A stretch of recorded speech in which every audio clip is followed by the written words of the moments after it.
their name, Love at First Sight. There's a lot of hearts in the chat for them. Let's hope that yeah they don't they actually thrive Nói chung in nhá, the nếu game mà if they nếu mà put Hunter mà đánh themselves Volun ấy in front of cứ the cai như screen bình and thường, nếu really nó make ép nó themselves dùng a cái tốc biến contender. ra Envy or thì Nung, mày biết Orange, phép rồi đấy, cứ cai mình không né không niếc gì cái tốc biến của nó cả, cứ đánh như bình thường cho anh, We've seen hiểu không? Ép names phép của like nó ra là được. RBC. We've seen Nhớ những cái names góc like mà bắt buộc Spam phải tournament bắt in nó không được ném được so cháp ở recently, trong including cái National Days. So thị I trấn ấy. expect them to Nó những cái, có những cái góc không ném cháp được ấy, đấy nhớ những cái góc đấy mà kéo Hunter về chỗ đấy mà bắt nó đổi dạng. Còn nếu nó đánh Greenwich thì thôi.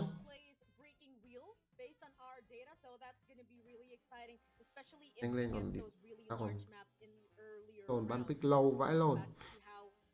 Love at First Sight will try to defend themselves against this breaking wheel or dream witch, and both hunters can actually be really feasible to use in big maps like Ever Sleeping and even Lakeside. But so much for the map picks. We'll see more of that later. Here is the win rate of Nagato, 52%. And eliminations 1.62, knockdowns 7.18, 0.48 Terror Shocks. Again, these are really rare to see Terror Shocks in the tournament. It's just because these players are really so good. Not just the hunters, but the survivors as well. 16.94 strikes and an average 4-person elimination rate of 45. Again, this is actually almost 50, so lots to look forward to. Yeah. And again, Sheeran! Yeah, go for it. Yeah. So for those who don't know yet, Sheeran is actually from the Philippines, so it's really exciting to finally see some Filipino presence in competitive Identity 5 and in Call of the Abyss, no less. So wishing you the best, Sheeran. And here is his win rate, 58%. Ok, xin chào các bạn, chào mừng mọi người đến với ngày thi đấu thứ hai của vòng loại khu vực Đông Nam Á. Hôm nay sẽ là nhánh dưới. Ok, hôm nay sẽ là nhánh thi đấu dưới với 4 đội thi đấu, đó là LUV đấu với Rename. Sau đó là cặp đấu của HSS và đấu với GG. Là các bạn có thể nhìn lại cái caption của stream để xem là đội nào đấu với đội nào. Và hôm nay sẽ là cái nhánh dưới của vòng loại khu vực Đông Nam Á. Hai đội chiến thắng sẽ gặp nhau ở trong trận đấu tiếp theo. Chúng ta cũng xác định được cái nhánh trên của vòng loại khu vực Đông Nam Á sẽ là đội nào gặp đội nào rồi. Đó là NM đối đầu với BL ở ngày thi đấu ngày mai. Và rồi chúng ta sẽ xác định nốt cái cặp thi đấu thứ hai của ngày mai sẽ là đội nào đấu với đội nào. Và đây là giới thiệu các thành viên của bên phía Rename. Hình như là họ vẫn bê nguyên đội hình của năm ngoái vào cho năm nay, không có gì khác biệt cả. Hình như là khác biệt với Hunter thôi. Còn lại là Team Survival họ vẫn bê nguyên đội từ năm ngoái.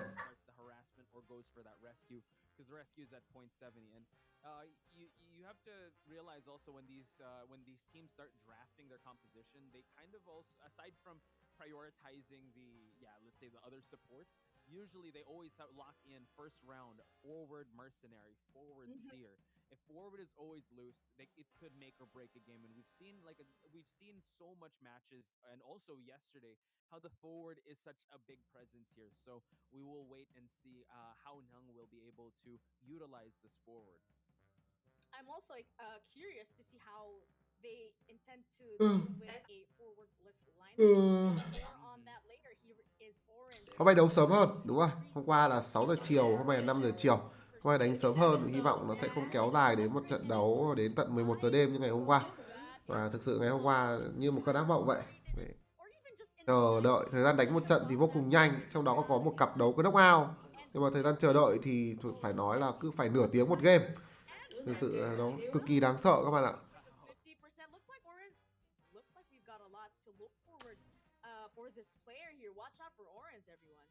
Yeah, I think the Hunter is not looking forward to that. 135 seconds is a long time. We have Ching with a forward as well, but he also... so there's two dedicated forwards. At least I'm pretty sure they're flexible in terms of who's going to main that forward, and maybe someone would go for support like a Gravekeeper or a Mercenary. But let's check out Ching's stats here. 70 seconds when it comes to containment time, above 60% when it comes to the win rate. Rescues and decoding are kind of similar to Nung. Lâu quá. Rescue and decodings and escape at 38. Cho các bạn một thông tin là 5 giờ 20 rồi vẫn chưa thì phải vào trận để bán pick, hiểu không? Sắp lồn. It just takes one forward ban to kind of throw them off the loop. So I can't wait to see how deep they're their survivor pool is. Especially, like you mentioned, if the forward is going to get banned, that's going to be quite tough to bounce back from.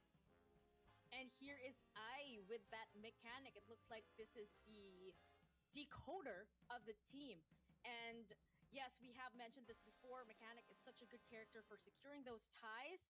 Here is that win rate 54%, a containment time of 54.97. It could be because she is able to do this containment while at the same time concealing the location of the doll, and that could be really good because this decoding progress right here is 138, still very decent.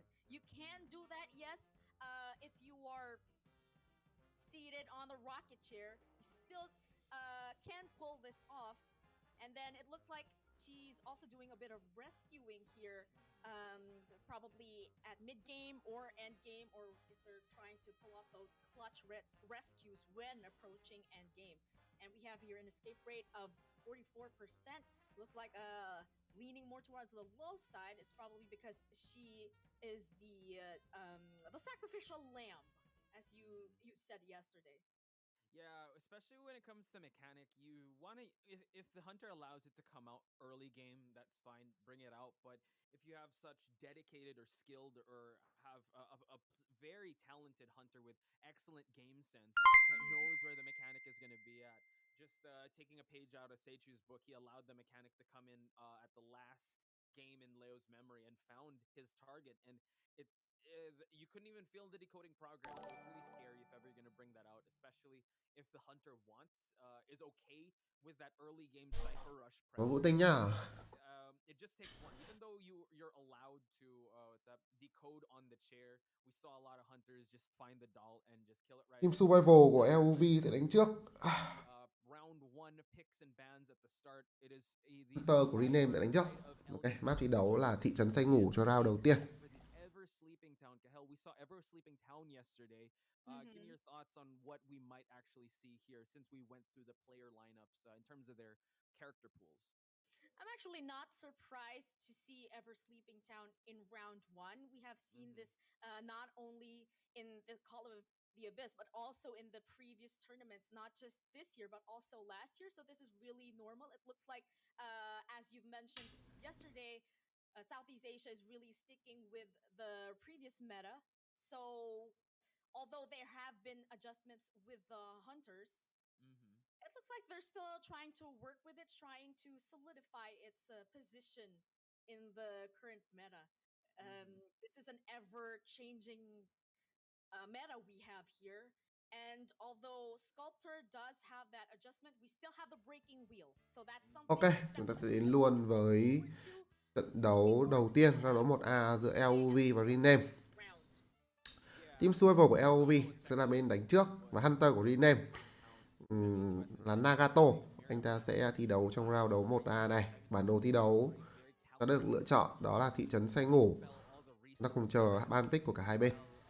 Tôi biết ban pick rồi, tôi có nói thế.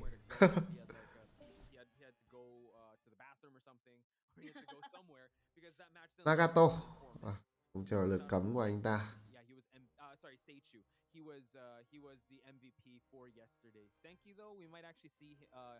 Tiên tri là lượt cấm đầu tiên mà Nagato đưa ra. And this allows a lot of options for love. They can go for priestess, they can secure that priestess, and they can secure that forward. So it'll be very telling if he bans maybe mechanic, he might. Bên phía LOV họ lấy đó là tiền đạo cùng với thợ máy.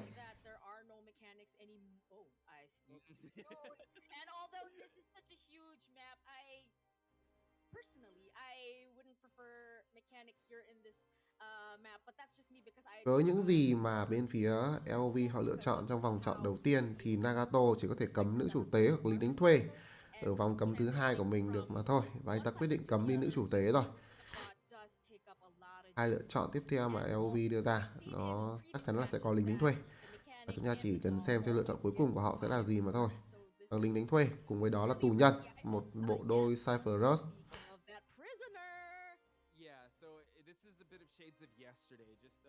a double decoding, double rescue strategy. So this is very scary too when it comes to whoever will be hunting first, because he's got two targets. I think that one of the best targets is that prisoner. If ever you're able to stop the Mộng phù thủy dành cho Nagato. Đây là một lựa chọn hợp lý. Map thị trấn xanh ngủ này được lựa chọn ra có thể là để đánh Polun. Tuy nhiên với một đội hình hai Cypherus như thế này, hai con decoder như thế này thì việc chọn Polun nó khá là hên xui. Vì nếu mà bạn bắt được vào một decoder, bắt thật nhanh được một decoder thì may ra là bạn có thể có lợi thế trong trận đấu đấy. Còn nếu mà bạn chỉ cần bị cai khoảng một thời gian đâu đó rơi vào 1 phút thôi thì tôi nghĩ là máy của trận đấu nó có thể xong kịp được.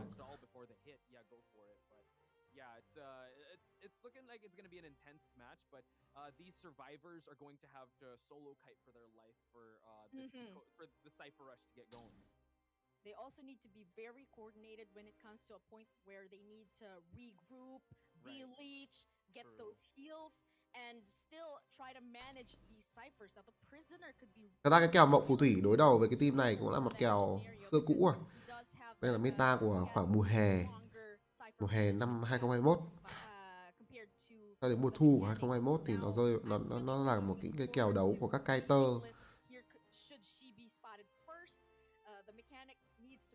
Yes, as you have said, the kite of her life, just to be able to get this mercenary and forward to at least finish a cipher. And that doll, I think everybody is going to agree here if I say that that doll needs to stay concealed. She needs to do a very good job of hiding it. Which also means that Nagato really needs to have that hunter sense to be able to memorize where the mechanic could possibly hide the bot. Yeah, it's gonna be tough, especially when you consider spawn points where the mechanic is gonna be, because you definitely want to just gimp the survivors and not make it a 5v1. I think, yeah, job number one for Meaningless, aside from thinking about kiting for a long time, is just hide the doll. Because at the start of the game, the doll is super precious. We know that the mechanic is going to be prioritized in terms of being chased first, if not the prisoner. So you might as well prepare for that. Hide the doll first, and if you're able to hide the doll successfully, move away from it, get a good kiting spot, kite for a really long time and away from the doll, just so the Dreamwitch would have to deal with that cipher pressure, because mechanic on rocket chair can still decode, so at least that's one objective checked from the 5 ciphers that they have to pop. Well, now that you mentioned it, if the mechanic is able to hide trận đấu sẽ bắt đầu với Dreamwitch của Nagato di chuyển về khu vực nghĩa địa và hình như đang bắt được vào thợ máy của Meaningless rồi. Máy được đập khá là nhanh và một tình huống thả chó cắn được vào vị trí của Meaningless. Nhịp cắn đầu tiên. Tuy nhiên thì Meaningless mất luôn 1 máu đầu rồi. Vâng, tôi nghĩ là anh ta sẽ gục sớm cho tình huống này. Lăn được qua ván. Vâng, có Tero Shock dành cho vị trí của Nagato. Robot thì nó ở ngay gần cái khu vực nghĩa địa này thôi. Hơi đen cho bên phía LOV rồi. Có lẽ họ sẽ mất robot sớm. Nagato nhìn thấy luôn robot và mất robot luôn rồi.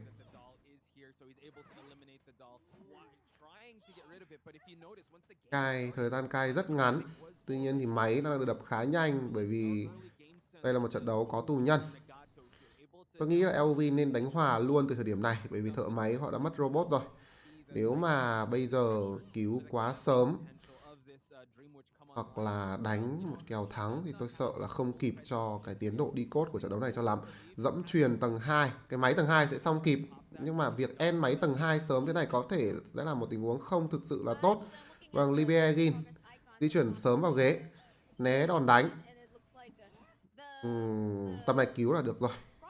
Có lẽ là 40% ghế. Câu được khá là nhiều thời gian. Rồi anh ta sẽ cứu được người và Meaningless và hút tốt. Meaningless thì có cho mình là robot để body block. Tuy nhiên Libiagin cần phải cẩn thận cho tình huống này, đâm bóng đi. Vâng, thế này là tốt rồi. Vâng, robot được thả ra. Tuy nhiên thả robot thế này thì khác gì hiến robot đâu. Giữ con robot lại body block có lẽ là một lựa chọn tốt hơn cho Meaningless. Vâng, vừa rồi là một tình huống Nagato đánh trượt robot. Meaningless vẫn đang cai được ở trong cái khu vực nghĩa địa này, và làm ơn mấy cái ông kỹ thuật cho xem cái bảng phép được không? Đang có một tình huống giải ấn đến từ em cai. Đổi tốc biến rồi. Và hạ gục được vị trí của Meaningless một lần nữa. Nhưng đây là một tình huống mà Hunter đã mất phép. 3 máy đã xong cho bên phía LOV.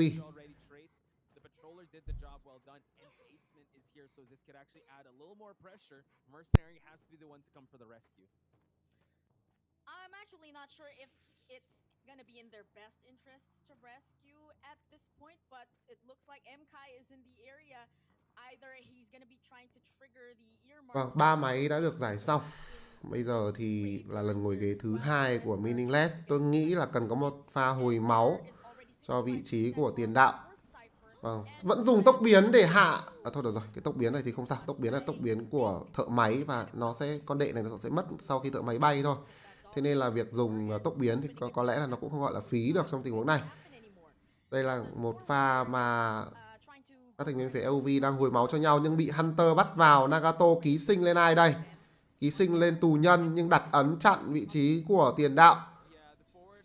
Đây sẽ là một tình huống rồi. Bọc đệ không tốt rồi. Đây là một tình huống bọc đệ không tốt. Chặn một con đệ ở bên dưới. Và chúng ta không biết được là thế máy của trận này nó là bao nhiêu. Bên kỹ thuật của trận này nó đang rất có vấn đề luôn. Rồi giật điện lỗi mất rồi. Adoremel mất cho mình cái giật điện của tù nhân và bị con đệ đánh mất ấn. Thôi được rồi, vẫn là một tình huống mất ấn, nên có một pha hưu máu cho nhau đi thì hơn. Chúng ta không biết được là lượng đồ và cái phép của Nagato bao giờ mới hồi lại nữa. Thực sự làm ơn sổ cái bảng. Đúng rồi, đây rồi, sổ chúng ta có cái bảng phép rồi. Và đang có một tình huống hưu máu nữa. Lại một lần nữa bị phá bởi Nagato. Sẽ là một ấn ký sinh được đặt ra, liệu có hưu máu cho nhau kịp hay không đây? Có vẻ như là hưu kịp. Vâng, lật ván được xuống, tiếp tục là tù nhân bị ký sinh trong tình huống này. MKai đập luôn găng tay rời khỏi khu vực lề đường. Và Adoremel thì chưa có lại cho mình cái điện thì phải. Tôi nhớ là như thế, nhưng chưa có một tình huống nào tiến với khu điện này. Vâng, tiếp tục là những tình huống kiểm soát máy đến từ Nagato. Trong khi đó Libeagin đang đập máy ở khu vực biệt thự luôn rồi. Thế máy nó không quá đẹp. Từ từ còn một máy nghĩa địa cho bên phía LOV. Còn một máy nghĩa địa. Có thể bỏ cái máy cổng cũ này đi cũng được. Đây là một chiếc máy mới chỉ 20% mà thôi. Đập thêm một găng tay không tốt lắm đến từ MKai. Libeagin cần phải cẩn thận. Có cho mình một chiếc găng tay lục hòm được. Bên này thì Adoremel đã về đến khu vực nghĩa địa và đang có một tình huống nối máy. Nếu đánh tốt thì vẫn có thể có được một trận đấu hòa ở trong ván đấu này. Và hòa thì tôi nghĩ là đủ để cho cái trận Dream Week này rồi. Thường là những trận Dream Week thì khá là khó thắng. Và nếu bạn lấy được trận hòa thôi thì nó cũng thành công khá là lớn. Sau round 1 bạn cấm một phù thủy của đối phương đi thì cái lựa chọn của Hunter nó sẽ khó khăn hơn rất là nhiều.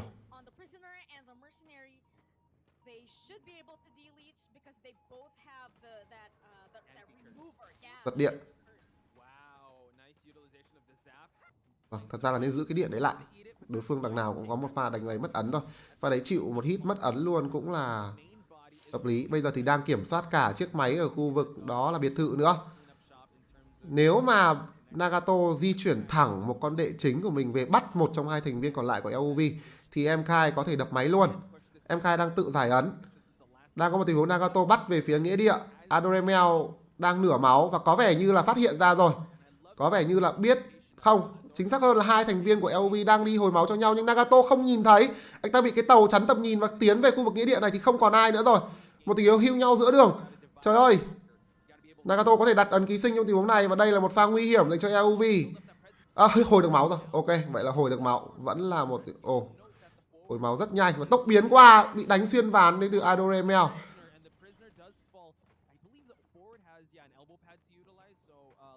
MKai nên đập máy. Vâng, máy 50%. Bây giờ thì chỉ cần tiền đạo cứu được là xong. Cái ấn của MKai có vẻ như đã giải 99 rồi và anh ta tiếp tục đập máy ở khu vực cổng cũ. Có lẽ là khi kéo xuống hầm.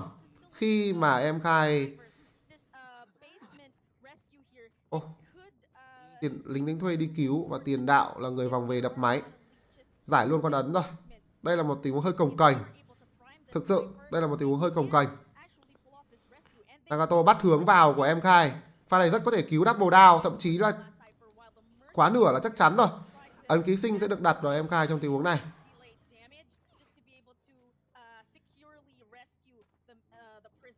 Tốc biến lỗi. Ôi Nagato ơi. Cả nhà cả cửa có cái tốc biến lỗi luôn rồi. Nhưng MKai xuống hầm pha này có... thôi được rồi, máy cũng gần xong. 85% máy cuối. 90% máy. Cứu bây giờ là vừa rồi. Vâng, đây sẽ là lần ngồi ghế cuối của Adoremel. Và bị đánh luôn một hit. Lính đánh thuê không nên để ăn một hit nữa. Máy đã xong cho bên phía LUV. Họ cần có một người đứng ở cổng. Em Khai đang cố gắng tiến ra phía cổng và anh ta có một con ấn trên người. Sẽ phải Pram thôi. Sẽ phải Pram thôi. Sẽ phải Pram. Máy Pram trên người của lính đánh thuê có một ấn. Anh ta đầy máu. Anh ta hoàn toàn có thể mở cổng cố. Không, cũng không cần là lính thuê mở cổng cố. Bên kia tiền đạo có thể mở cổng cũng được. Vâng, một cú tốc biến đến từ Nagato. Nhưng anh ta phải điều đệ về để xách người. Trời ơi, mở cổng đi mà. Dibegin đang mở cổng. Ăn một hit cũng được. Đây là ấn ký sinh mà. Đây là ấn ký sinh. Có thể chịu được một hit để ra khỏi cổng lính đánh thuê. Vâng, cổng xong rồi. Cổng xong rồi, cổng xong rồi, cổng xong rồi. Còn 90%. Lính thuê có thể đâm thẳng ra mà mở nốt cái cổng này. Ủa, nó là ấn ký sinh cơ mà. Lính thuê đầy máu, chịu một hit thì có làm sao đâu. Ủa, alo. Ủa, LV đánh cái gì thế này?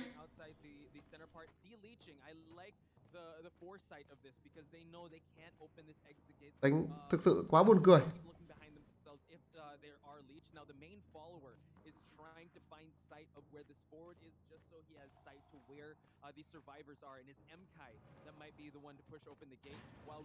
Vâng, đấy. Làm công việc đấy từ đầu đi là xong rồi. Làm như vậy từ đầu đi xong rồi. Bây giờ thì sao? Hầm đang mở. Vâng, vẫn sẽ là một trận thoát 2.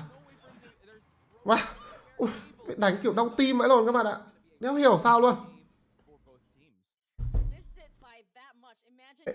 Ui, cái ông lính đánh thuê có cái ấn đấy thì phải đâm thẳng vào mở mẹ nó cổng. Chịu một hit thì có làm sao đâu. Mở cổng xong chạy thẳng ra ngoài. Con ấn sẽ mất thì ông tiền đạo đi vào là xong rồi.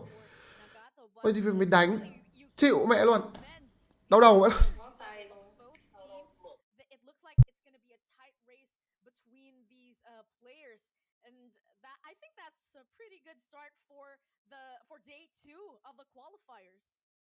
And considering it, right, love at first sight, this is their first survivor outing, and for them to get a tied game in Dreamwitch, considering that Dreamwitch still I would say is very scary in any circumstance.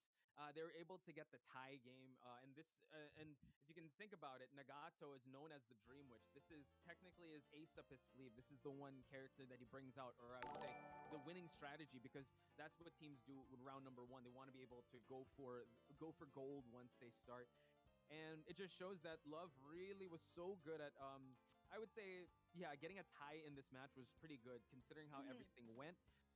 Meaningless had the first kite, was found out, couldn't make it past the 60-second mark, but it was all good. The bot was really there just to distract a lot. That's why the decoding progress wasn't so good. That's why I think Nagato really took charge of the early game. But when Adore Meow came into the mix, then you got M-Kai and Jin just really rotating around the map, keeping this Dream Witch guessing to where they were going to be. Ultimately led to that tie. So GG's to both players. It still ends up as a tie. Yes, I really like how they were displaying so much discipline and not being greedy with those cipher progress. Because if they tried to push for at least a cipher, that could mean a difference between a draw and a defeat. And I do believe that was the best case scenario that they could possibly come up with given the situation. So here is the match data. Oh, it looks like we talked a bit too much and was not able to look at the actual stats. But if you have been looking at the match, you can see that there was about a decent amount of containment, not just for the forward, but the mercenary as well. They did try to manage the situation by trying to at least pass the hunter in between each other. So that's really impressive, and it's a good display of coordination from the team. Yeah, that's what I mentioned at the start. I think the mechanic was at 54 seconds, so it couldn't get to that 60-second kite. She was only able to decode 6%, so that's why it was really a Dream Witch like it was a Dream Witch's well, best case scenario to start things off, downing the mechanic right away. Mhm. And I think the prisoner was around 40 seconds with how he was able to contain. There was a couple of scrambles here and there that we were able to see. I think that's one of the reasons why Love at First Sight chose this map, because they looked pretty comfortable with how well they were rotating in and around the map. Ultimately, for them to get a the first few seconds didn't really go in their favor, but for them to get a tie and turn things around like that, I think that's a moral victory. Same goes for Nagato. I think towards the middle part, I think he was scrambling and he was overextended at the middle part, forcing the prisoner to go to the graveyard. And I think he was getting a little like flustered with with the cipher progress. That's why he wasn't able to connect that blink hit. So it's just a constant back and forth, and you can't ask for Mhm, anything better definitely. in a competitive Identity 5 match. But I really like how he was able to have that foresight to plant those leeches on that gate that the forward rather was already decoding, while at the same time also chasing after the prisoner in end game. It just goes to show that the Dream Witch really does have that map presence. She can spread herself far across the map, far and thin across the map. And that's something that you should really admire for all Dream Witch users out there. You have that ability to multitask and just keep your eye on pretty much every Hmm. corner of the map. Yeah, I think though, like towards the end game, yeah, the survivors kind of exploited the distance of how far the Dream Witch had Mm, to travel. yes. Even though, yes, it can, this Dream Witch has control over the map, but with Ever Sleeping Town, it's they were really able to spread like to the limits. If it's an Mhm. arms factory, it feels very claustrophobic. But yeah, that was great awareness on the side of on the side of Love at First Sight to really make sure and know that all right, we can push for this exit gate. The forward can't afford to get hit, so we're gonna make this mercenary tank this hit just so we can open the exit gate. Forward expended the last elbow pad to just move away from the gate, just so that I think Nagato would have a harder time to go for that chase, because I think it was the mercenary that did have, I forgot who was leeched. I know the prisoner's leech was gone when the prisoner left. But yeah, it's just excellent awareness, especially with how overwhelming the pressure of a Dream Witch could be. It just shows also that the survivor teams, the survivor lineups now, aside from the meta, like adding psychologist, adding patient, I think also the meta sort of changing, and people have finally kind of figured out the tempo to play in when they go up against the Dream Witch. I'm also beginning to see why a lot of teams now exclude the mechanic from their lineups, especially in a map like Ever Right. Sleeping Town, because Hmm. we've seen it in lots of matches. The mechanic getting spotted first, be it a Dream Witch, be it a Breaking Wheel, she just has that that amazing bad luck. Hmm. So it's Yeah. I'm beginning to see the logic behind it, but to also have a two decoder two rescue lineup is also something that we've been seeing in the previous meta. So Hmm. I'm happy actually to be seeing this again. At least we're seeing still a bit of it before the whole strategy gets scrapped away and players start employing a more containment and support centered kind of lineup. And Hmm. talking about the next match, I'm actually wondering if we're going to see a bit of a mirror match, or if we're gonna see that kind of lineup that I was just saying. Are they still gonna put in a mechanic there, seeing what just happened in this previous match? Are they still gonna put a prisoner in there to try to manage the ciphers, or will they go for a rescue and containment center lineup? Putting in that forward still, and then we do also have that mercenary.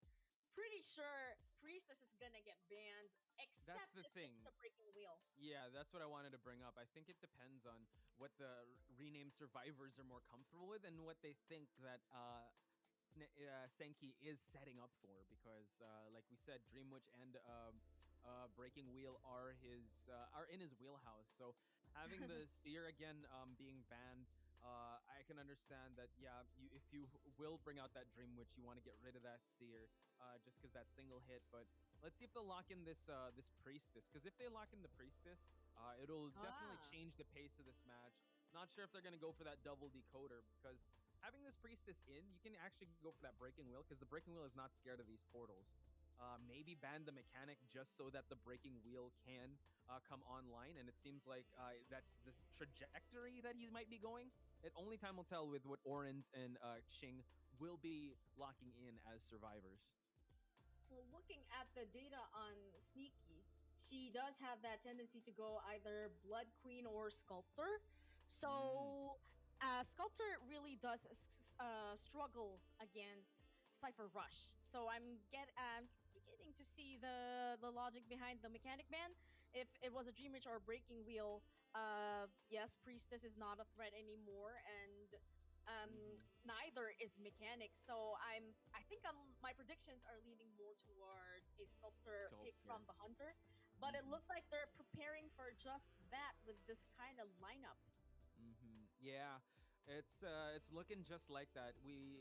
The Sculptor really wants to get online really fast because once the tier 2 statues come in, it's gonna be so hard. But at least Sneaky doesn't have to worry about Cypher rushing. We do have 2 slow decoders, and once you're able to down that Psychologist, it's really hard to get a rebound kite without a Seer. So like you predicted, Kel, this is gonna be a Sculptor match. So not a mirror match by any means necessary. We're gonna see different hunters. Let's see, the Sculptor still very dangerous, I would say, in the right hands, and Sneaky being Sneaky was the backup hunter, so they're saving Senki. I was actually looking forward to the breaking wheel, but my dyslexia kicked in, and I was like that. Ok, chúng ta sẽ quay trở lại với cặp đấu giữa LV cùng với Rename, round đấu 1B. Hunter của LV Sneaky cấm đi cho mình là tiên tri cùng với thợ máy ở round đấu 1B này. Rename, nữ chủ tế cho AI, tính thuê cho NG, bác sĩ tâm lý cho Orange, và cuối cùng là tiền đạo dành cho Queen. Với những cái lựa chọn này, thực sự tôi muốn suggest một con Polun hơn, bởi vì Polun đối đầu cực kỳ tốt với bác sĩ tâm lý. Các bạn đánh bác sĩ tâm lý với Polun không khác gì đánh một con bình thường luôn ạ. Và tuy nhiên thì Gala cũng là một lựa chọn mạnh. Thì chúng ta cùng để xem liệu Sneaky sẽ làm được gì với đội hình Survival của Rename đây. Đội hình Survival của Rename là một đội hình giữ nguyên so với năm ngoái, và giữ nguyên so với cả lúc họ đánh IVC nữa. Nên cũng đây là một đội hình đi với nhau khá là lâu rồi. Chúng ta không biết là liệu họ có thể tạo được một sự đột biến ở trong round đấu 1B này hay không.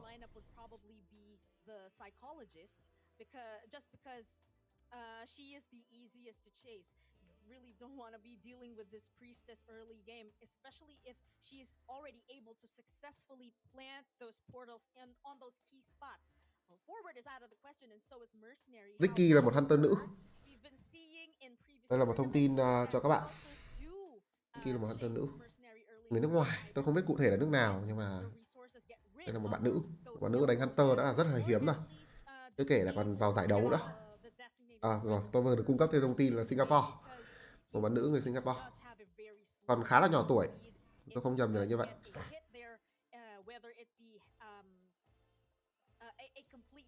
Or even just one hit, he's gonna have to get those heals. So it's a lot of time wasted if a Mercenary is spotted and chased early in the game. Yeah, and I think that also kind of chimes into what we saw yesterday, a Mercenary bring 3-9. That's something that we saw both this week and last week. So he could go for that Mercenary. And interesting strategy that 72S also employed. But then again, that was a breaking wheel. Once he downed the forward, ok, trận đấu sẽ bắt đầu với Galati của Sneaky đối đầu với team Survival của Rename. Tiến về khu vực giữa bản đồ đầu trận, và nếu cứ đi theo hướng này thì Sneaky sẽ bắt được vào vị trí của Orange. Một tình huống lừa đèn, đang muốn lừa đèn, Orange không di chuyển rồi, vậy là có thể sẽ bị bắt ở đây. Từ từ nha, nấp ở bên ngoài, không biết Sneaky có nhìn thấy được hay không, hình như là bỏ qua mất vị trí rồi. Không được rồi, bị nấp ở giai đoạn đầu trận, và Orange nấp một pha rất quái. Không nấp bên trong mà nấp bên ngoài luôn, và mất dấu tay. Sneaky quay ngược trở lại, di chuyển ra khu giữa bản đồ thì lại là nữ chủ tế. Và nữ chủ tế thì không phải là một nhân vật ngon ăn ở map thi đấu này. Để cửa sổ xuống, có tiếng cho Sneaky luôn. Và bây giờ thì hai người đâm đầu về một chỗ. AI đang có một tình huống đục cổng thẳng vào nghĩa địa, và có dấu chân bên phải, nhưng Sneaky có lẽ không nhìn thấy rồi. Tượng tốt. Vâng, nữ chủ tế sẽ có một vòng nữa, một tình huống đục thêm vòng. AI không muốn lừa vòng rồi, vậy thì sẽ khá dễ cho Sneaky trong tình huống này thôi. Húc bóng lỗi, đấm luôn tiền đạo. Vâng, hợp lý rồi. Một tình huống hiến chiêu đến từ Queen. Hoặc đối phương đi ngay qua vòng mà thật sự là đi qua vòng phát đấy bị choáng xong cũng không được húc luôn. Húc pha này đối phương hồi choáng cực kỳ nhanh, đuổi luôn vào Queen là lựa chọn hợp lý trong tình huống này. Tốc biến đang có dành cho Sneaky và gạt được Tượng, đâm bóng đi đến từ Queen, tốc biến vẫn đang có. Tượng tốt. Và tốc biến thành công, mất luôn cả máy trong khu vực nghĩa địa của người chơi Orange rồi. Bác sĩ tâm lý sẽ phải di chuyển sang một khu vực khác để đập máy và Sneaky đang muốn xách xuống hầm vị trí của Queen. Bây giờ Hiến hay cứu đây, một quyết định rất khó khăn. Hiến hay cứu là một quyết định rất khó khăn. Cứu dưới hầm pha này nguy cơ double down là có thể vỡ trận này. Còn nếu không cứu thì chỉ có thể từ hòa đến thua mà thôi. Hoặc từ từ nhá, cũng chưa biết là Sneaky cầm nhánh gì cho giai đoạn cuối trận. Nếu mà có nhánh 6 thì sẽ khá là khó cho bên phía Rename, họ đánh 3 người thoát 3. Nào bây giờ cứu hay bỏ, không có nhánh soi người đến Sneaky. NG đang di chuyển đến, Sneaky không biết đường di chuyển của lính đánh thuê. Thực sự là đầu game nhìn thấy ở cổng cũ rồi mà, thì đáng lẽ là phải đứng ra giữa đường tàu mà nhìn đấy nhở. Và cắm cọc, giữ cái cọc khá là lâu và pause game đến từ bên phía Rename. 36 à? Chắc thế, không biết, không chiếu bảng lên thì không biết các bạn ạ. Nhưng mà đầu tiên là không có nhánh 9, đúng không? Không có nhánh 9. Phá ván chậm. Thế thì 36. Đúng rồi. Thực sự cái pha húc của tiền đạo nó không tốt một chút nào cả. Bởi vì nếu bạn húc trong pha đó thì đối phương đã có cái nhánh giảm choáng rồi. Thành ra là húc xong có khi là bạn cũng ăn hit luôn. Trừ khi là bạn húc dài hoặc là húc có tăng tốc. Húc có tăng tốc, húc kiểu lăn ván ấy. Chứ còn pha đấy húc xong tiền đạo rất dễ ăn hit. Và tình huống vừa rồi, cái việc mà nữ chủ tế nhảy cửa sổ xuống sau đó lập tức cai thẳng về phía nghĩa địa luôn cũng là một pha không hiểu ý, Team Quốc không hiểu ý. Quan ý với nhau đến từ bên phía Rename. Bởi vì nếu mà cho nữ chủ tế trong pha đó có 2 cái vòng thì nên đục luôn ở cái đoạn đường ray về gây xa ấy các bạn ạ. Đục luôn ở cái đoạn đấy, tiến qua gây xa sau đó chạy thêm một vòng nữa, di chuyển thẳng sang biệt thự thì nó sẽ là cái đường cai tôi nghĩ là tốt nhất cho bên Rename để họ tránh nhau ra. Còn bây giờ đục thẳng cổng về Phong tí nữa là ông bác sĩ tâm lý bị nhìn thấy luôn rồi. May mà chạy trước, có cái dấu chân ngay bên phải á. Nhưng mà có lẽ là tình huống đấy là Hunter không quan sát mà chỉ chú ý đến cái phía bên trái, dấu chân bên trái của nữ chủ tế thôi.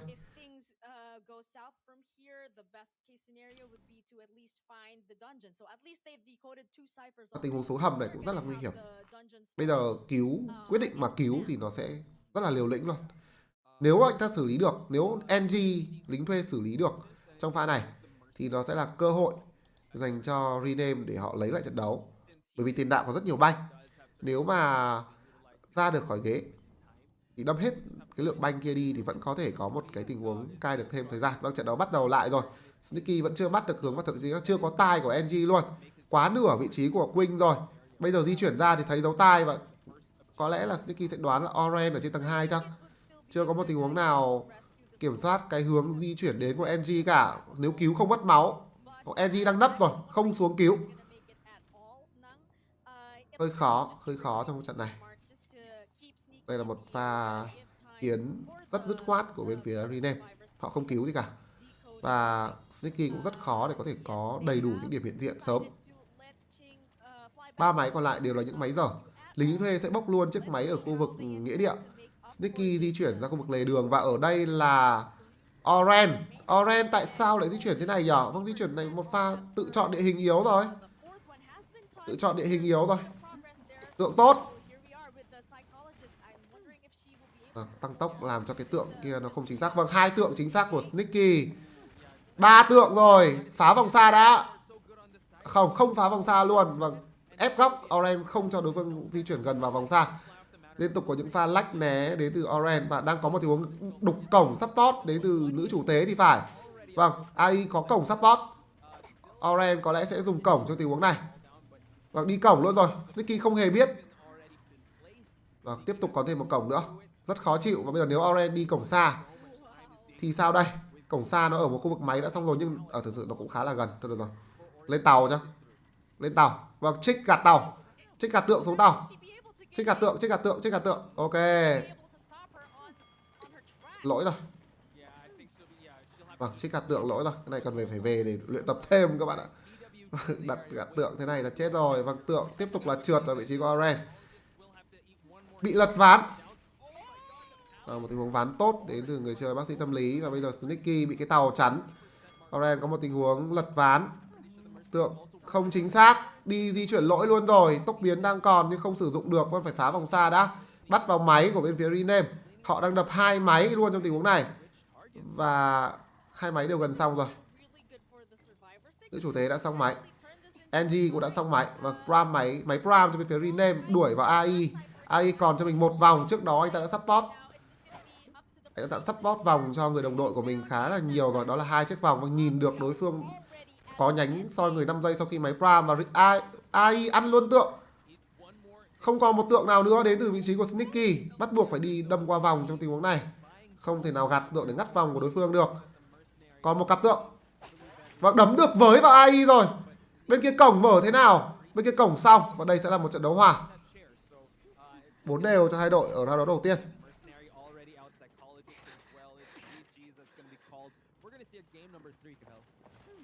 Yes. Thank you for saying that. You know that I'm a big fan of the game threes. So really good job, not just on the part of the hunter, but the survivors as well. This is going to be a tight race, and we're gonna have 4 more games between these two teams. Amazing job, not from both sides, because they were able to make up for it after endgame. After the forward actually flew back to the manor, that psychologist was able to pull off such an amazing kite, was even able to use the tram and pull off a pallet stun. Now, pallet stuns are really important because this is what is going to allow the survivor that is being chased to establish that distance and buy time to at least transition to a better area. Now, I noticed that Sneaky was going for that long portal. I was actually wondering if she was actually waiting for the priestess to appear, to come out, and but she did hit that portal, which means that that pushed her to switch targets. And that's when she spotted the priestess at the end, was able to land that hit, and that's how they were able to pop that cipher. Wow, these seconds really count. Yeah, it was going back and forth at the start. After the forward was down at the basement, they did a bit of a trade-off. Yes, you take our forward, at least we'll keep you at not at full presence. And I think Orange was really the one that cemented the tied game to happen. And yeah, considering how things went, that was an excellent kite. He really, I would say, he really put the hunter up against the wall, because Sneaky started looking for another target, even though this psychologist was just 1/4 chip damage away from falling down. So that's just the respect that Sneaky has for this psychologist. So now checking out the match data here.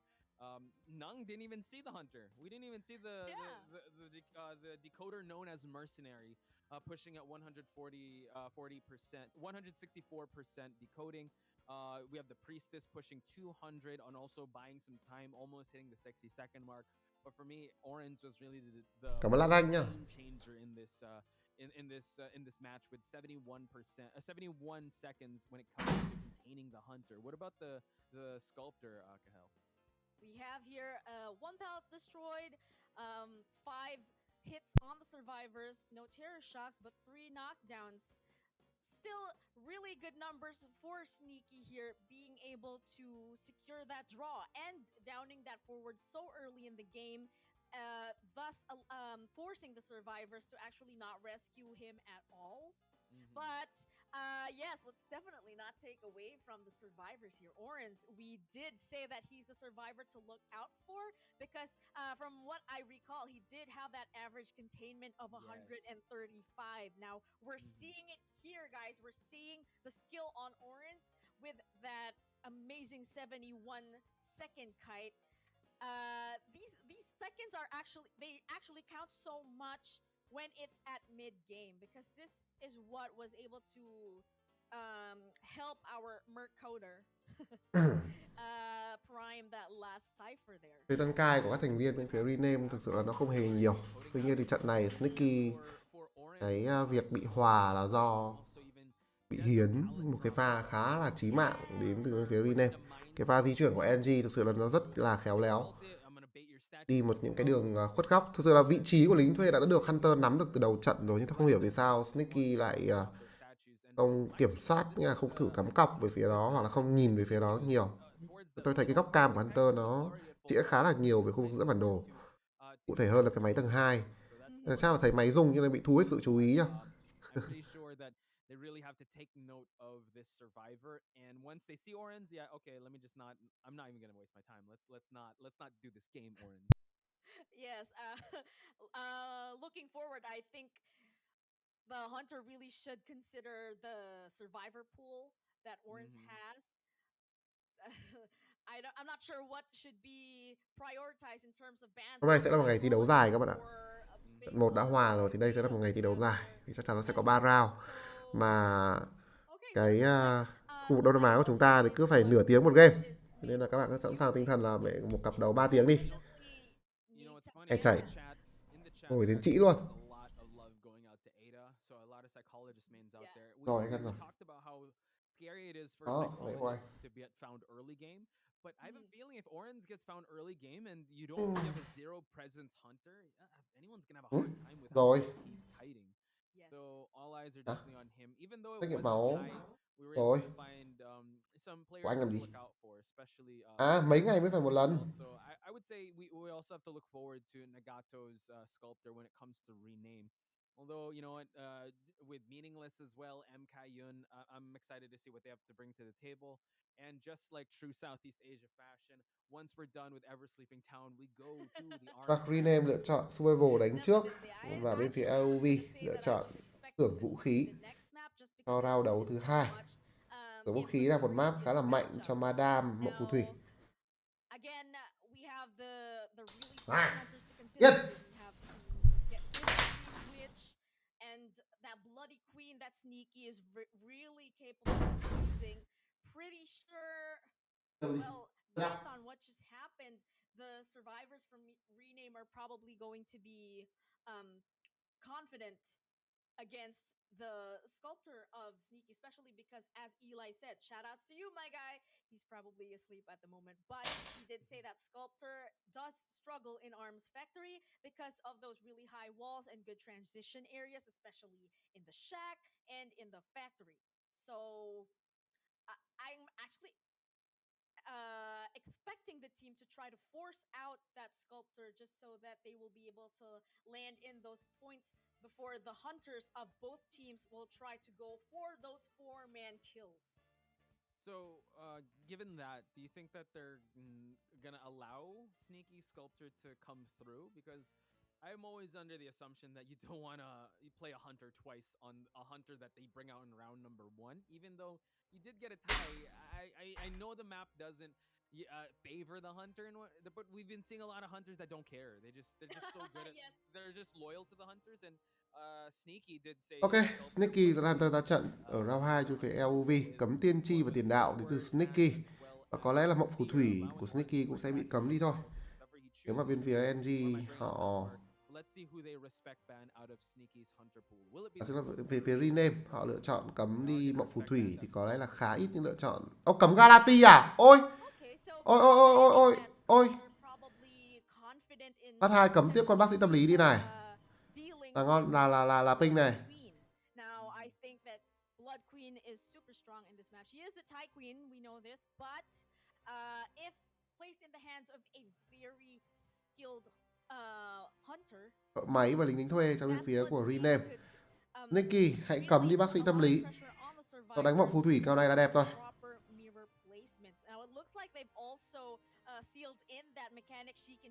Vâng, chuẩn xác luôn. Cấm bác sĩ tâm lý, hợp lý rồi.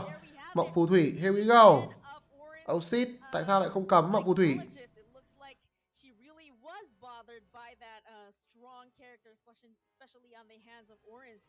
Wondering what he's gonna use instead of a psychologist. Could go for patient because we know how well patient can be in this map. Đừng quick thôi, đừng quick. Là mấy ông Rename mà pick bartender ra là thì ghê, mấy ông ghê này. Bartender ra thì cũng ghê. Tác bộ. Vâng, và gì nữa đây? Lựa chọn cuối cùng của họ. Tù nhân nhá, đánh Cypherus, đáp lễ lại luôn. Đúng rồi, đánh Cypherus đáp lễ lại luôn. Tuy nhiên cái việc giải cứu của bên phía Rename trận đấu này nó sẽ mệt mỏi hơn rất là nhiều khi mà không có tiền đạo. Và tiền đạo là một nhân vật cũng có khả năng tự sống khá là tốt khi đối đầu với Mộng Phù Thủy. Đây rồi, và một kèo mềm hơn cho Mộng Phù Thủy khi mà phải đối đầu với gác mộ chứ không phải là tiền đạo. Dreamwitch, we talked about how scary she is in this map.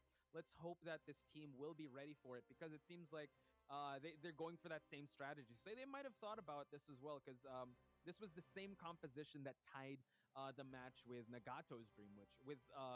With take out the forward, bring in the Gravekeeper, but still 2 rescuers and 2 decoders.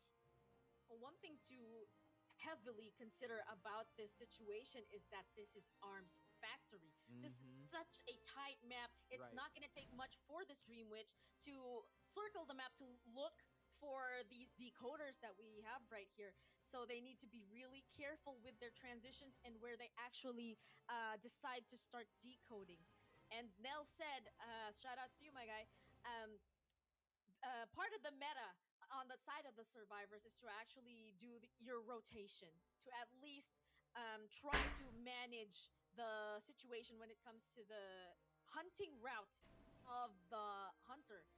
And it doesn't help that Dreamwitch has that movement speed, that the main body is doesn't have to exert that much effort, unlike other characters that have a relatively slow moving speed, like for example the regular ones, like the Sculptor. Yeah, this is really the playground where the Dreamwitch really shines with how compact it is. Even though you do your rotations and try to avoid, like you're gonna run into a follower, you're gonna run into the main body, and it's gonna be so easy for the Dreamwitch to take note of each position. Unlike in the previous match, Ever Sleeping Town, you need a freaking tram to bring you around places. That's how big it is. Arms Factory, it's 2 cartwheels and you're already at the exit gate. And then you just run on back and you're already there. So this is definitely the claustrophobia. This is I would say the telephone booth that the Dreamwitch wants to put these survivors in, just so you know. That the thing is, this Dreamwitch needs to come online. This Dreamwitch needs to leech all these survivors just so you can get that presence felt. And we talked about how well these survivors know the timing, know the tempo of the Dreamwitch, know that they gotta bait out, they gotta heal up, they gotta come together and anti-curse themselves. So it's still up in the air because this is kind of the same composition, different place. This is what we're talking about when it comes to the map selection. It really favors the team that is picking the map. So I think it's Rename that chose this map, and they have to be ready for the Dreamwitch of Sneaky. And while we wait for this, guys, I just want to give a shout outs to the chat. Lots of love going out to everyone. Aurora's in the chat, Oxygen's in the chat, Ashley, Live Live. We got Fangirl. We got so much people in the chat. So big shout outs to you. Ada will be remembered. Fio, yes. Chúng ta sẽ đến với trận đấu round đấu 2A giữa LUV cùng với Rename. Và Sneaky có vẻ như đang bắt vào khu vực bao cát nhưng mà lại không bắt nữa rồi. Có vẻ như là 2 trận đều gặp vấn đề với việc bắt vào spawn của đối phương thì phải. Quỳnh đi di chuyển được một vòng khá là khéo léo và đang ra được đến ngoài bao cát rồi. Đây dấu chân là đây. Nhưng Quỳnh đang đứng ở một nơi khá là nguy hiểm. Có giật điện. Vâng, bị giật điện luôn rồi. Tại có một ấn ký sinh được đặt ra dành cho Sneaky. Nhưng đây là một tình huống bắt người, đuổi người không tốt ngay từ giai đoạn đầu trận.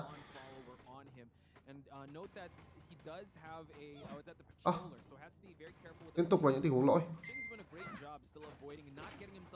Đây rồi, vâng, lấy được một hit đầu tiên. Tuy nhiên thời gian cai của Quỳnh đang là rất dài. Chưa có một tình huống thả chó nào đến từ Sneaky cả. Cầm con chó hơi... Đấy là lỗi ở trong trận đấu này chăng? Thả chó hơi muộn. Quỳnh không skip được chó rồi. Và anh ta... Vâng, skip được rồi. Nhưng tiếp tục là một nhịp chó cắn thứ hai. Lệch mất 1 giây đến từ vị trí của Quỳnh. Đây rồi, có Tero Shock nhưng một máy đầu tiên đã xong cho bên phía Rename. Máy quá nhanh. Máy quá nhanh trong trận đấu này. Khi mà Sneaky bắt người không tốt.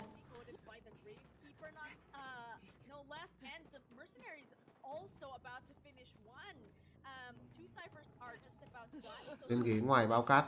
Cái máy ngoài bao cát này là một máy dở và có thể là nó sẽ bị kiểm soát cho đến giai đoạn cuối trận luôn. Ai sẽ là người cứu đầu đây? Robot đang đập máy ở khu vực 3 ván và hình như là Robot là người truyền về cái máy này thì phải. Có một tình huống búng găng vào ghế. Sneaky. Không phải búng găng, đây là đào đất vào ghế thì đúng rồi. Đấm luôn vào vị trí của NG. Đổi tốc biến, lấy hit vào Queen. Và bây giờ thì Sneaky sẽ ký sinh được vào vị trí của NG. Kiểm soát là tốt. Bên phía Rename có lẽ sẽ phải bốc một máy khác, không phải máy bao cát này. Cho nên NG cần phải cẩn thận. Đào đất lần thứ 2 luôn đến từ gác mộ của bên phía Rename. Sneaky cần kiểm soát chiếc máy ở khu vực 3 ván. Vâng, dẫm truyền rồi. Kiểm soát được máy 3 ván rồi. Treo người ở trong bao cát một lần nữa. NG bị soi. NG nửa máu và bị soi. Bây giờ lính đánh thuê của AI sẽ phải di chuyển đến cứu. Di chuyển đi khá muộn, đập găng tay vào ghế. Sneaky không nhìn thấy vị trí của AI rồi. Đây, phát hiện ra. Đã phát hiện ra 2 găng tay được sử dụng đến từ lính đánh thuê. Có lẽ sẽ là chiếc găng thứ 3 được búng luôn khi mà anh ta đi từ đầu map bên này đến đầu map bên kia. Sneaky tốc biến vào bên trong. Đang muốn ký sinh nhá. Muốn ký sinh. Không kịp rồi. Đấm luôn vào vị trí của lính đánh thuê AI. Vẫn là một tình huống kiểm soát chiếc máy ở bằng ấn tốc biến bằng con ấn ký sinh của Queen, sau đó hạ gục anh ta luôn. Tiếp tục ký sinh lại, tiếp tục kiểm soát chiếc máy ở khu vực 3 ván một lần nữa. Trận này có lẽ là không thắng được, nhưng mà tôi nghĩ Sneaky có thể cố gắng đánh hòa. Nhưng mà cũng từ từ nhá. Các thành viên của Rename đều đang nửa máu và chưa heal được cho nhau. Đây cũng có thể là một cơ hội cho Sneaky để khai thác vào giai đoạn nửa sau của trận đấu. Anh ta kiểm soát được, Sneaky kiểm soát được chiếc máy ở khu vực 3 ván rồi. Và với chiếc máy 3 ván không đập được thì bên phía Rename sẽ gặp khá là nhiều khó khăn. Gác mộ của NG đã không còn đồ đạc gì nữa và tốc biến đang có ở con đệ này. Đây là con ấn ký sinh của NG. Nếu bây giờ tốc biến hạ gục được NG luôn thì có lẽ sẽ có cơ hội chiến thắng. Nó sẽ là mãi mãi 2 máy luôn cho bên phía của Rename. Bởi vì thợ máy thì bị debuff, lính thuê thì phải đi cứu. Vẫn là những tình huống ép vào NG. Không cần tốc biến. Không cần tốc biến để hạ gục các mộ trong tình huống này.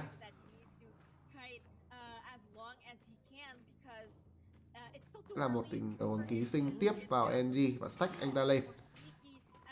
Tiếp tục kiểm soát chiếc máy ở khu vực 3 ván. Vâng, cái việc không xong được máy 3 ván nó là một cái bất lợi cực kỳ lớn với Rename ở trong trận đấu này. Theo người ở ghế khu vực trước nhà nhỏ tiếp tục kiểm soát chiếc máy 3 ván này. Sneaky đang làm rất tốt trong cái việc mà delay thời gian đập máy của đối phương. Oren đang núp ở gần ghế. Đây là một tình huống mà thợ máy sẽ là người cứu. Vâng, phát hiện ra vị trí của Oren rồi. Lấy luôn hit được vào Oren. Cứu ra tôi không nghĩ là NG chạy được đâu. Vâng. Ấn ký sinh mới sắp có rồi. Chờ thôi. Vẫn đang kiểm soát được chiếc máy ở khu vực 3 ván. Sneaky có thể ép đối phương đập lại một máy mới. Và đây là một khoảng thời gian đập máy không thể đủ được cho bên phía Rename. Họ còn đến 2 chiếc máy và lính thuê thì mới đang sắp xong một máy mà thôi. Oren di chuyển ra khu vực máy cổng trước để đập. Sneaky đang muốn xách người ra khu vực giữa cổng trước và 3 ván rồi. Một pha treo ghế tốt. Oren không thể nào đập được chiếc máy ở cổng trước nữa. Mặc dù nó 80% rồi. Sẽ điều đệ ra. Tôi chắc chắn Sneaky sẽ điều đệ ra. Kiểm soát ở chiếc máy mà Oren đang đập. Vâng. Ép hai bên luôn. Bây giờ lính đánh thuê ép vào ghế thì không cần cam máy 3 ván nữa. Ép về đây đấm AI. Vâng, bây giờ Oren quay lại máy đập. Bị debuff. Tốc biến đang có. Hạ gục NG. Vâng, mạng thứ 2 của Sneaky đây rồi. Và nếu treo kịp thì hoàn toàn có thể có một trận thắng. Thậm chí là thắng 4 với việc mà đối phương chỉ còn 2 thành viên mà thôi. Treo. Vâng, máy 80%. Máy 90%. Nhưng chỉ còn 2 người. Chỉ còn 2 người trong ván đấu này. Sneaky có thể lấy chiến thắng với một tình huống đối phương chỉ còn 2 người và không còn đồ đạc gì nữa. Đẩy đệ vào.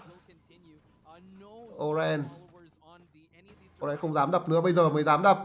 Tốc biến vẫn có nhưng nên để cái tốc biến này lại. Đấm một hit vào AI. Bây giờ máy Prime thì tiếp tục đuổi. Sau đó ấn ký sinh Oren là xong. 5 giây nữa ấn ký sinh mới sẽ có. Sneaky chỉ cần ký sinh Oren là xong. AI chỉ có nửa máu và sau đó anh ta có thể đẩy đệ chính đi để kiểm soát vị trí của AI. Không còn đồ cho lính đánh thuê nữa rồi. Quay trở lại. Không, đấm luôn Oren ở đây. Lấy hit. Xách người. Có lẽ là giết 3 thôi. Không giết 4 được rồi. Bên kia AI sẽ mở cổng kịp. Nhắm đến một trận đấu giết 3. Rồi, không tham. Tham lam thì thường mất hết. Cho nên là không tham lam thì bạn mới giữ được trận thắng 3 như thế này. Thắng 3 cho mộng phù thủy của Sneaky. Với một trận đấu đầu game không thuận lợi.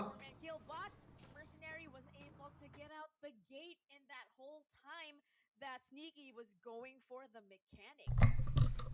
Yeah, just the beautiful Rồi. awareness. Didn't have the best Lần vừa rồi early này. chase, but this just shows Hào the háo quá. potential, like Kahel highlighted, of the Dream Witch just having excellent game sense, knowing where everyone was gonna be at. Mhm.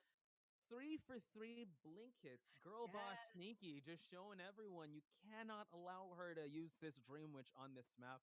And I'm looking at the chat and they're going crazy for her. I just want to give some shout outs to Pepperland, Mikochi, yeah, Luciel, Live Laugh 72S. Thank you so much for all the love and support for these teams. They can't thank you now, but you know what? All the good energy. Hơn một bồn mà. Con nào chẳng Yeah, có kịp. so Love at First Sight really making a huge impression on everyone here. This is their first outing when it comes to competitive Identity 5 in one of the biggest stages of the qualifiers. And for them, for Sneaky to get a 3-person kill against Hunter Rename thắng is rồi definitely thì something trong tình to huống show xấu forward. thì cố gắng đánh hòa cho em nhé. Really laughing at the comment here. It says Blink is sexy. Tình huống xấu thôi, còn nếu mà đánh được thì cứ đánh bình thường, hiểu không? Yes, indeed. Those were some sexy blinks that we've seen again 3 times, all successful. That's really something to commend. Sneaky, being sneaky, surprising us with that Dream Witch.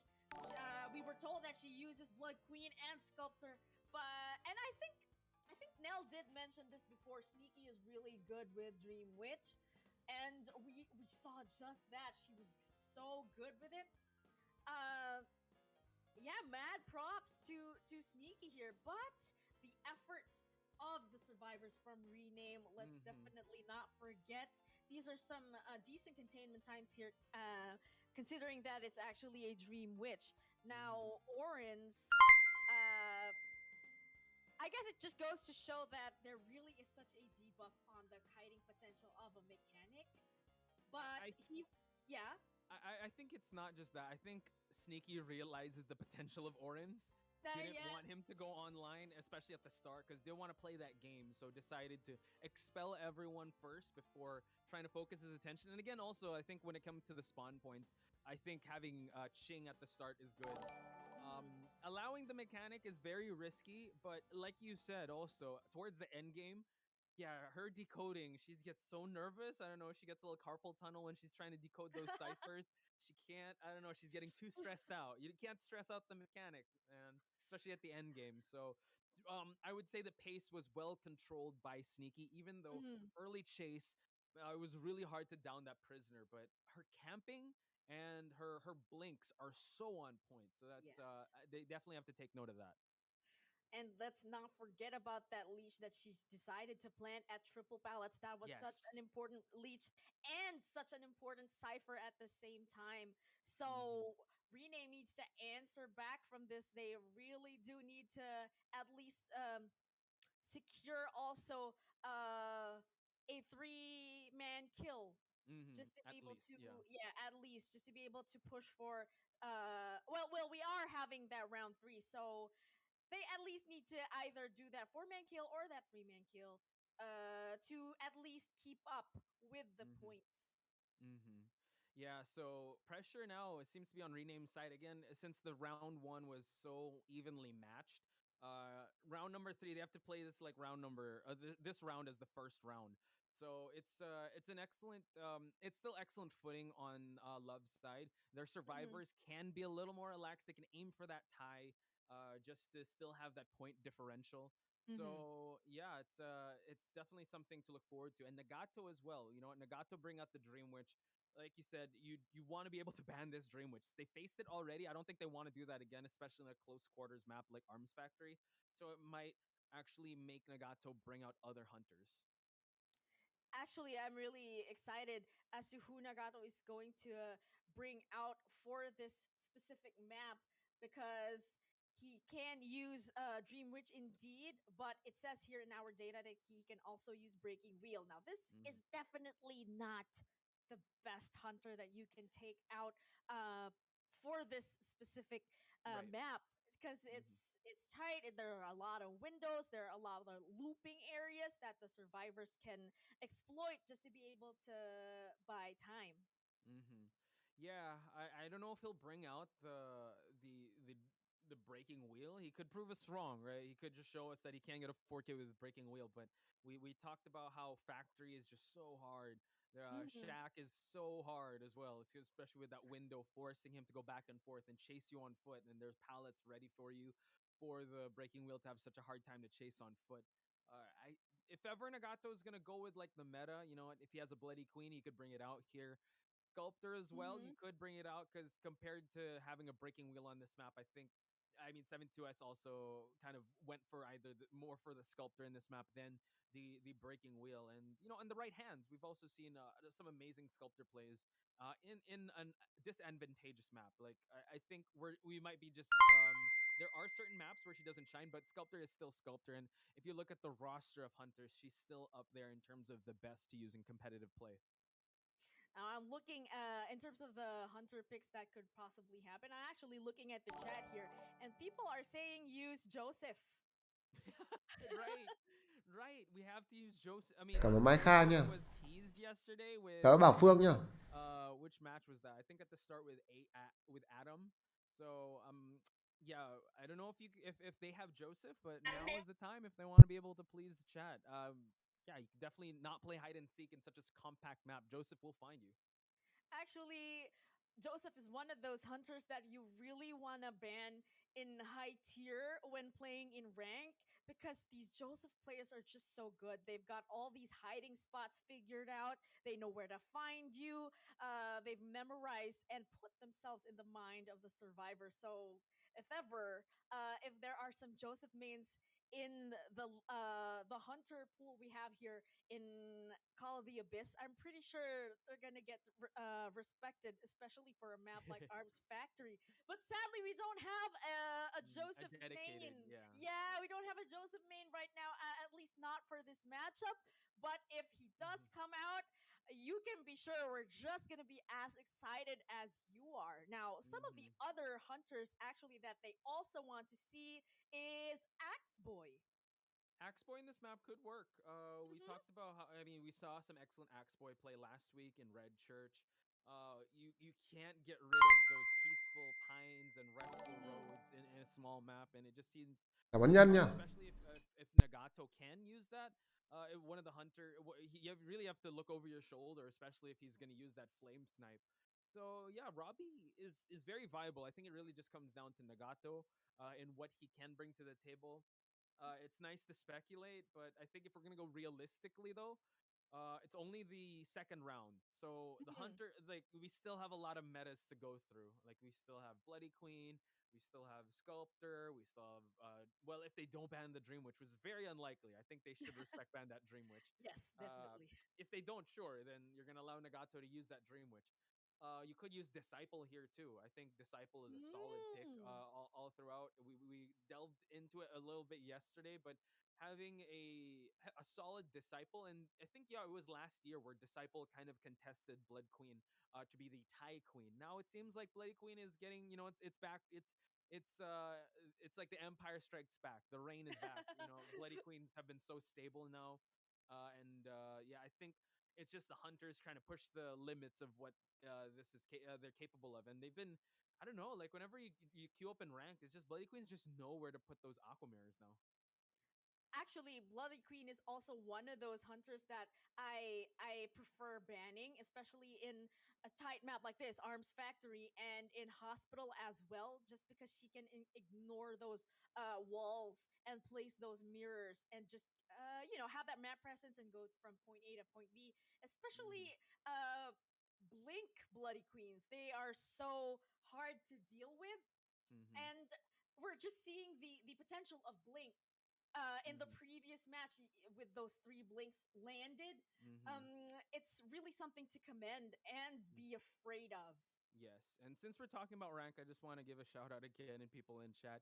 Meow says, "Can you guys give wish me luck in rank so they don't ban Bloody Queen?" You should blame Kahel because Kahel's the one banning Bloody Queen. But we wish everyone in the chat good luck, manifest all of that. And while we're still here, shout outs to Innocent Mango, Hanako, Universe. We still got Mio. Uh, what else we got? Wow, it's just going wild. Crystal Hong, just everyone in the chat, everyone's staying positive here in terms of giving everyone well the right amount of energy to get into this match, and you're showing a lot of love to both teams. Again, we want to find out the best of the best to be with GH to represent us in Call of the Abyss 5. So really important for you guys to just send all your love and support to your favorite teams, and it goes a long way because Love is one of the new faces, and they've already proven so much when it comes to their Survivor and Hunter players. And mind you, Sneaky's the backup Hunter. We have yet to see Senki. So Oh, right. Especially uh-huh. because, as we've discussed, Tenki is actually uh, capable of using all the meta hunters. So that's Yes. definitely something to look forward to. And Mm-hmm. if they do advance, that's something to be excited about because they'll be up against the really strong teams. But uh, um, their Mm-hmm. opponent here, Love. Oh, sorry, Rename, Mm-hmm. this is such a known team. So if it's them who's going to be up against whoever will be advancing between GG and HS, that's also going to be really exciting to watch. Especially because Orens is the one that we should be looking out for. He's so good with Mm-hmm. his kite. Um, and speaking of kite, actually, again, directing our energies towards the chat. Okay, so here's my friend Tracy from Terror Shock, one of the guilds in the Philippines, asking, Hey. Mm-hmm. when am I going to see a painter again? Ooh, Painter was actually kind of popular in the qualifiers for IVC. We've seen some painters there. I think we had Yes. a respectable number. I don't know if we'll be seeing some painters now. Maybe in the third. I think that's the most likely we'll see it. Ah. So they could pull off funky strategies like that. So yeah, painter could be quite annoying if you're a hunter. And but we've seen how well hunters could backstep and like moonwalk to not even allow themselves to look at the painting. Mm-hmm.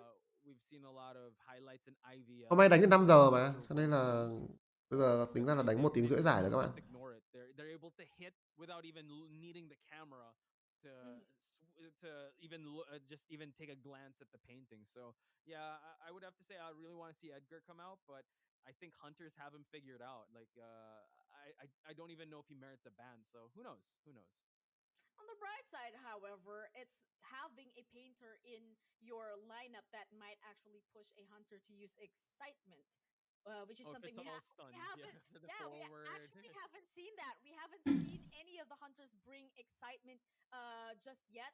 They're really focused more on blink and teleport, and also abnormal. But I'm actually looking forward to seeing that abnormal, especially on a geisha. And we've been mentioning this time and time again, guys. If we have any geisha mains out there Chúng in ta the sẽ đến với ban lineups, pick we'd của like to round see đấu that as 2B well. trong But cặp now đấu giữa here we are, Rename cùng finally, với with the LOV. picks and Ở bans. round 2A thì Hunter của We have LOV a đã có một round trận đấu two thắng 3 và bây giờ thì lợi thế điểm số nó đang nằm bên phía amount of LOV. bans to Họ be chỉ cần put hòa với against phía us Survival here. thôi là họ sẽ And có round we 2 chiến head thắng. forward, or Nagato sẽ any có 3 lượt thoughts on cấm how ở you're feeling with that cái strategy? round 2 này. 100%. I agree with you there. Wow. Okay, forward and like you said, the mechanic being banned. Oh, Seer! Mm-hmm. Oh, Seer's open. Cấm tiền đạo, it's definitely cấm open. thợ So máy, this vậy là begs tiên the tri được question: thả ra. which LOV what họ are sẽ they gonna ban? I cấm think they got gì the của sniper Nagato, strike. có lẽ sẽ cấm mộng phù Seer thủy. being open, yeah, they Cấm should mộng phù thủy. definitely lock that in, knowing that Team LUV they have really, I would say, well-rounded seers. Just depends on who is going to be using that seer. Hai lựa chọn đầu Yeah. tiên. Mercenary tiên is also tri. open a priority pick. And it seems like our hooded friend, the Và lính đánh thuê. seer, will be coming in, and another hooded friend. I actually thought at first it was the mercenary. I'm like, yeah, this guy's in a hood. It's Eli. Shout out to Eli too. Who was asleep. Exactly. Okay, so yes, good decision to definitely lock in that seer. Again, Cấm nhà côn trùng học đến từ Nagato. What is this telling us? We have an entomologist ban, so Let's go. wow, yeah, probably he does use breaking wheel, but I don't think he's going to bring that out, especially not in this map. So I actually have no clue. banning the entomologist was really good because that gimps the support of the survivors. Hai lựa chọn tiếp theo của bên phía LOV sẽ là diễn viên tập kỹ và nữ điều phối. Nagato, anh ta sẽ đánh gì đây? Trong trường hợp này thì sẽ chỉ có thể là một con Hunter đánh lẻ máu mà thôi. Anh ta đã thả tiên tri rồi thì không có thể nào mà đánh Madame hay là ma nhện các thể loại Hunter như thế được. Còn map này thì Polun lại là một map thi đấu khó. Thế nên là Galati là lựa chọn của Nagato trong trận đấu này. Với những cái gì mà Hunter LOV đã làm được ở round đấu 2A thì bây giờ team Survival của LOV chỉ cần hòa mà thôi.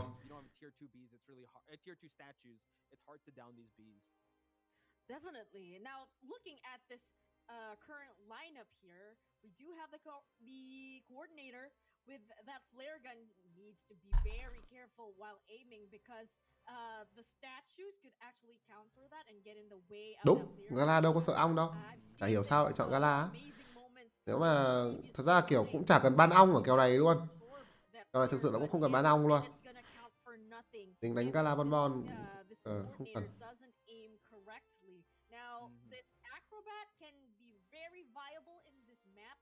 Liberagin sẽ đánh nữ điều phối, Adramel sẽ đánh tiên tri, Meaningless sẽ đánh diễn viên tạp kỹ và em Kai với lính đánh thuê.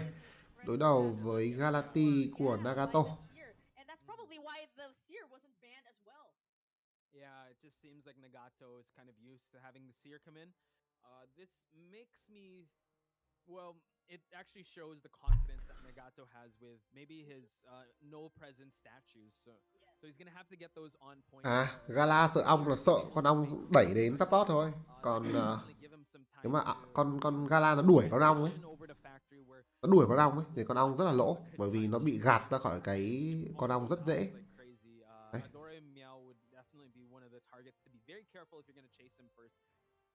Nó chỉ sợ bị support thôi.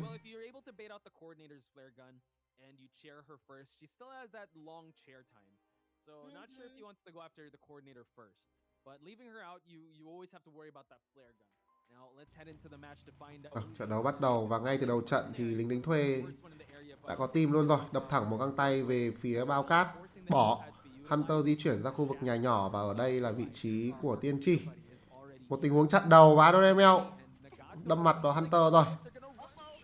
Búp cú, con cú của phiên bản này vẫn còn là một con cú của cái phiên bản 15 giây và ăn tượng luôn rồi. Đây là một pha di chuyển không tốt, nhảy cửa sổ phát đấy phải tiến về bên phải. Cái lỗi rồi. Một tình huống heavy attack. Cắm cọc phát hiện ra hướng chạy của Adoremel đang muốn về cổng trước và đây là một cái đường cai mà tôi không hiểu nổi cai cái gì luôn. Kết rồi. Không lấy được tốc biến luôn. Đây là một đường cai không tốt một chút nào cả. Pha đấy nhảy cửa sổ nhỏ nhỏ là bạn phải rẽ bên phải, bởi vì Hunter đang đứng ngay cái tầm phía bên trái đấy, bạn nhảy cửa sổ thì Hunter gọi là nhảy cùng hướng với Hunter luôn rồi. Và nhảy thì về bên phải thì may ra mấy cái tiếp được cắm cọc ra phía nhà máy và nhắm sang diễn viên tập kỹ của Meaningless. Tôi nghĩ là bên phía LOV nên hiến thì hơn.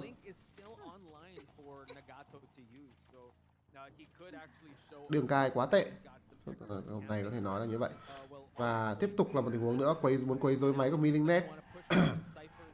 Đây là một tình huống mà diễn viên tập kỹ bị soi và rất khó chịu trong cái pha thi đấu này. Hunter chưa lộ phép, Nagato chưa lộ phép, vậy nên là bên phía LOV vẫn sẽ phải có một tình huống ép vào. Liberagin buông máy và di chuyển gọi là áp lực ra khu vực ghế, khu vực cổng trước. Tuy nhiên thì bây giờ Nagato, anh ta cũng bỏ ghế luôn rồi. Anh ta xác định không ai cứu nữa và anh ta bỏ ghế luôn. Meaningless đâm ra và vẫn đứng cam ghế đến từ Nagato. Chưa đẩy ra hẳn một phía nào cả. Có vẻ như Meaningless muốn cai thì phải. Anh ta đang đứng rất khiêu khích trước mặt Hunter. Và bây giờ thì Nagato không đuổi về nhà máy với diễn viên tập kỹ mà nhắm ra khu vực nhà nhỏ một lần nữa. Nữ điều phối đang ở đây. Rồi, nhảy ván và cai ra phía cổng sau.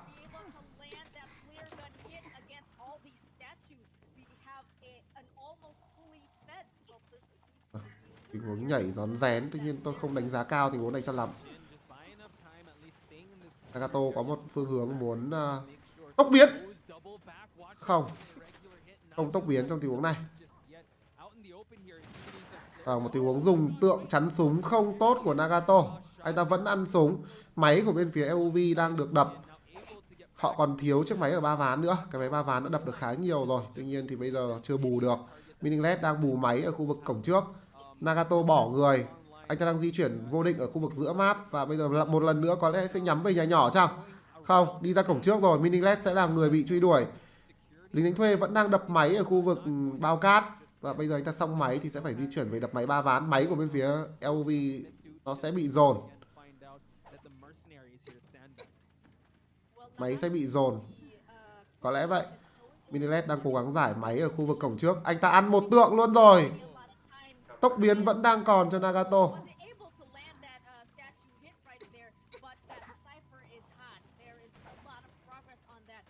Vẫn đang còn đủ nguyên những trái bóng. Nhảy bóng tốt. Tốc biến qua. Hơi đen cho Minilet. Ôi cái máy này cũng 99 luôn rồi. Cái máy này đúng 99 luôn. Bây giờ nếu Minilet cai được thì LOV họ sẽ có cơ hội để đánh hòa. Ôi không được rồi. Chạy ngược ra. Không tốt. Ở đây có lẽ là phải chờ tượng hết, sau đó nhảy cái bóng đen để chắn cái khu vực đi vào này. Chắc là có thể sẽ sống được. Cũng hơi khó một chút. Đây là góc chết rồi. Ibegin sẽ là người phải bù máy trong tình huống này.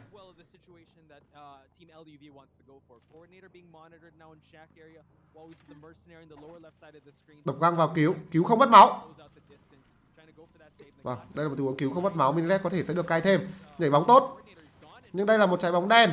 Và chắc chắn là Nagato sẽ đi vòng rồi.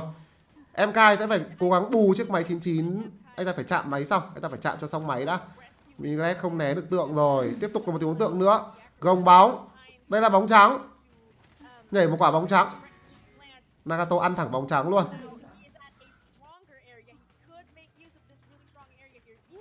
Vâng. Không được rồi. Đây là lần ghế thứ 2 đến từ vị trí của Minilet. Nhưng lính đánh thuê vẫn giữ cho mình được đầy máu. Vẫn có thể cứu được. Libegin đang là người bù máy. Nagato có một tình huống muốn xách người xuống hầm.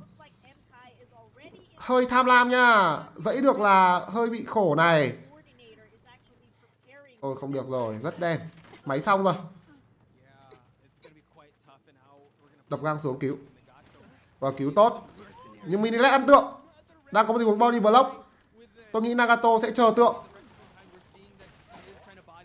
Bắt buộc phải prime máy trong tình huống này. Bắt buộc phải prime máy. Vừa rồi có một tình huống Nagato ta đánh nó một hit hơi lỗi vào người của Mkai. Nhưng cái tượng vừa rồi đặt ra thì nó chính xác. Minilet còn một trái banh nữa. Anh ta phải sử dụng được nó một cách chính xác. Nhảy bóng. Ăn hit luôn rồi. Cổng đang mở. 2 cổng đang mở. Teleport là có cho Nagato. Anh ta phải treo người đã. Tôi nghĩ là cổng có thể xong kịp. Cổng có thể xong kịp. Vâng, xong cổng rồi. Sẽ là một trận đấu hòa.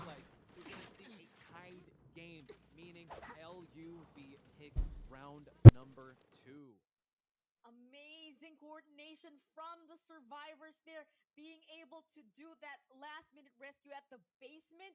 I was actually expecting for them to wait a bit more just to make sure that that Cypher is nicely primed and then the mercenary would go in for the rescue, but no, he was super aggressive with his rescue, already stormed towards that chair, and actually that was already 2 times that he was able to rescue right from the nose, right under the nose of the hunter. So we have a sneaky mercenary right here. Really good strategy from them both. And I think they did pop that that last Cypher there. He was able to disconnect from that heal before taking a hit and getting that Cypher popped. So I was kind of expecting there to be a terror shock if the mercenary was going to go for that force heal. But yeah, he let go of the acrobat, took that hit, and that was how they were able to prime that last Cypher. Yeah, beautiful rescues on Mkai's part. Like really just, I think the timing of his rescue too, right? You usually the hunter gets some time to kind of catch his breath because of what chase ensued and kind of assess, all right, so this is going to happen. Throw the chisel to find out which one. No, didn't allow it to happen. Not on one occasion, but twice. Able to rescue the acrobat right once the chisel ended when coordinator was being watched. So that's I would say that's good communication on the survivor side and excellent mechanical skills on Mkai's part. So here we have the match data. LUV securing themselves a tie, meaning they were able to win round number 2 courtesy of Sneaky's performance in this map for Dreamwitch. So let's check out the match data here. We see that the Seer was the first kite. Didn't really go his way at the start. Able to utilize the owl just to transition to another part of the map. But what I want to highlight here is that the seer didn't really run into anyone that was really working on ciphers. We did run into mercenary, but at least the mercenary wasn't really found out, so he was not able to sustain that much injury. When the seer was being chased, it was just him, and now it was also meaningless. That was did go back to the manor, but he was able to push some ciphers. And also MKai able to push ciphers, get the rescues. That's 2 rescues, and Jin coordinator able to kite for a really long time over there at the shack area. Kahel, talk me through what Nagato did. Well, we have 2 pallets destroyed and 7 hits landed on the survivors, 5 knockdowns. He was able to correctly manage the situation, securing that last chair at the end of the acrobat.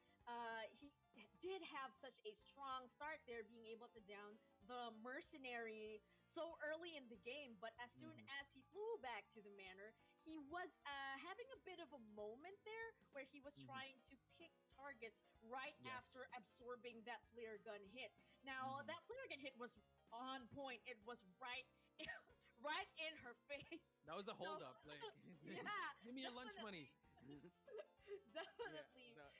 After that happened, it was like I'm not sure what kind of moment happened there, but it's, well, if I was the hunter, I would feel really disoriented, not knowing where to actually go. Now, I'm seeing all these wiggling ciphers. I know that there are decoders, there are survivors decoding these ciphers, but it took a bit of time before he actually decided to commit to the acrobat at that front gate ruins. So that was actually a lot of time bought for the survivors. Yeah, we mentioned it, how rotations are super important. With Dream Witch, yes, you will bump into the followers, but with the sculptor, with excellent game sense, you can sniff out with the chisels. But you saw how well how well they were able to coordinate and how respected they were when it came to the chisel. Because I don't think they were able that Nagato was able to land any chisel hits, because when he found a cipher wiggling like at sandbags or a triple pallet, they immediately stopped touching that cipher. They're like, we don't want to risk it. We want to be able to make sure that we're going to get out of this situation with as much resources as possible. So everyone had their shining moments here. I would also say, Nagato able to show us a little bit of that blink hit. I think also when it came down to it switched to teleport, but it was already a little too late for that, because the exit gate was being primed and opened already, while the acrobat was still had to be chaired. So at least he was able to tie, so the point differential isn't that much. Because in round number 3, not only do they have to win, but they have to win also in, well, there's a little bit of that point difference. So that's still that can make the difference, especially if we tally up the points. Definitely. So for this final round, potentially final round, they really do need to bring their A game. This will make or break the position of rename in the tournament. Now they need to catch up again with those win conditions. But now this gets me curious as to what the final map is going to be. Yeah, that's a big question. You got good choices like Moonlit. We have Hospital if they want to go a little more survivor sided. We have yet to see a Chinatown map. Usually, if we're based it off last week when we saw the NA qualifiers, a lot of people like to settle things in Red Church, so we haven't seen that much of that just yet. So there's still a lot of choices to utilize when it comes to maps. I think that we're just about to get to that in a bit. They're picking and banning the map. So we will head into the question now. Here is the question of the day. What are your most thrilling moments in Identity 5 compared with other games? Honestly, it's commentating. Like, this is so thrilling. I don't do that much with other MOBA games, but for me, the most thrilling moments is coordinating as a team. Like, I'm a survivor user. I try to use hunter, but I like it when we're all on the same page. Even though we're using force chat, you just know your role. You know when to be the one to go for the rescue, go for the exit gate, and just kind of just talk.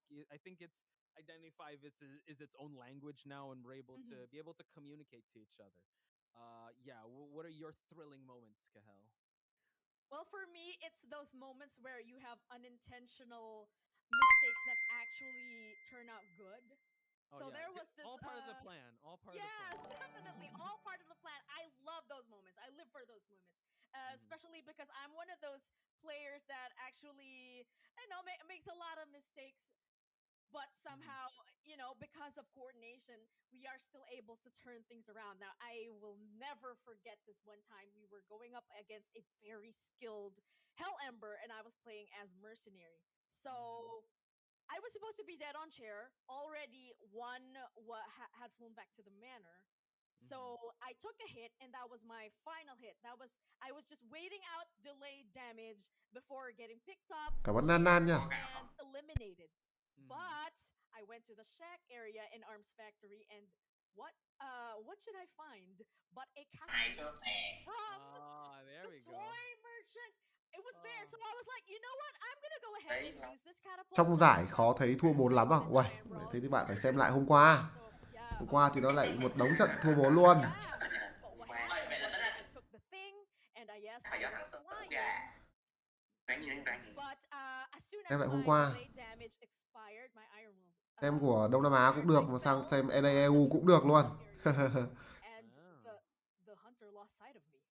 Thua 4 nó Wow. lại gọi là liên Yes, tục. and that was how we were able to prime that cipher and push for a tie. I was laughing so hard. I was screaming. At first, my teammates didn't know what was going on. Why are you screaming? I was like, the Mhm. hunter lost me because I got on the catapult. So There we go. yeah, it's those moments that I actually look for when playing rank as a survivor. Hmm. Yeah, honestly, it's also I have a lot of those moments also with Mercenary where you're able to, especially when the exit gates open, you're half damaged, the tension's in the air, and you're able to utilize the elbow pad to just sneak your way through. It's such a good feeling. Um, same goes with survivors. I did mention yesterday that I did try to utilize Anne or Wu Chang just when you're able to get those moments where you predict a survivor, when a good umbrella like throw to find the mechanic, or a cat jump able to dodge like a football, or you just close out the damage. Madame mạnh khoản nào mà thấy vẫn ban nhiều á? Is quite the unique Con combo Madame trong rank ấy character. thì nó rất It dễ really đánh just hòa. came out Bạn there, hiểu không? especially Người with ta cấm Madame một phần là bởi vì con Madame một là khó cai, hai là nó dễ đánh hòa ấy. Skins. Nó dễ đánh hòa ấy, bạn đánh kiểu gì đánh, nó cầm mở cổng chậm xong cái tỷ lệ hòa của nó rất là cao ấy. Thậm chí là nếu mà bạn ở thế thua ấy thì Madame nó vẫn là một hunter mạnh, nó vẫn đánh kiểu thật là một gương, kiểu không trượt phát nào ấy, Oh, I love that. nó vẫn And thắng được shout bình out thường to mà. Nell. Quan trọng là We just bạn khó thắng được con spoke Madame, about nên là bình thường người ta Gauntlet cấm đi Madame Sacrifice nhiều getting hơn. in the game, and Thế còn ví dụ như yes, đánh những con hunter kiểu kỹ năng như Gala Bonbon nhá, Intellect bạn definitely bị cai một phát uh, bạn gãy luôn thì Survival nó travels rất là dễ thắng. lovely Đấy. skins to flex when he's streaming. So guys, please do support Nello Mello Chứ con World Madame khó Esports thắng được nó, stream. nó cầm mở He's cổng chậm actually ấy, one khó of thắng the lắm. most active Identity 5 Mhm. streamers out there. Yes. And also, Mhm. what do you call this? For the people who are pulling the skins so early in the game, I would just like to say that I'm so jealous. Mhm. Congrats on your luck, but please pass it on to us. We need that luck. We need that luck, guys. Yes, definitely. I think, yeah, we were talking about it in the previous week that we didn't really get much. You know, we really gotta we gotta grind out the dice. We gotta grind out Yes. everything just to get that. And while we're still interacting with the audience, just another quick shout outs to the people in the chat. Lavior, Mio, who else we got here in chat? Maggie W. Yeah, just share your favorite moments. Miko Chi, I know I said that before. I hope we don't miss any names. I don't know how Nell does this. Seriously, he's really a streamer. Loki, Crystalline loves Cam. Who else we got here? Heartbeat. Heartbeat has Heartbeat. been here since yesterday, and Oh, he's let's been go. super supportive. Shout outs to Mm-hmm. you, man. Seer, Zoe. Where there's this one BL. Oh, BL is here in the chat. I also Oxygen a little bit. I think. Hang on, wait. I know there's this one. Karen also says, "What's up, Karen? We love commentators. We love you guys in the chat." Here, Fukiyami. Fukiyame. I hope I pronounced your name right. Thank you. I know she was asking for a shout out, or yeah, thank you so much for tuning in. We are gonna head to it, and we are going to the Moonlit River Park. Oh, interesting to note context. LUV denied Sacred Heart Hospital, Hmm. and they will be using Hunter.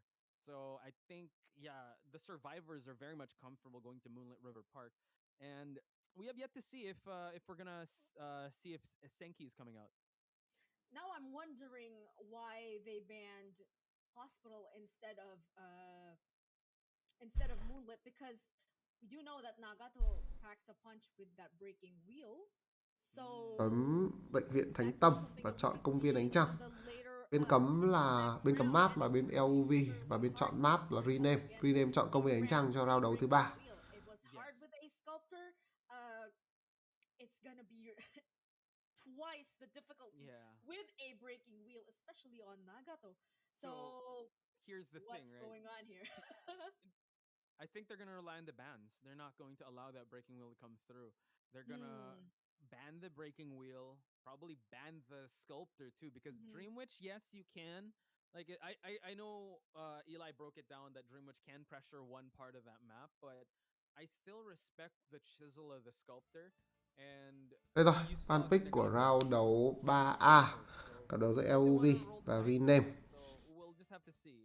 But they will for sure ban that breaking wheel. Well, at least we have that to that's one less headache for the survivors. I'm pretty sure they're Hunter also của gonna LUV là want Sneaky to sẽ get là rid người of chơi trước either ở that trong ván đấu này. sculptor Chúng ta sẽ Sneaky sẽ có 4 lượt cấm prioritize a dream witch survival. depending The on thing is, Nó it's cùng I chờ don't xem. think Với công viên Ánh Trăng thì thường một nhân vật sẽ bị nhắm đến thêm nữa, đó là nữ chủ tế. in this matchup. Chẳng nghĩa là cấm They're the ones tiên that tri, chose nữ the chủ map, tế, tiền đạo. Không cấm nữ chủ tế, thả nữ chủ tế ra cho bên phía Rename luôn. Thợ máy, tiên tri và tiền đạo đến từ vị trí của Sneaky. to come through. Definitely has the Sneaky has Bên phía Rename sẽ được cấm 2 Hunter của Sneaky trong tình huống này. in the chat is also wanting Sneaky to give us more hunters. Mộng phù thủy là chắc chắn là cấm rồi này. With those blink Cấm Polun đến từ bên phía Rename. allowing the sculptor to come back online. Cấm Polun, this might be the cấm chance for her Mộng to phù thủy. take out that, Nicky sẽ có khá là nhiều những lựa chọn nữa ở trong ván đấu này. Blood Queen. Gala I've seen ở trong that ván đấu đầu Blood tiên. Queen still Và có thể là has Madame a Red, chance hoặc cũng có thể là as Geisha. well in Khá là this nhiều những lựa chọn đang được thả ra. match. Nữ chủ tế và lính thuê là hai lựa chọn đầu tiên mà Rename họ lấy trong ván đấu này. Love really needs to secure those points. So we'll see the logic behind this Đánh bóng. this map soon enough. And now we Geisha have chắc. batter ban. Nobody wants to be dealing with this batter, especially with his ability to harass and extend the kite of Đang nghĩ đến con Geisha. is chasing. Và diễn viên tạp kỹ cùng với bác sĩ tâm lý là hai lựa chọn mà Rename họ lấy trong vòng chọn thứ 2. That psychologist edging on the acrobat. Really strong lineup here, I think, because Geisha Madame đều được. focus more on containment. But what's Vâng, và Madame Red dành cho Sneaky. a blood? Geisha Madame đều được. Anyway, as I was saying, what's interesting about these survivors is that they can be really good in this map, especially the acrobat. This is his playground. So now here we have Sneaky's Blood Queen, as I predicted, surprisingly. Tính ra thì cái lựa chọn I do believe bác sĩ in, tâm lý Sneaky's này Blood Queen. là I'm lựa excited chọn for this. ngon nhất mà Sneaky bắt vào. Mặc dù nó có 3 máu, nhưng mà nếu mà bạn gương chuẩn và sau đó dùng một cái tốc biến thì bạn vẫn có thể hạ gục được bác sĩ tâm lý một cách nhanh chóng. Còn nếu mà đuổi vào diễn viên tạp kỹ hay là nữ chủ tế thì bạn rất dễ mất gương, bởi vì đây là hai nhân vật có khả năng né gương. Với vòng của nữ chủ tế chẳng hạn, hay là những trái bóng hiện giờ của diễn viên tạp kỹ, nó có khả năng nhảy khá là xa, và nhảy xong thì nó còn lộn thêm một vòng nữa. Thành ra nếu mà Madame đuổi vào hai nhân vật này mà bạn gương nó không chuẩn xác một chút, bạn không lấy được máu luôn chẳng hạn, thì rất dễ bạn bị đối phương cai mất gương. Và mỗi lần mà Madame Red cai mất gương, bị cai mất gương thì cái tỷ lệ bị hòa đến thua nó sẽ tăng lên. I think Sneaky has to tap into that same hunter sense she did before, where she made sure that all her hits are on point, all her mirrors are on point, and if she wants to build up that presence early on, just stick to that blink trump card. Definitely. And also one thing to Không biết là consider. Sneaky có muốn cầm nhánh mở cổng chậm không nhỉ? Chứ còn tôi thấy quả này cầm mở cổng chậm là ví dụ như kiểu đánh vào đến cuối game mà còn 4 người chẳng hạn, con tạp kỹ là mà nó ra bấm cổng thì cũng không khác gì cái cổng bị hỏng luôn á. Nó sẽ là không thể bấm lên nổi luôn. I've seen some Bloody Queens actually bring out abnormal, so that's something to watch out for. But this is going to depend heavily on the outcome of the game when it comes to that point. Now, as you said, wow, I can't believe we forgot about the fact that the priestess is actually in Moonlit. She can be such a menace, giving that support and those long portals to the survivors. They could do that portal rescue that we love seeing. That's where whoever is going to rescue is going to receive that portal, do the rescue, have Tide Turner do the work just to be able to get that survivor through the portal. Yes. So that could be really disadvantageous to the hunter, especially if Sneaky has already used the mirror and it hasn't cooled down. So we're about to see how this is gonna play out.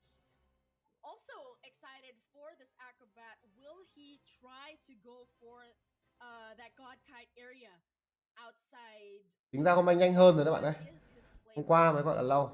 Hôm nay đánh là nhanh hơn rất là nhiều rồi á. Depends on the spawns and it depends on who he catches first. If it was up to Ok, chúng ta sẽ có round đấu 3, cặp đấu giữa LUV và Rename. Sneaky có vẻ như là gương thẳng về khu vực đó là lều rồi. Bắt vào đây vị trí của Queen, diễn viên tập kỹ mất gương đầu. Và vẫn có hit tay. Queen không... À, Queen nhảy bóng rồi. Vậy là Queen nhảy bóng né gương. Queen nhảy bóng né gương trong tình huống này. Và sau đó anh ta bị ăn một hit đánh tay. Và một tình huống Sneaky đạp qua quả bóng trắng của Queen luôn. Và bây giờ gương mới sắp có luôn rồi. Queen vẫn đang gồng trái bóng của mình lên. Gương được đặt ra, gồng bóng. Vâng, bóng tốt. Bắt buộc phải xoay gương sang rồi. Vâng, chém không trúng. Sneaky phải xoay gương sang. Queen vẫn đang cai tốt với cái bóng của mình. Và bây giờ thì đang ép góc với cái tốc biến của Sneaky. Queen đang muốn nhảy bóng rồi. Tốc biến qua. Vâng, có mạng dành cho Sneaky, bắt người sớm. Bắt người ngay khi có cho mình đó là cái tốc biến. Vừa rồi là một tình huống mà Queen đã nhảy trái bóng đỏ ra khỏi cửa sổ rồi. Tuy nhiên Sneaky đi sang góc bên trái, đi sát vào cái cửa sổ và tốc biến. Vẫn dùng được cái phép của mình. Và đây là một tình huống bắt người rất sớm. Gương mới đã có. Tôi nghĩ là sẽ gương thẳng sang bên phía NG chăng? À, Sneaky không cầm soi người. Vâng, trận này Sneaky không cầm soi người. Hơi đáng tiếc một chút. Nếu mà soi được luôn vào AI thì đẹp luôn rồi. Đang có một tình huống đục vòng vào đến từ AI. Sneaky có dấu tay. Quay ngược lại ghế và nhìn ra được vị trí nữ chủ tế chưa? Chưa nhìn ra được. Có vòng support nha. Để đối phương cứu được là cũng khá là nguy hiểm. Và buông tay ra kịp lúc đến từ AI. Tránh một tình huống bị Tero sốc. Không được rồi. Queen không chạy được thêm. Queen không chạy được thêm. Sneaky không nhìn được vị trí AI di chuyển. Pha đấy gương mà double down được thì ngon. Nhưng mà thôi, không sao cả. Cũng hơi khó bởi vì trước mặt nữ chủ tế cũng có một chiếc vòng nữa. Queen có một tình huống mà anh ta đâm ra góc của Ga4 để câu thêm thời gian kéo ghế của Hunter. Nhưng mà anh ta phải hiểu một điều là cái ghế sát Ga4 nó vẫn còn. Đây là cái ghế cũ của anh ta mà giờ sao anh ta lại chạy như thế. Ở bên kia thì đã có một tình huống côn cổng xa. Và có lẽ là nữ chủ tế sẽ được hồi máu thôi. Rename chắc chắn đang muốn đánh hỏa. Rename chắc chắn đang muốn đánh hỏa. Và gương đặt ra phía nhà 2 tầng. Gương hơi lỗi. Gương này hơi non. Gương này phải sâu thêm nữa. Lính đánh thuê của NG đang đến. Sneaky đã phát hiện ra rồi. Ém luôn vào vị trí của lính đánh thuê. Và bây giờ gương mới đã có rồi. Queen có thể câu được thêm bao nhiêu thời gian đây. Đặt thẳng gương vào mặt. Và đã có cái bóng ảnh thì Queen có làm gì cũng không thể nào thoát được. Từ từ, đang muốn đến cổng xa. Queen đang muốn đâm thẳng vào cổng xa. Madame của Sneaky đã mất cho mình đó là... Ôi, không vào được cổng xa rồi. Vâng, 1 giây nữa thôi mà. 1 giây nữa thôi là Queen vào được cổng xa rồi. Là Sneaky sẽ phải mất thêm rất nhiều thời gian để bốc Queen lên. Nhưng bây giờ thì khó. Bây giờ là một tình huống mà Oren truyền máu sang cho AI. Đã dùng cái máu giả rồi. Vậy thì bây giờ Oren thì cũng chỉ còn 2 máu mà thôi. Có thể đổi phép này. Máy đang rung. Oren vẫn đang dám đập máy các bạn ơi. Oren... Đá máy. Tôi tưởng pha đấy sẽ phải đổi teleport. Sneaky gương vào trong nhà. AI đang ở đây. Tại sao không nhắm ra cái máy trước nhà 2 tầng nhỉ? Cái pha đấy máy trước nhà 2 tầng đang rung cái đổi tele bay thẳng sang luôn là đẹp rồi. Oren đâm thẳng vào mặt Hunter. Thôi xong rồi, ông này ngáo rồi. Người ta chạy còn chưa xong, ông đâm thẳng vào mặt Hunter luôn. Và bây giờ cái người mà Madame đuổi ngon nhất trong tình huống này chính là bác sĩ tâm lý rồi, chứ còn làm gì còn ai nữa. Ông này ngáo rồi, ông này đâm thẳng vào mặt hắn này. Thôi xong rồi. Thôi sao? Ui, người ta chạy tránh được Hunter ra còn chưa được.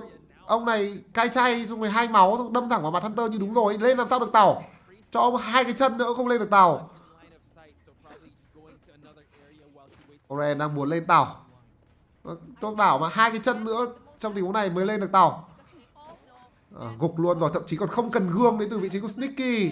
Bây giờ xách gần ra cái máy ở khu vực giữa cầu là bên phía Rename. Không, treo luôn ga 1 rồi. Vậy là treo luôn ga 1. Rename vẫn phải đập lại máy mới, họ mất cái máy giữa cầu rồi. Họ Sneaky đang làm gì thế này? Di chuyển ra khu vực trước nhà 2 tầng, ở đây không còn máy, không còn ai nữa rồi. Cái máy giữa cầu, một cái máy cũ của bên phía Rename. Lính đánh thuê sẽ là người đập. Sneaky chém được AI và bây giờ gương về ghế, kịp không? Có vẻ như là không kịp. Gương ra giữa cầu, lính đánh thuê nửa máu. Chém được không? Không chém được rồi. Tay gương sang. Lính đánh thuê vẫn còn đủ 3 găng tay. NG sẽ búng găng cho chúng này. Búng lỗi rồi.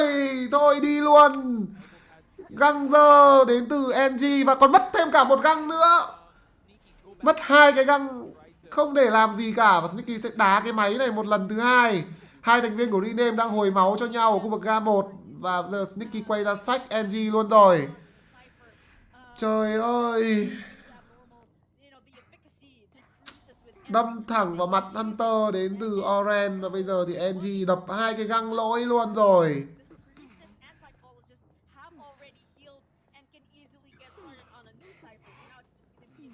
3 cái máy gần nhau. Giữa cầu, máy giữa cầu, máy trong lều và máy ở khu vực đu quay được. Đây là 3 máy ở quanh một khu vực rồi. Sneaky treo ghế ở đâu cũng có thể gương ra được hết. Không có máy nào rung cả. Và nên phá tấm ván ở trong lều đi. Cái tấm ván trong lều là một tấm ván khá là khó chịu. Bắt được vào dấu chân của AI rồi nha. Gương chém AI là không vào ghế kịp này. Từ từ, Sneaky đi con đường hơi vòng vèo. Thôi được rồi, đây là nữ chủ tế. Đây là nữ chủ tế. Có muốn đảo gương không? Chém luôn. Nữ chủ tế của AI cứu được người rồi. Nhưng máy nó không được bao nhiêu cả. Có khi chém luôn nữ chủ tế cũng được này. Còn một... Vâng, chém luôn nữ chủ tế rồi. Xách ra ghế cạnh lều. Xách ra ghế cạnh lều. Đúng rồi, đi thẳng ở trước mặt. Ghế này không đẹp lắm. Thôi nó không sao. Ghế này không đẹp lắm. Ghế này cam máy giữa cầu hơi khó. Oren đang bốc máy ở khu vực quay được. Và Sneaky biết điều này rồi. Máy 50%. Gương thẳng vào người. Chém lấy một hit. Ôi chém lỗi rồi. Đợt này Sneaky gương kiểu gì vậy? Gương chém xa toàn lỗi nhá. Vâng, Oren ăn một hit. Xoay gương sang đuổi Oren luôn không? Không đuổi. Và quyết định cam vào vị trí của nữ chủ tế AI. NG bị phát hiện vị trí không còn một găng tay nào nữa rồi. Sneaky 5 giây nữa sẽ có gương. Chờ gương chém Oren đi. Chờ gương chém Oren. Gương thẳng vào Oren. Vâng, sẽ là một gương thẳng vào Oren một lần nữa. Và Oren đi luôn rồi. Quá nửa vị trí của AI luôn rồi. Và Sneaky ra ghế chết luôn là đi này. Vâng, NG ăn hit. Và bây giờ thì chờ gương hồi lại. Hoặc xoay sang bên kia xách người luôn. Vâng, đúng là như vậy. Xoay sang bên kia xách Oren. Oren đã ngồi ghế một lần rồi. Và bị treo luôn ở chiếc máy cuối. Trận này Sneaky có thể thắng 4.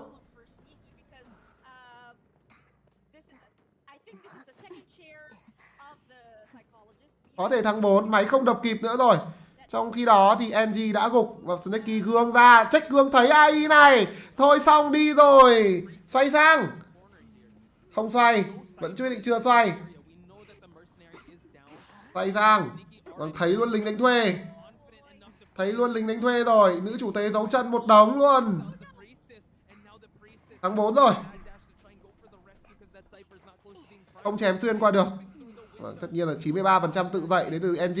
Tự dậy bây giờ cũng không ai cứu được vị trí của Oren cả.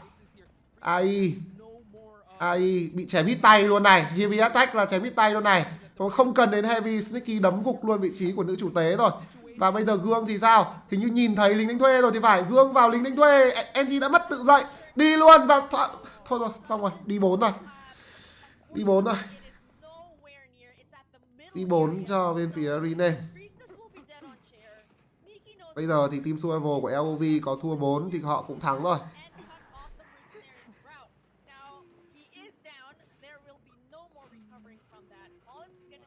Ông nào bảo giết 4 tặng sao gì đấy thì tặng đi nhá. Tôi không nhắc lại đâu. Màu mè đá thêm cả một lần máy nữa. Making sure she already switched to abnormal. She needed to use it, even though it just a little bit. Because Yeah, I for think good she measure. abnormal for good measure, 3 times. But wow, Sneaky, quite impressive with this Bloody Queen. Again, you got to give it up to Rename. They're the known survivor team here in Southeast Asia. So they really gave Sneaky a run for her money. Again, like you said, it was fluctuating back and forth. But I think the one that the changing of tides was when he was able to snipe out Orange in that spot, and the positioning of it was really good. If Yeah. only the decoding was a lot faster, and the mercenary could save the priestess, and then they could have pushed for that end game. But Sneaky was just, I would say, a half step ahead. Like, I wouldn't say a full step ahead, because it was really going back and forth. You couldn't tell who had the advantage because it kept going back and forth. So excellent round 3 first half. Yeah, that was such a good push and pull situation. And there are some little bits of details there. If that cipher, that last cipher, wasn't as near, if it was Mhm. at the other side of the map, that could have gone entirely different. Mhm. If who was that who needed rescuing? That was the mercenary Mhm. that the priestess needed to rescue outside the tent at that time before the fluctuations happened. Yes. If Yes. that happened at a different chair, that could have been that also could have been an entirely different story. But Yeah. it's there. It happened Mhm. there. It's such a good Mhm. positioning, as you Yes. said. I Wow. would have I would have to also say that props to Sneaky. The confidence in her hunter ability was so good, because I Yes. actually thought that switching to abnormal, it was actually in the mid game when she switched to abnormal. So I'm like, oh wow, she's fully committing to this, because this could bite her in the end. Because when she was chasing Orange, you brought up that point that was very salient. She had no blink. She had nothing to help chase. The mirror was still on cooldown, but she was able to corner out Orange. I would say that was a redemption down for her because of how well Mm. Orange played the first game. But looking at the scores, Kahel, I think based on points alone, even if Rename does tie it, Love at First Sight will be moving forward.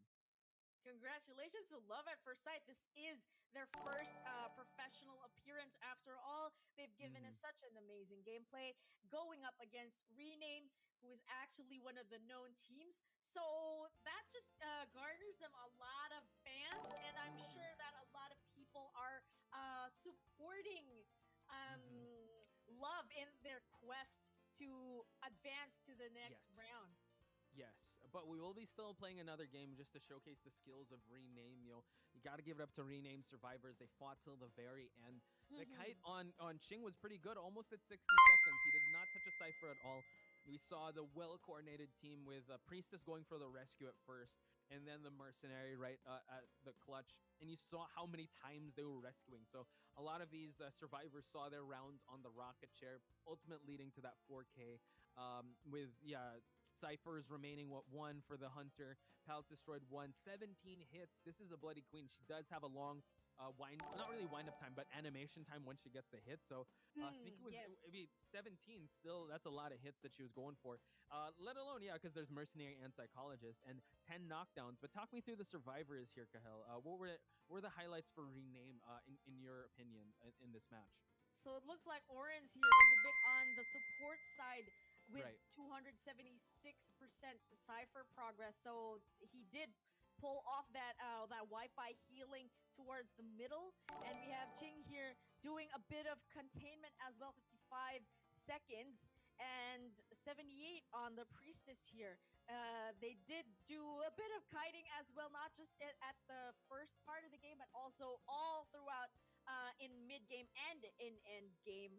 Again, that fluctuation moment, that was I think that was what put the seconds in there, and that Mm-hmm. was why they were able to rack in those seconds. But again, that four-man kill from Sneaky, although I really commend and believe in Sneaky's Blood Queen, to see her excel with those traits in particular, that abnormal. Yeah. That's something that you really don't see every day, and that was such fun to watch. Yeah, I think it catches a lot of survivors off guard too, because abnormal. It's very situational. I don't know. It's starting to become out of the meta, especially since you meant geisha abnormal. Cảm ơn Phạm Dũng nhá. Uầy, lâu lâu mới được con rồng. Why abnormal is so good because there were 3 ciphers remaining. Early abnormal in that part of the map definitely put the survivors in a back foot because they were at a comfy position. But it also allows the hunter to kind of get into the groove of things, especially in a huge map like this. If you're able to abnormal, even though a priestess is out there, abnormal one cipher. Trận này thì team survival của LOV có thua 4 thì họ vẫn thắng. It proved to be so because Sneaky was able to. Kèo này rename gãy rồi. Rename. We're still gonna play the second match. Thua hoàn toàn, tính ra là thua hoàn toàn. Hunter của rename thì không tạo được đột biến. Còn team Su thì gãy. You know what? This is where I might call it. If anyone from Love at First Sight is listening, maybe bring out the painter. Who knows?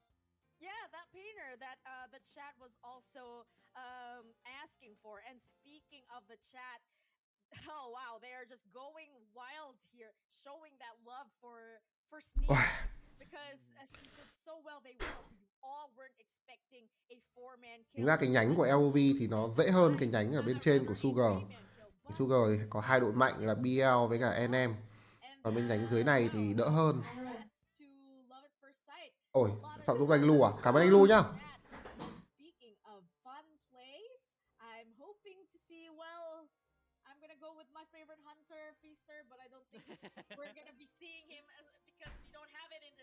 Tính ra thắng được kèo rename này có khi vào được chung kết tổng.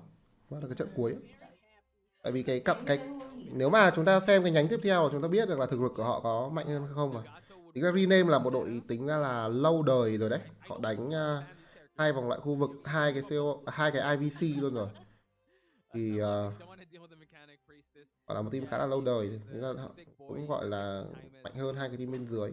2 team bên dưới có một team là team DG, một team là team HS, như là một team của Riffernun, một team toàn tên lạ. Let's see how Love is going to play it out because I wouldn't blame them if they went with meta picks here because again this is their first outing and they want to make sure that okay, well let's play another competitive game. Nagato anh ta cấm đi tiền đạo, nữ chủ tế và thợ máy ở vòng cấm đầu tiên của mình. LOV họ đưa ra 2 lượt cấm Hunter, đó là Mộng Phù Thủy cùng với Polun, và chọn cho mình lính đánh thuê tiên tri trong vòng chọn đầu tiên. Tiếp tục cấm đi bệnh nhân.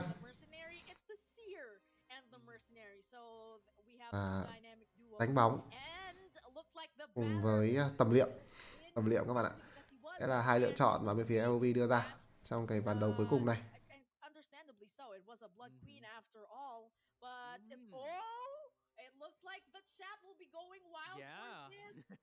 We have here the Embalmer. He does have that potential. I love Embalmer in Moonlit River Park because of those clutch rescues using the coffin. And wonder if that kind of situation will play out. I really want to Bon dành cho Nagato ở trong round đầu cuối cùng này. Nagato is well just showing us his hunter pool. Bon big map here. We have seen some Bonbons in IVL really crush it in this type of situation, but having an Embalmer in the mix and also looking Đúng rồi. at these Vòng lại khu vực COA 4. Go for early rescue, especially just to keep Bonbon not keep his presence in check, or they could just choose not to and just respect Nagato's Bonbon and just go for a tie. Really depends on how they're gonna play this one out, but we know how Bonbon is when it's in big maps, right? He struggles if the team does not go for the rescue. And speaking of Bonbon, it looks like the chat is hoping for a Monokuma skin. So fingers crossed. I hope Nagato has that. If you're hearing this, you better wear that skin. I was just thinking rather of what Eli said, that this is a TIE Hunter, especially in Moonlit.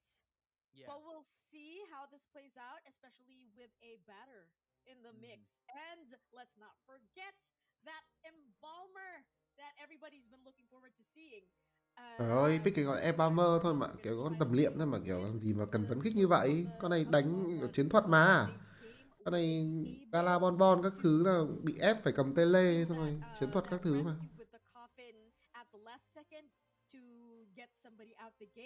I've been seeing this kind of strategy so much not just in Southeast Asia, but also particularly in the Philippines. So I hope I see it, because if I do, that would be really cool. Yeah, for sure. Especially in high level like this. And Nagato with the Bonbon, that's not in the data that we collected. So I don't know. This could be one of the hunters that we could be very like.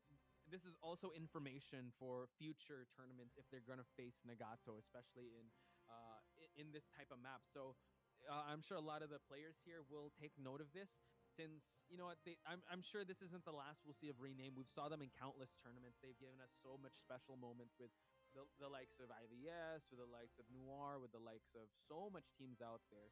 So I think they're gonna go out with well, sorry for the pun, go out with a bang here with with this Bonbon.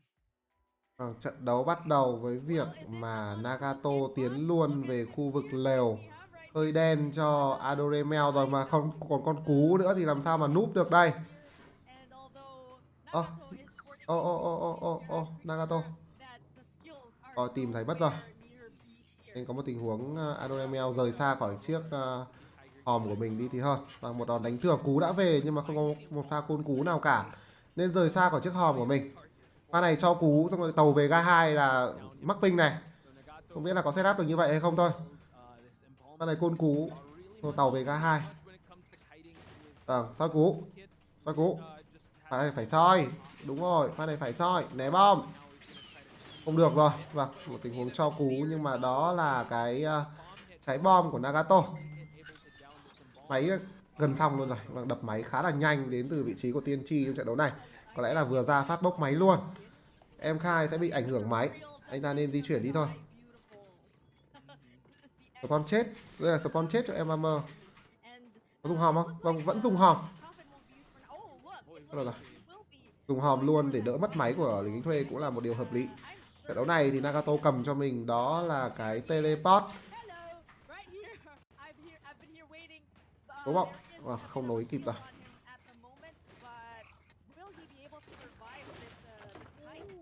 Hơi khó một chút. Hơi khó một chút.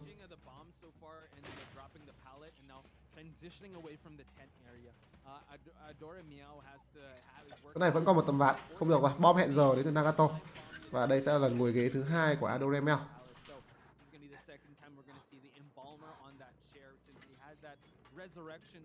Máy nó đang bị dồn hết về một bên cho bên phía LUV.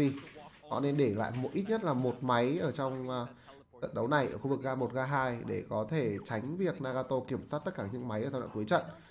Bài học nó cũng là của chính Rename ở ván đấu trước ở Team Survival của họ luôn. Khi mà trận đấu 3A, bên phía Rename họ để cho Hunter 3 máy cuối gần nhau. Và đấy là lý do mà họ lãnh một cái thất bại 4 người rất là nặng nề. Mặc dù là tính cái thời gian cai nó cũng không phải là ngắn đầu trận. Em Khai đang bị ép bởi Nagato và bắt buộc phải đập một găng đi trong tình huống này rồi. Đập thẳng găng về ga 1 cũng là một lựa chọn. Bom hẹn giờ. Nổ trúng mất rồi. Lấy đi máu lẻ của em Khai. Minilet đang ở khu vực ga 2 này. Đây là một góc khá là nguy hiểm dành cho anh ta. Kích hoạt nhánh 9 chạy thẳng vào khu vực nhà 2 tầng. Đây là một máy cũ của Tiên Tri. Bóng tốt. Nagato không dẫm bóng. Nagato không dẫm bóng. Minilet sẽ về được đến khu vực đu quay được. Cái này có cửa sổ. Anh ta né bom không tốt rồi. Đánh bóng thì tốt nhưng không làm choáng được Hunter trong tình huống này. Rồi, ít nhất là cũng chỉ ăn một trái bom mà thôi. Đánh trượt. Lách tốt đến từ đánh bóng của Minilet. Tiếp tục là những tình huống mà Nagato bom không ổn. Ăn một đòn đánh thường rồi. Minilet nên rồi ở khu vực K3, K4 này. Không được để cho Hunter kiểm soát máy quanh đây. Đánh bóng được. Nhưng mà xa ván quá, vẫn bị ép góc và bom hẹn giờ chính xác từ Nagato. Máy bị dồn rồi.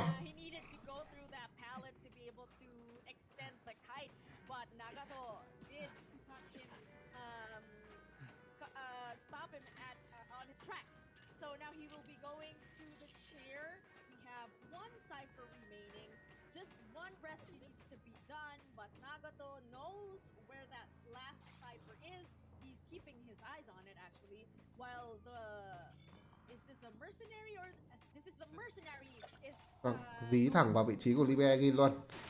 Tiên tri trong tay Libeagin đã không còn cú nữa rồi. Bên kia thì đã cứu thành công và họ nên bốc luôn chiếc máy ở khu vực đu quay được. Với việc bị dồn 3 máy như thế này thì bốc luôn máy đu quay được là một điều hợp lý. Ăn luôn một đòn đánh rồi. Em Khai còn một găng tay nữa.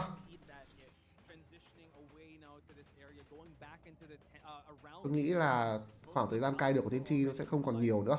Nagato đã có bom hẹn giờ.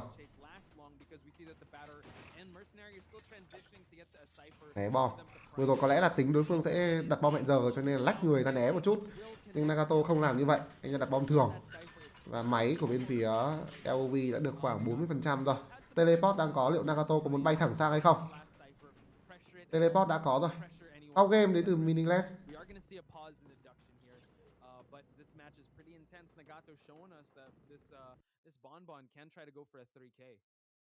Definitely. And again, that is just a repeat of what happened earlier with them trying to prime that last side. Trong tình huống này tôi cảm thấy là con tầm liệm ấy, các bạn đánh nó những pha như thế mọi người bị spawn chết như thế mọi người nên vứt hòm chạy thẳng thì mọi người sẽ câu được nhiều thời gian hơn.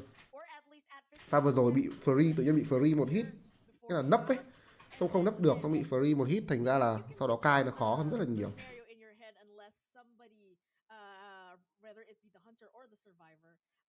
Will be able to pull off like a really neat trick there, just like what we saw with Sneaky and that abnormal. So yeah, it's. I would say I think Nagato. Well, he's gonna work twice as hard because Bon doesn't have the mobility like Sneaky did with the Bloody Queen with the mirrors. So yeah, I don't know the build he brought. I don't know if he can switch since. You know, holding teleport, especially end game for Bon is so important. So I think he just has to kind of camp it out and also. Ok, trận đấu sẽ được tiếp tục. Since that's what's gonna happen. Already knows that someone's gonna go for that rescue and he knows that someone is over there. Nagato đang ép thẳng ra máy của em Khai. Máy đã được khoảng 50% rồi. Hai máy 50%, máy ở lều đã 50, máy này cũng 50. Búng găng đi đến từ em Khai và búng tăng chạy thẳng vào phía nhà 2 tầng. Đây, ok, đây cũng có thể là một đường cai gọi là tốt, ít nhất là tránh ra được những cái máy cũ, đi hẳn sang được khu vực đó là cái ga 2 này cũng là một thành công rồi. Hai thành viên của LOV đang có một tình huống hồi máu cho nhau. Tele về máy và không có ai ở máy này cả. Hồi được máu cho Meaningless, tuy nhiên máu của Libeagin thì chưa được hồi. Nagato không bắt được vào hướng rồi, Tele xong rồi đi một vòng tìm không thấy ai, mất luôn dấu tay nữa. Meaningless đang tạo cái dấu tay ở ngay đu quay hỏng mà thôi. Anh ta được hồi đầy máu, anh ta có 2 trái bóng. Bên kia thì hai thành viên của bên phía LOV, em Khai thì đang nằm đất rồi. Libeagin thì đang bốc máy ở khu vực đu quay được, máy 80% rồi, đi về đây liệu có kịp hay không? Đi về đây liệu có kịp hay không? Máy Prime rồi. Ở đâu không? Máy đã Prime đâu, lag à? Ủa sao đứng yên rồi? Tiên tri đứng yên rồi kìa. Lag à? Lag rồi. Libeagin đứng yên rồi các bạn ạ.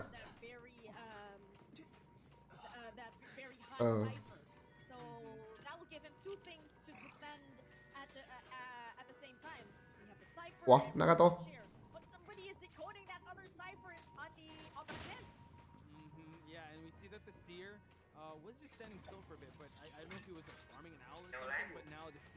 Thế xong như nào, thu bột à?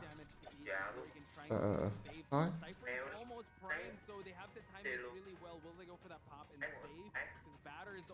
Mẹ, may cho chúng mày nhá, vậy là thắng 4 rồi, không vậy trận này thì tan nát.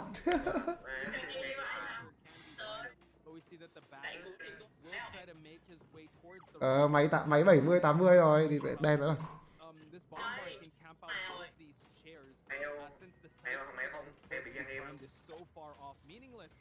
To be very careful with how he's gonna approach this rescue. As if that's not hard enough, he also needs to prime that last cipher since he's the only one that can actually do it. Watch out! The rescue. Batter has to be so careful. Oh my god! Mercenary trying to go for the save here. Trời ơi, mẹ, team có tiên tri thì phải nghe tiên tri thôi, phải nghe gì bọn kia, đau đầu thật. Rồi, ok. May mắn là đây là round thủ tục. winners, ladies and gentlemen. They will be moving on to day number 3. It is Love at First Sight. Congratulations, Love at First Sight definitely had us at first sight. They did win that so beautifully. It was a tight match. It just goes to show that Rename is really not falling behind in terms of that skill level. But yes, Love did win over them and will be advancing to the next round. And I'm actually excited as to who they're going to be up against after the next match. Yeah, because it's going to be up against the winner of GG. Rồi, pha đấy các bạn có thể nhìn rõ ràng là nếu mà tiên tri không lag thì trận này hòa được, bởi vì treo về ghế đấy xong chắc là máy cũng xong rồi ấy. Mình nghĩ thế. But you could tell from Sneaky's, well, the way she was answering the questions, very nervous, and rightfully so, because they went up against one of the veterans. Xong rồi, trò đấy xong rồi. Nói chung là lúc mà nó tiến về máy là cũng lúc máy xong rồi. Why they're one of the most respected teams out there, but it is Love that is moving on. I just want everyone in the chat to give their love and support to Rename. Hopefully we'll see them in future tournaments as well, because they have that potential to make it all the way to even grand finals. Anh bảo. For now though, it's going to be Love at First Sight, and I'm sure that Love at First Sight did gain a lot of fans, especially in the chat. Indeed, yes, actually I'm looking at the chat and they are sending a lot of love to Love. And to Sneaky in particular. Now, I'm actually kind of bummed that I didn't see Senki for this particular matchup, but we might see more of him in the next round when they do go up against the winner of GG versus at HS. So there's that to look forward to. It looks like the chat is also sending a lot of love to Aesop, the character, the Embalmer. That died beautifully, yeah. Yes, and to Eli as well, the Seer. Yeah. Guys, we love these characters, especially on those skins.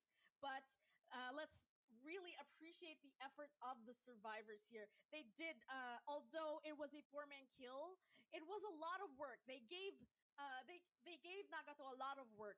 They didn't make it easy on him. And I like how they went all out, because usually in these type of matches, when it's already established that the point differential is so apparent that even if they get a 4K, it's still going to be one or the other team. They still played all out, and I think they even respected the Bonbon.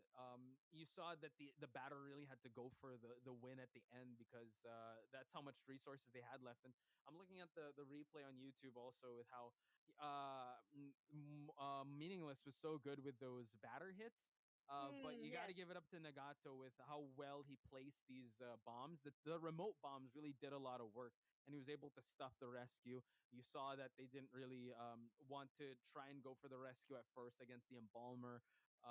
So just a lot of respect to this character, and he was able to get a 4K in a huge map like this. I can't wait to see more of Nagato's Bonbon in the future. And speaking of the YouTube replay, the chat is going wild right here, because they're already seeing what came out of the match. And there we have it. Everybody is saying GGs to both teams. Again, we'd really like to see more of Rename, because this isn't the only tournament that's going to be happening this year. There's going to be a lot. And shout outs to the to Nell, because he has been putting up IVA, right? Yeah, that's one of the tournaments to look out for. Another one would probably be the much-awaited IVC, and also, who knows? We also called IVS in last year, so it just shows that the community is growing.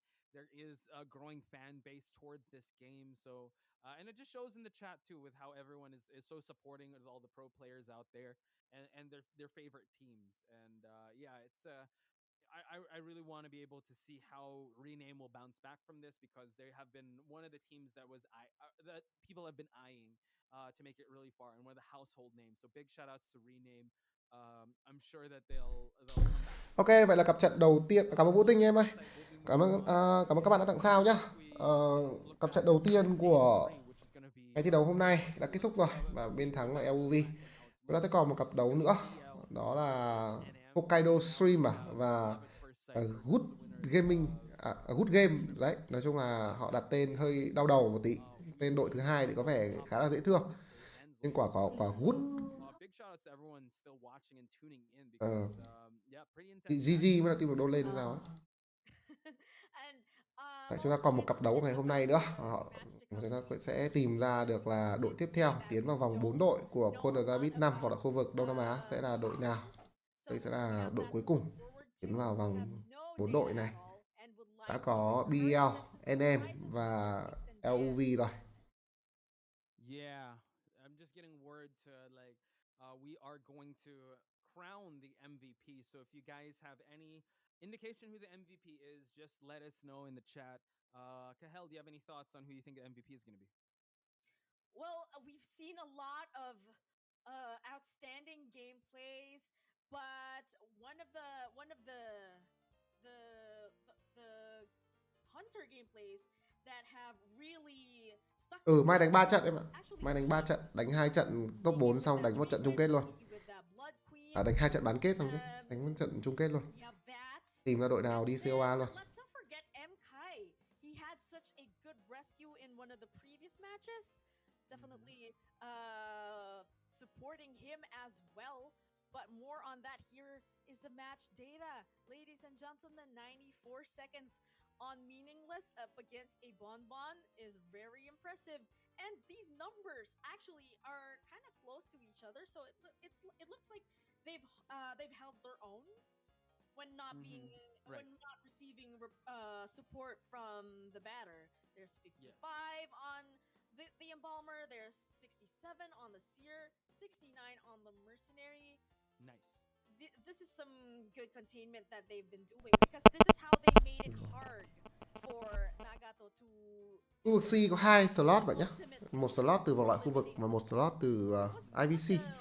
IVC thì đã tìm ra được slot rồi, đó là team GS của Thái Lan. Còn vòng loại khu vực này thì hiện giờ đang có 3 team tiến vào vòng top 4 rồi. Thì sẽ chọn ra trận tiếp theo này sẽ tìm ra đội thứ tư.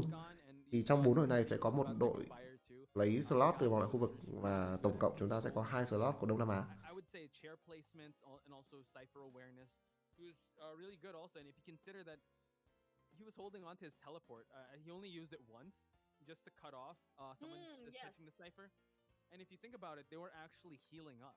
So pure chase alone, like this is one of the this is why Bonbon is so respected, because early chase, if you have a very skilled Bonbon to predict where you'll be going, he'll gain presence real quick. Plus, when he's at full presence, the range of the bombs is just it really makes it hard to even hide behind walls. And we've seen this in a lot of Bonbon gameplays. A Bonbon coming from the window on Red Church going towards the graveyard, that's possible. So to see it here in Moonlit is no surprise. Yeah, so kudos to Nagato for getting himself a fourth. Rồi, cặp trận đầu tiên thì nó đã kết thúc. Các bạn hãy đi kiếm cho mình một thứ gì đấy để lót dạ, hay là nước uống các kiểu để chúng ta chờ cặp đấu tiếp theo bắt đầu. Và tôi nghĩ là khoảng 15 phút nữa thì cặp đấu thứ hai nó sẽ đánh, nên là người có khá thời gian để đi chuẩn bị cho mình đồ ăn. Check this out. People in the chat are already encouraging us to hydrate and eat. Apparently, somebody's offering us dumplings. Wow, who's that? Please send them over. Yes, please send them over. We want those dumplings. We'll send you our address, postal code, zip code number, blood type, everything, just for dumplings. But yeah, thank you so much for. I hope everyone also is eating well and also drinking and staying hydrated. We do see that. Yeah, I think Eli was also very overwhelmed with the love and support in the chat, with how well you guys kind of showered him with your passion for the game, and also love for the commentators. Do stay tuned for the Eli and 500 sao cho Sneaky Idol, 30 sao gột rửa sự dơ giấy của Vagin. Cảm ơn Vũ Thanh Nhật nha. Because they will be the tandem for tomorrow. So yeah. Any thoughts before we close out this match data, Kel? Yes. Tôi vừa nghe chúng nó bảo là chúng nó có tiên tri, nhưng mà chúng nó đọc, cái thằng tiên tri đọc sai vị trí các bạn ạ. Bảo Hunter đu cái hỏng, nhưng mà Hunter đu quay được. Đau đầu vãi. Here are the match results. Again, we had such a strong start in round one. Both draws here, we're seeing the energy level of both these teams having draws, not just for the first, but also the second half. But it started to change a bit here in round two, with Sneaky really carrying the team there with that 3-man kill. And then to solidify that win, we have here that 4-man kill from Sneaky as well.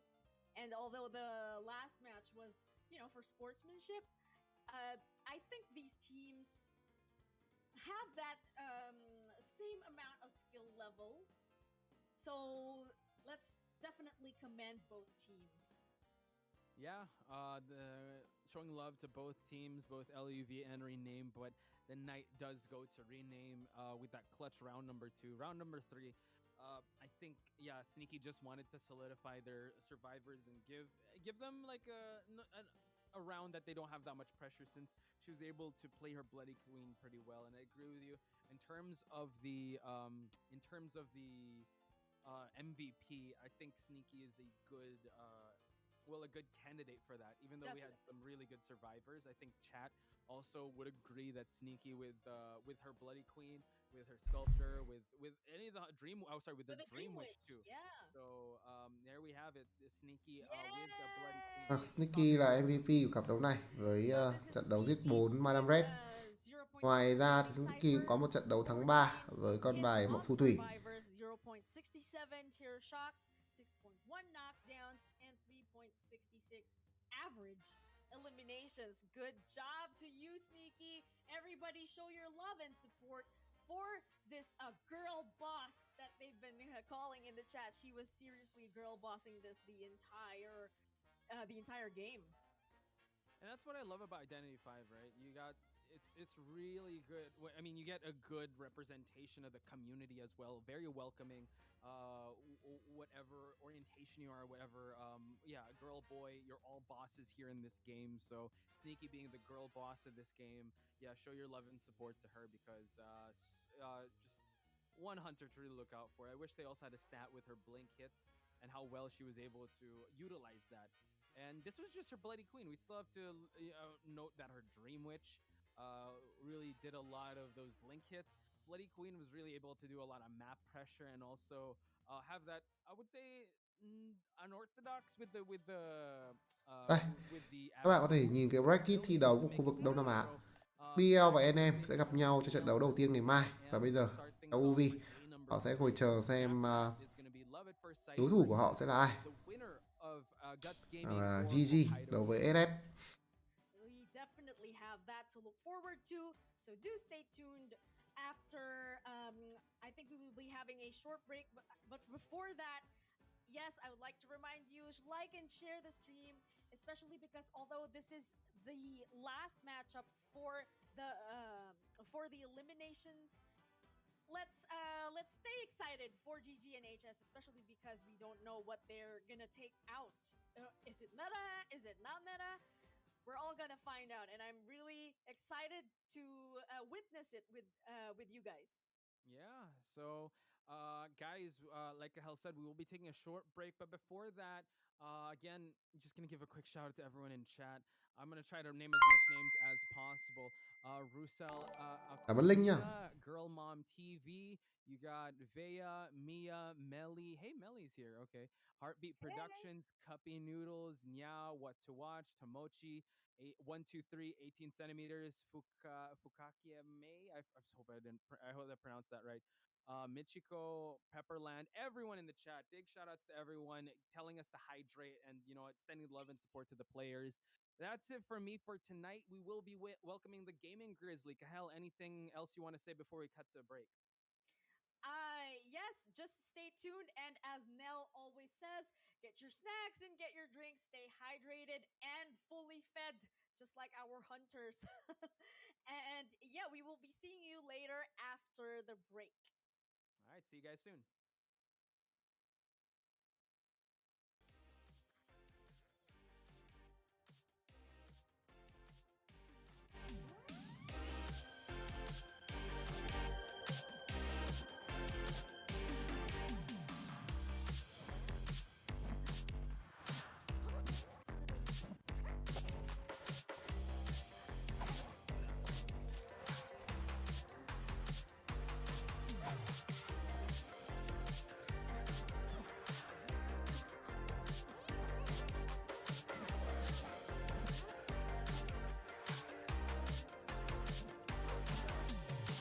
Đấy, đây là pha truyền máy. Truyền láo vãi đái. Đấy hiểu sao được máy 3 ván còn truyền cho máy khác.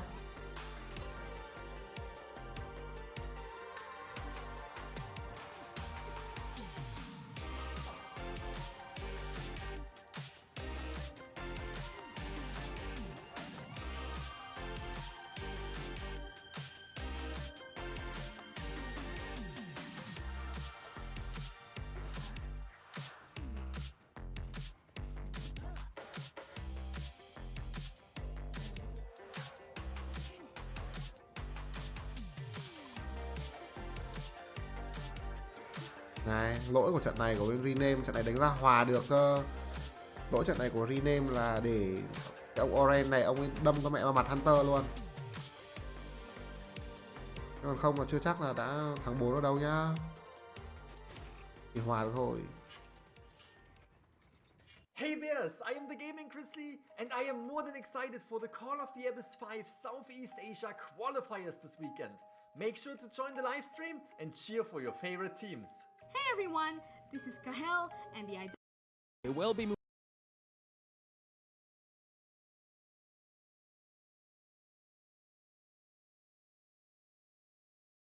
Lại cái đoạn trận Madame ấy. The psychologist Trận này đáng lẽ là chỉ hòa được thôi này, nhưng mà cái pha đầu, cái không phải cái pha đầu, cái pha cai 2 ấy, khi mà đáng lẽ là đang đuổi nữ chủ tế rồi mà lại tự nhiên cái ông kia lại đâm thẳng vào mặt Hunter ở chỗ nhà 2 tầng ấy. This is what's really tough now. One Cypher remain. She's gonna have to go all the way to that tent area if she wants to be able to. Well, actually, no. be able to catch up with the survivors in end game. Đây là pha tôi bảo các bạn này.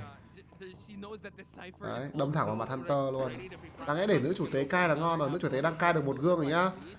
Không có cả một cái vòng nhá, hoàn toàn có thể cai thêm được luôn á. Xong tự nhiên kiểu ông này đâm vào mặt Hunter thì là toang mẹ luôn.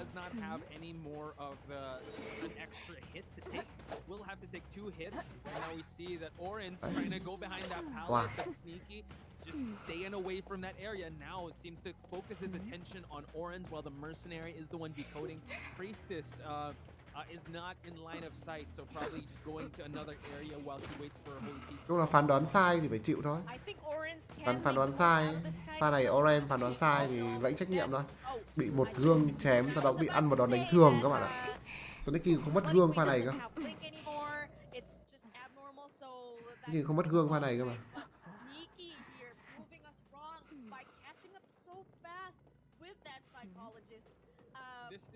This is what's really tough now.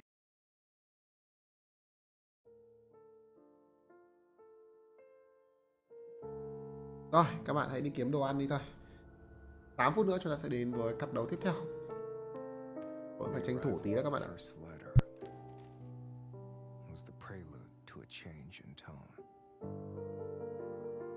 An accentuated sign of fate's shifting course appeared on the night the second letter arrived.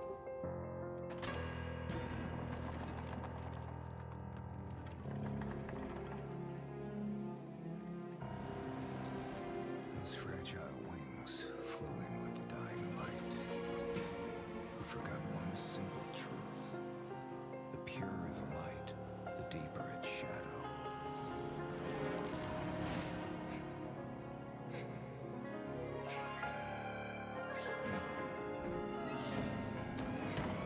My nightingale, never chase after illusions of hope. Looking back with longing eyes, this is just his unfailing bait.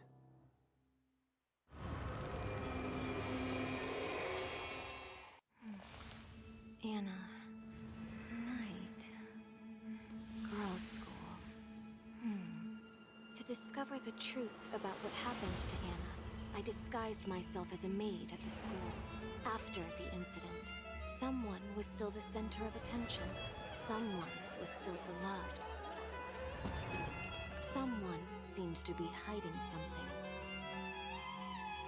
And the odd thing, someone was trying to look for answers in those ancient legends. The truth may not be what it seems. Everyone is under suspicion. things were not as simple as I imagined.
踏过荒谷和大漠，肩负着族人的使命，去往异乡。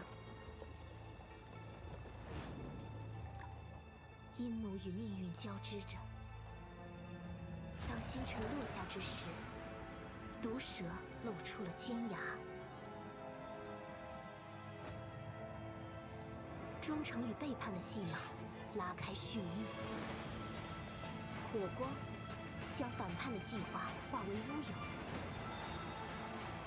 刺向毒蛇的弯刀，在烈火间把双手灼烫。然而，救命的稻草不过是又一场狩猎的预谋。而若不甘心成为猎物，只能自己勇敢伸手，触碰飞鸟与神鹰。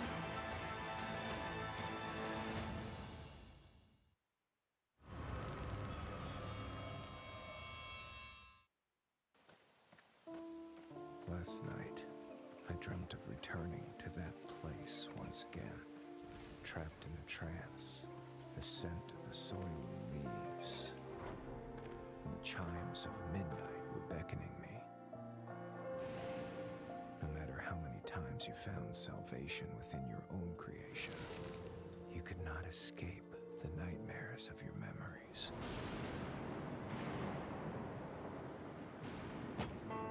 Stop it! End all this now! I remember now.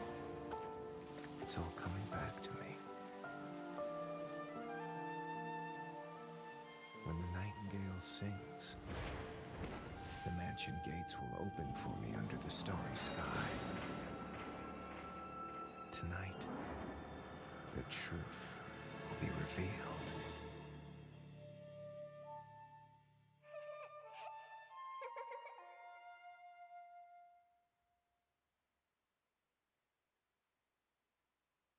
The islanders often say the wayward sons will eventually return home, just as migratory birds always come home to roost. Yet, fewer and fewer have returned. Fear has gripped the island, and strange rumors began to take hold.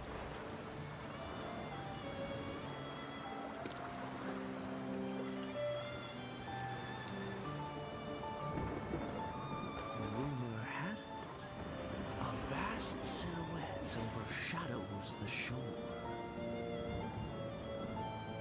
Some also say a resentful soul lies beneath the waves, luring voyagers to their doom. While many claim, even in a storm, the swallows will guide you in the right direction.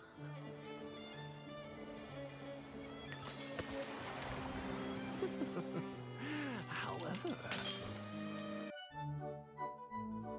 Welcome back, and once more, good evening, ladies and gentlemen, detectives. Welcome Rồi, to chúng ta sẽ Call đến the với Abyss cặp đấu thứ hai trong ngày thi đấu hôm nay. Cặp đấu giữa I am Kahel, GG and with và me SF. tonight is Grizzly. Good evening, man. How are you today? I'm doing great. Thank you so much for asking. It's so fantastic to be here again. I want to give a huge shout out to everyone in the chat. I have been spectating the chat a little bit, and it seems like the mood today is just so happy and so motivated, and also encouraging for the teams that I absolutely love to see it. And I am very, very excited to get into this next matchup. We're gonna see GG going against HS. We already saw Love going against Rename, and Love was coming out on top. I'm curious to see who will come out on top in the matchup between GG and HS. But before we talk about these matches, I also want to mention that the Season 20 Essence 1 is out right now, and everyone in the chat and everyone who is watching should definitely check it out, because the skins, S-tier skin for the Forward, which I absolutely love, Forward, one of my favorite characters, as well as the A-tier skins for the Perfumer, is it the Perfumer?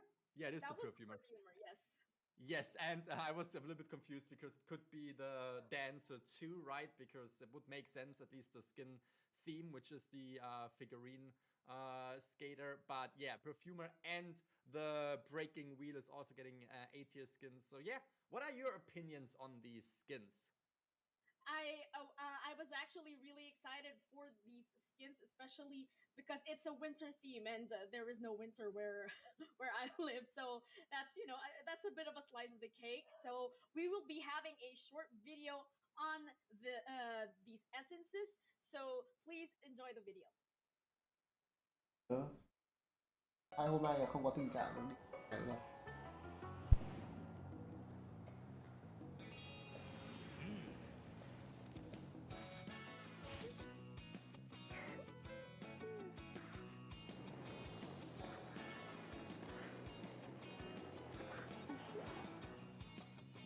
Ngày mai thì team VL và team NM sẽ đối đầu với nhau ở bán kết 1, và đội thắng trong cặp đấu này sẽ đối đầu với team LUV ở bán kết 2, và hai đội thắng trong hai cặp trận đó sẽ tiến vào chung kết tổng, giành chiếc vé đi Korea Việt Nam.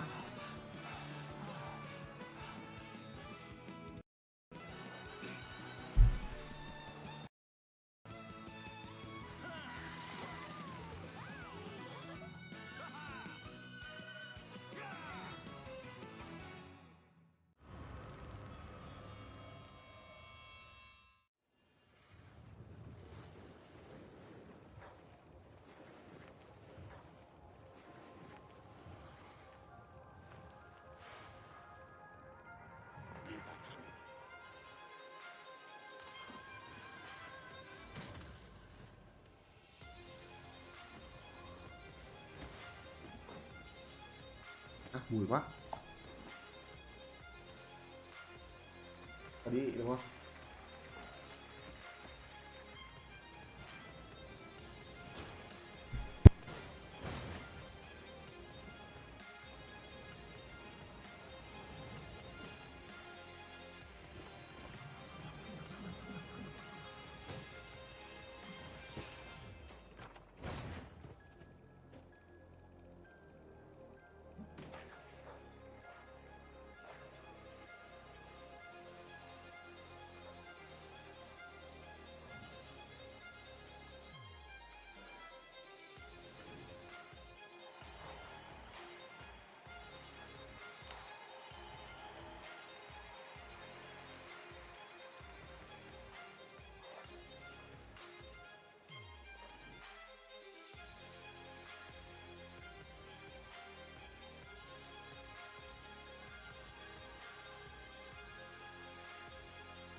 so the effect on that skin of the forward is really nice, especially when he's dashing. It's like he's skating forwards, and it's really aggressive and beautiful at the same time.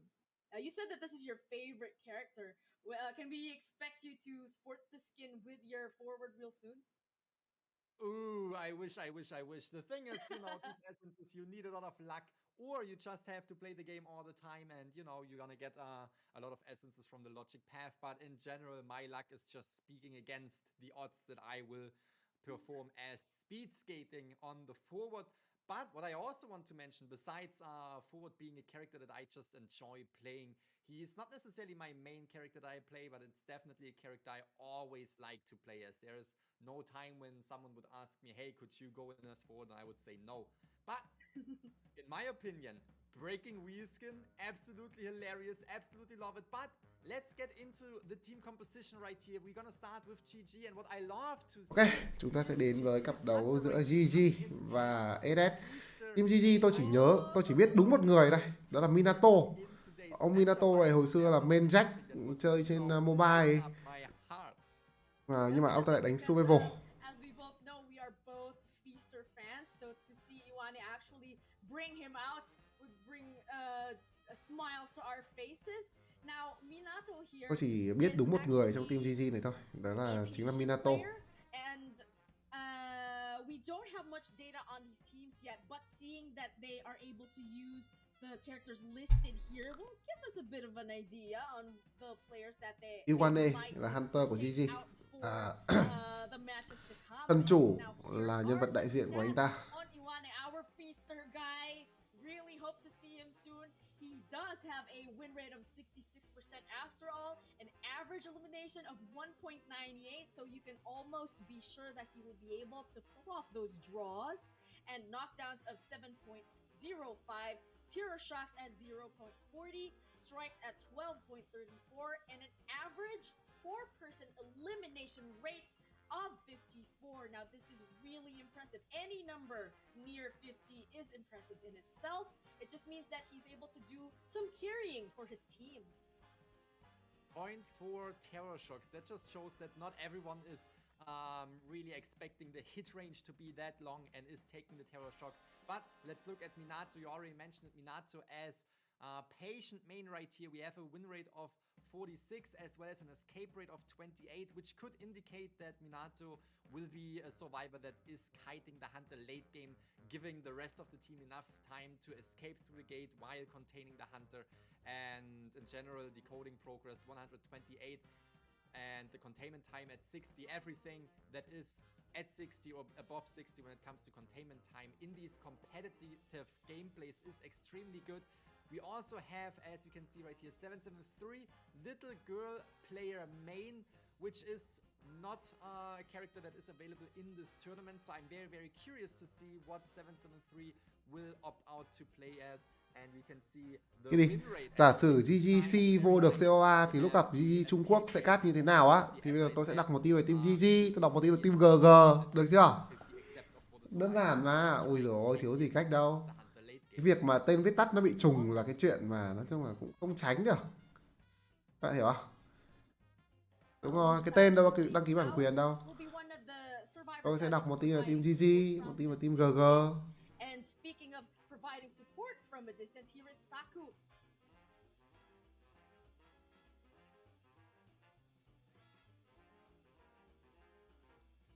Saku with a win rate of over 70%, escape rate at 50. As I said, we should see an escape rate of 50% when it comes to the survivor side, except of when we have the survivor that is trying to take the attention late game. Decoding progress quite high. We have a containment time also at over 60%, which is extremely good.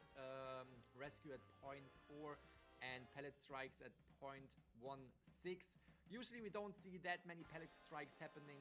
Usually when it comes to the survivor gameplay, the survivors are trying to maintain their distance, trying to establish a safe distance to the hunter, trying to avoid every single hit that is possible. And Saku as postman could be an extremely good support to the team. And here's Shane with that entomologist pick. Definitely a menace to the hunter if able to provide that support the Bees. And now here is that win rate of 56%, a containment time of 66. The containment times are pretty near each other, which means that they could either pull off that rebound kite in mid-game, or able to at least buy some time for the Cyphers to get decoded early game, at least at 60 to 70%. And here we have a Cái mic của cái bà caster kia nghe nó thì phải đau tai quá các bạn ạ. Nó cứ kiểu bị echo ấy, khó chịu thế. If used in these matches, it looks like Masahiro has got a hell of a coordinator. And we can see the rescues at around 1, which is extremely good, coming in with the rescue containment time at 71. This flare gun, as long as the hunter is not able to avoid it, can be extremely dangerous. And I also want to say it because you mentioned it, Coordinator has been seen before in this tournament, but in general, not a lot. We saw her, I think, once, that is it. So I'm very, very excited if we see the Coordinator coming in with Masahiro again. And now we can see Azama, a player that we don't have a lot of data on. We can see exactly no data. Could be a little bit of a wild card right here. Could come out to play and surprise the opponent's team. Now we're gonna jump into the team of HS. Yasu, very, very well known for his Stream Witch. Team này thật ra thì khi team SS này tôi cũng chỉ biết đúng một người thôi. Đó là Rifanun. Còn lại là toàn những cái tên mới hết các bạn ạ. To a lot of people out there because Rifanan is a very, very well-known player in the community, and as we can see, is also coming in as team này tôi biết mỗi Rifanun thôi. Character when it comes to hunter gameplay, which is the breaking wheel. And here we have the survivor lineup. I'm not sure how to pronounce this, and but more on that later. We will get straight into their statistics here. Yasu with a 25% win rate. I think this is from a bigger sample where they got these numbers from, because here we have eliminations of 1.36, knockdowns 5, terror shocks 0.36, strikes at 13.10, 16% 4-person elimination rate. I think, it looks like Yasu has been putting in all those points in the Koa matches. Very, very curious to see how this plays out with an elimination rate of 16%, but this could also just show that in the later games, we could see Rifanan come in while we see Yasu coming in as Stream Witch in the early matches when you actually have no hunters being banned. Now coming to Rifanan's stats right here, win rate is at 67. We have a 4 elimination rate of 36%, which is extremely good. I mean, he is maining the meta characters and he needs to secure as many points for the team as possible. So there we have it. Eliminations, an average of 2.3, knockdowns 6.8, terror shocks 0.34. I said it before, that is extremely good. If you have a terror shock rate that is over 30%, I would say it's actually really, really decent, especially in these high competitive gameplays, because survivors will just try to keep their distance. And here we have their designated priestess player with a 58% win rate. Looks like she will be doing a lot of supporting for the team, because also 69.92%. So not just able to support, but also to do some containment. And as if that's not enough, we also have an average decoding progress of 144, a rescue of 0.88. This is a very well-rounded player we have right here, Grizzly, and an escape rate of 40%. That is, those are great numbers, not gonna lie, especially considering that we have such a high decoding as well as containment time, and as Priestess, just a very, very versatile character that brings so much to the game. Now we are coming to Toton, who is a painter, as we can see right here. Stats are just looking very similar to the Priestess before, with 63% of win rate. We have an escape rate of almost 50%, which again is kind of consistent when it comes to the top tier players on the survivor side. And then we have the containment time, which is also over 60, and decoding progress 140. Again, these numbers, they just speak for themselves. And as I already mentioned, you can see it throughout the entire team that you have very, very similar numbers, except of 1 or 2 players because they are just trying to take different roles when it comes to the gameplay. For example, late game survivor, late game sacrifice. We can see that we have the mercenary player as well, and Kunashiri is coming in as mercenary. Here you see what I mentioned with the escape rate. It is just extremely lower compared to the rest of the team, but that doesn't mean that this player is any less important. If anything, he is more important because he is taking the attention of the hunter late game, securing the escape for the rest of the team. Still shows us the win rate at almost 50%, a containment time of 70, a decoding progress which is not as high, but as mercenary that is not your main. Tên của mấy cái ông này thì phải nghe chừng khó cát nhỉ các bạn nhỉ. Atabomon. Atabomon. Atabomon 4 âm. Rồi. Tiếc thương cho cái họng quá. Đọc 4 âm, đọc tên của ông 4 âm. Thành Cát Tư Hãn. Đấy, tương tự các bạn đọc tên một cái tên dài 4 chữ như thế. Atabomon.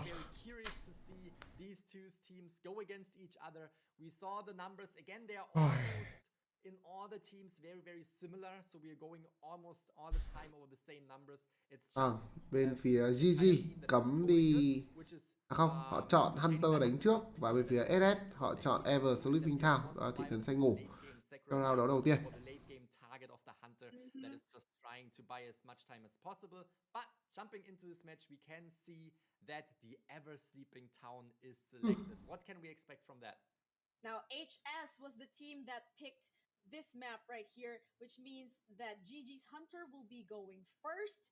Again, we've seen Ever Sleeping Town a lot in the earlier rounds, so this is that perfect time to bring out those meta picks. Now we have that breaking wheel. Definitely, I'm really expecting to seeing this breaking wheel in round 1, not just from GG, but also actually from HS, if they can bring that out. I mean, we don't have a lot of data on them anyway. This might be a good time to actually show us your breaking wheel gameplay.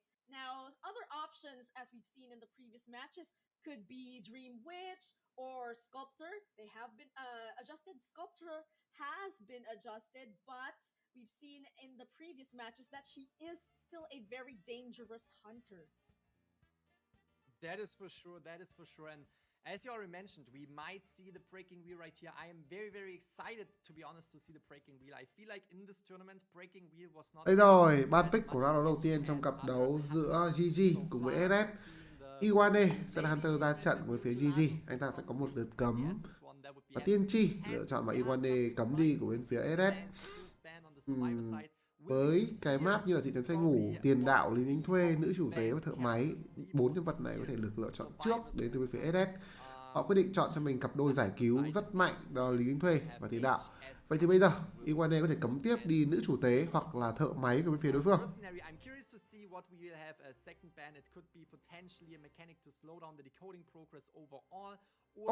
Cấm khắc mộ. Là trời. I did not see a Gravekeeper ban coming, to be honest. Yeah, I don't know what to expect at all because of this ban. Sao lại cấm khắc mộ nhỉ? Bệnh nhân và bác sĩ tâm lý là hai lựa chọn mà bên phía SS đưa ra. Iwane, theo như những gì chúng ta thấy ở phần giới thiệu thì anh ta là main thần chủ. Và đánh Madame round 1 với cái team này. Cái team quỷ tha ma mắt này mà dám đánh Madame. Trời ơi!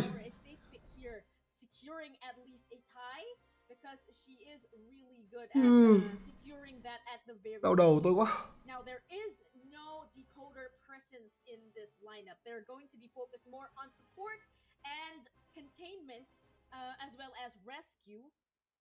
I think they can pull this off, especially because Bloody Queen is relatively easy to manage in this map. That is for sure, and we know Bloody Queen is chịu luôn á. Vâng, Atabomon với bác sĩ tâm lý. Riffernoon đánh survival à? Là trời. Vâng, và Riffernoon đánh survival chứ không phải là Hunter.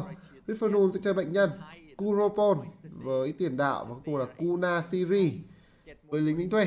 Và những cái tên của các thành viên bên phía SS làm tôi rất đau mồm. Thực sự tôi phải nói như vậy.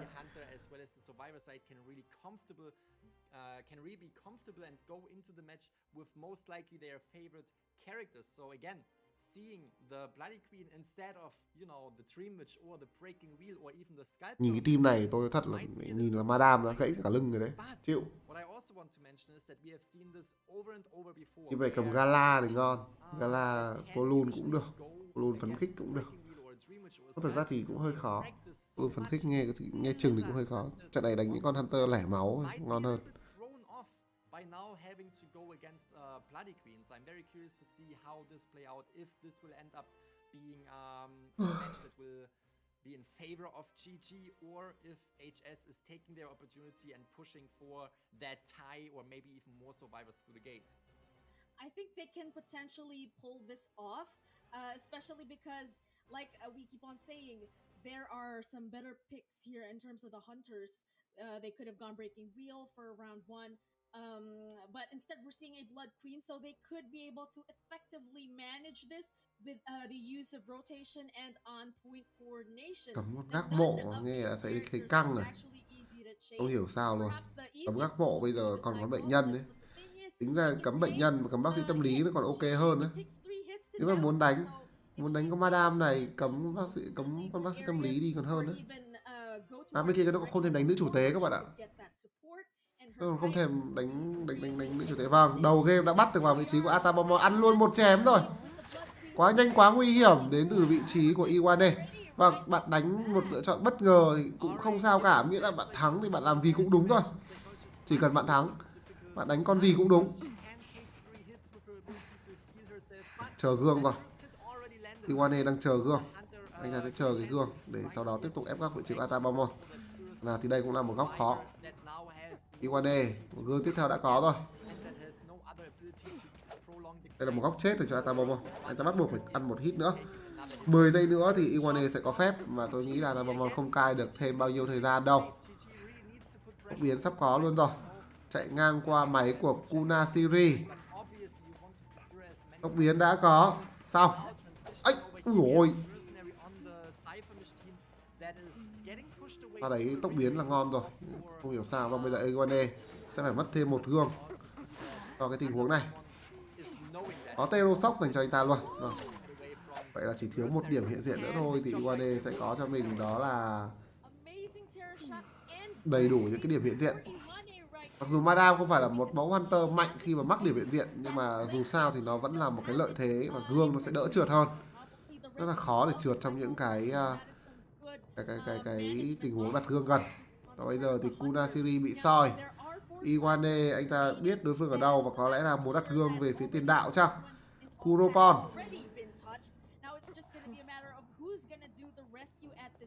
Đây là một tình huống gương để không cho đối phương đập máy mà thôi. Kuna Siri đập gang vào.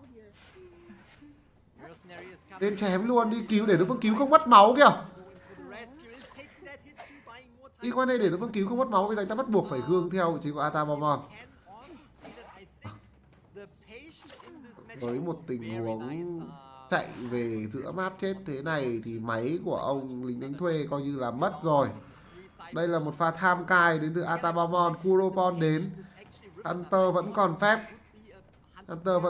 Và với cái việc mà Iwane dí Kuropon như thế này, tôi nghĩ là bên phía SS phải đoán ra là Hunter cầm tốc biến chứ nhỉ? Vâng, phải đoán được rồi chứ. Bốc luôn thì là cầm vấn khích, còn không bốc thì rõ ràng là cầm tốc biến thôi. Phá ván. Gương tiền đạo không? Gương tiền đạo là ông kia tự dậy luôn này. Ui, gương vệ, gương thay đi bộ rồi. Ép tiền đạo. Ok, thôi được rồi. Ông tiền đạo hơi ngáo một tí. Hai máy đã xong cho bên phía SS rồi. Iwane treo được người lên ghế và đây là người ghế thứ 2 của Atabamon. Tôi nghĩ là bệnh nhân sẽ phải đi cứu thôi khi mà tiền đạo đã mất máu như thế này. Và nếu mà bệnh nhân của Inferno đi cứu thì cả team SS đều sẽ là những người đã mất máu. Hồi hưu máu cho nhau ngay gần Hunter. Iwane có gương đơm thẳng vào chúng nó luôn thôi. Hai người đang hưu máu cho nhau kìa. Gương. Không gương rồi. Vâng. Chém luôn vào Inferno. Không có nhánh 6 đến từ Inferno. Và bây giờ thì Atabamon đi thôi. Một mạng đầu tiên khi máy còn 3.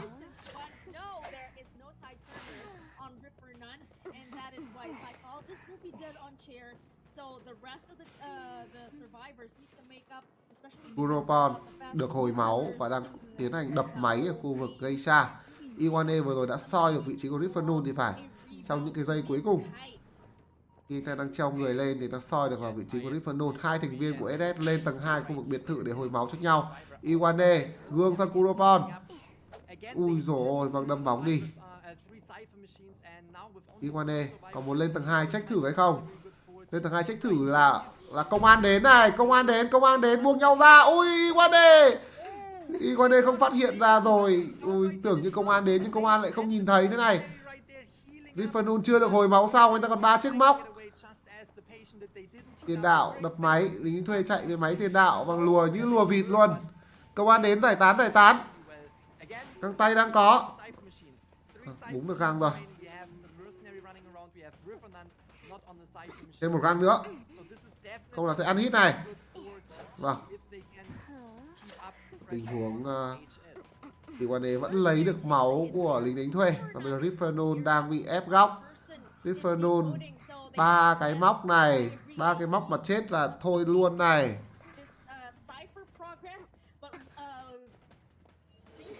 Bắn móc.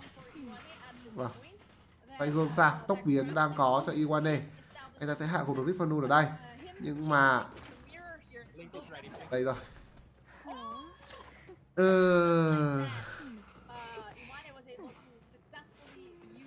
Cái thế máy nó hơi khó, hơi chậm cho bên phía SS khi mà lính đánh thuê đang nằm gục. Và bây giờ Kuropon anh ta end máy ở khu vực thật ra thì anh ta end máy ở cái khu vực cây xa này là anh ta bị nắm vị trí luôn rồi, check được cả gương luôn. Kuropon lộ vị trí, anh ta bị cam xa. Tuy nhiên thì tiền đạo vẫn còn cho mình 1/3 trái banh để có thể vào ghế một cách an toàn.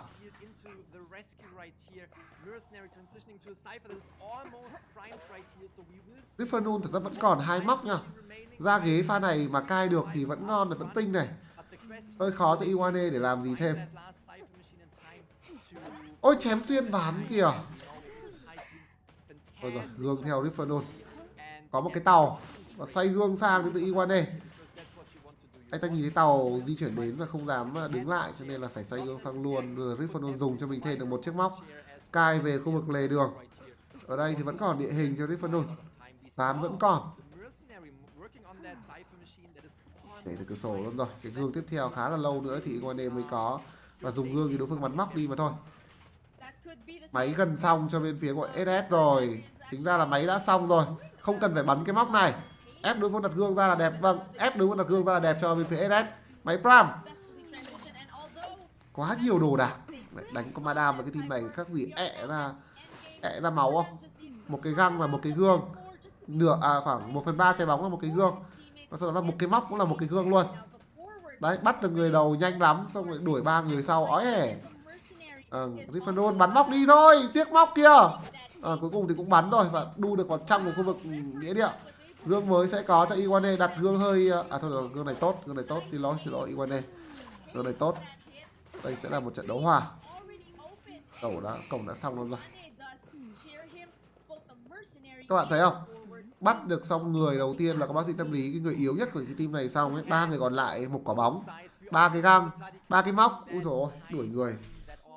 Thực sự đánh Madame Red team này kiểu chấp vãi cả chấp đấy. Người cai đầu và cai tốt là Madame Red thua. Người cai đầu cai không tốt thì Madame cũng chỉ hòa được thôi. Đúng chưa? Người cai đầu mà tốt thì Madame Red chắc chắn thua. Người cai đầu làm có không tốt đi chăng nữa thì team này vẫn đánh hòa được với Madame. Đánh chấp kiểu này chấp Madame Red chấp vãi trưởng mà.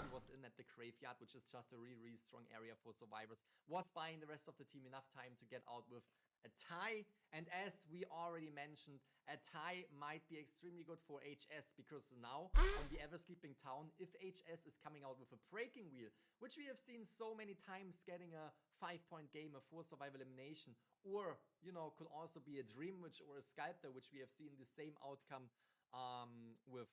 That could be the upside, the momentum that HS needs right here to get going into these matches against GG. Or will GG's survivor side also push for the tie and just, go with the same results into the second round. But now talking about the match that just happened here, we can see it. Fantastic job on GG. Hits 14.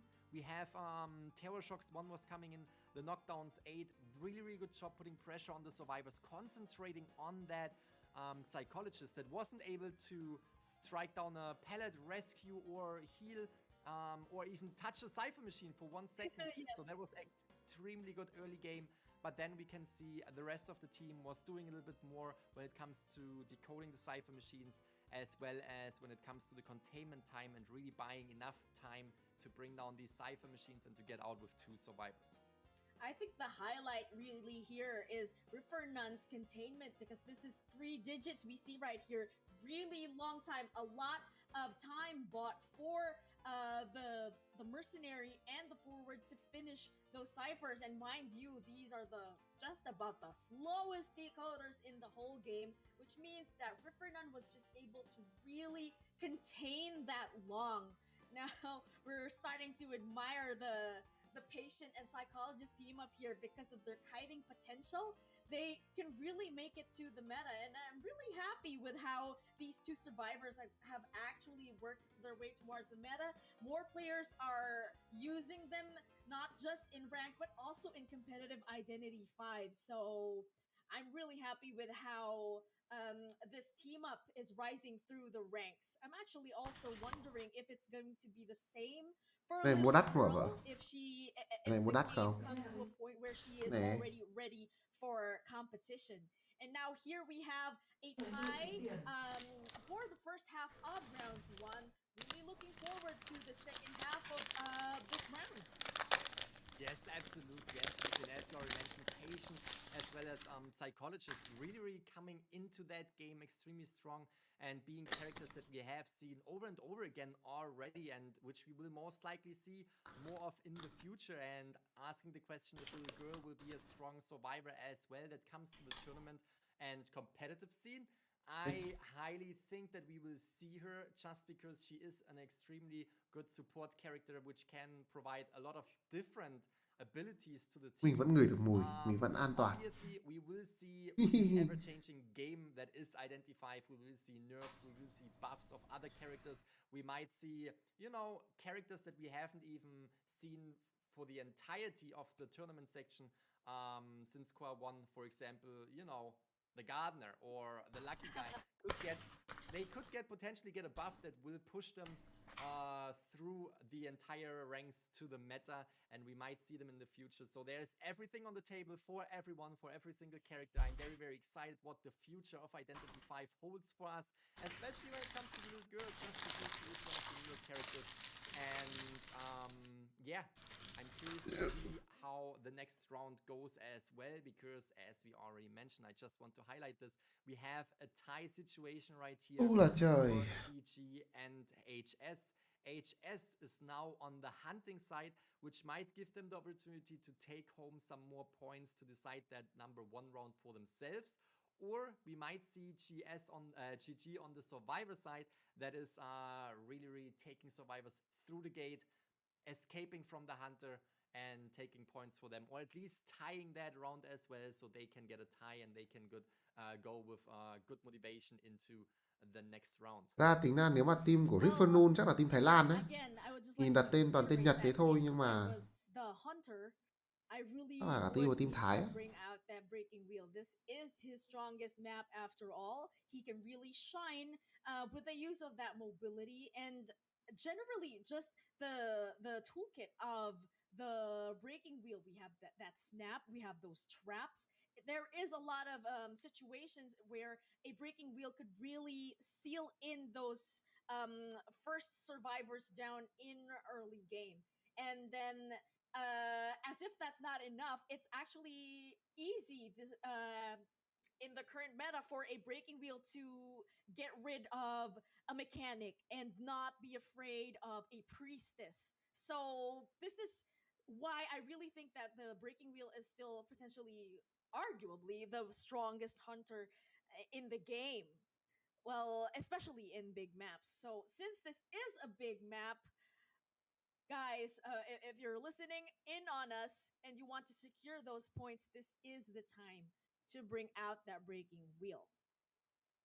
I can only agree. Breaking Wheel, arguably one of the strongest characters, especially when it comes to this map, especially when it comes to the Ever Sleeping Town map. We have seen it over and over again play out extremely well for the Breaking Wheel to come in as Hunter on that map. And just with the map pressure that the Breaking Wheel provides, not only being able to bring down survivors extremely fast, but also being able to get away from the rocket chair, not in need to camp the rocket chair, because he can go into that wheel form.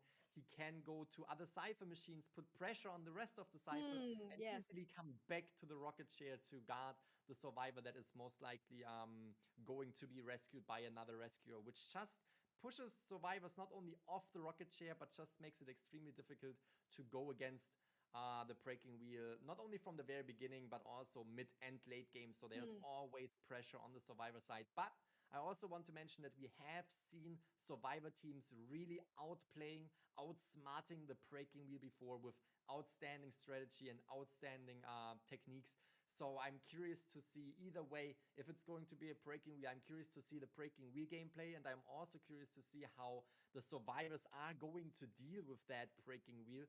But there are also a lot of other options for the Ever Sleeping Town when it comes to the Hunter side. We could also see a Dream Witch, which we have seen before. We could also see a Sculptor, which we have seen before, doing extremely well.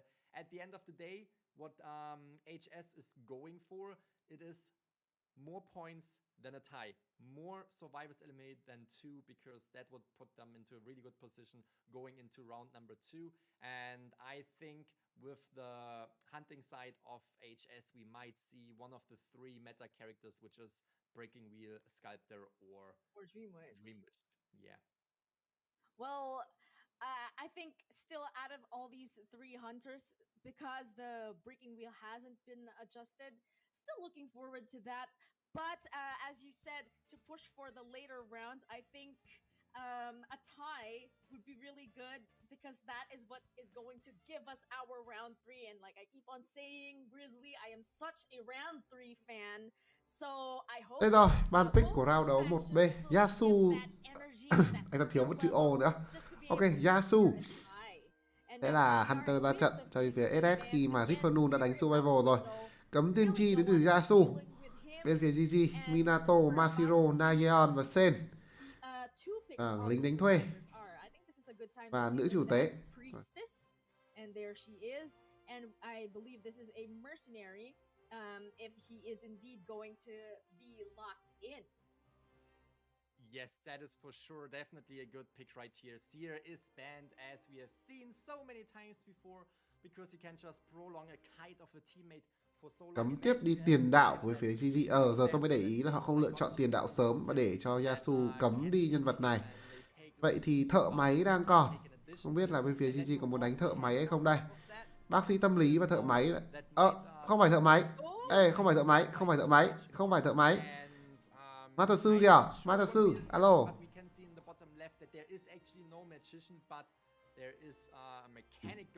Không phải ma thuật sư rồi, đó là thợ máy.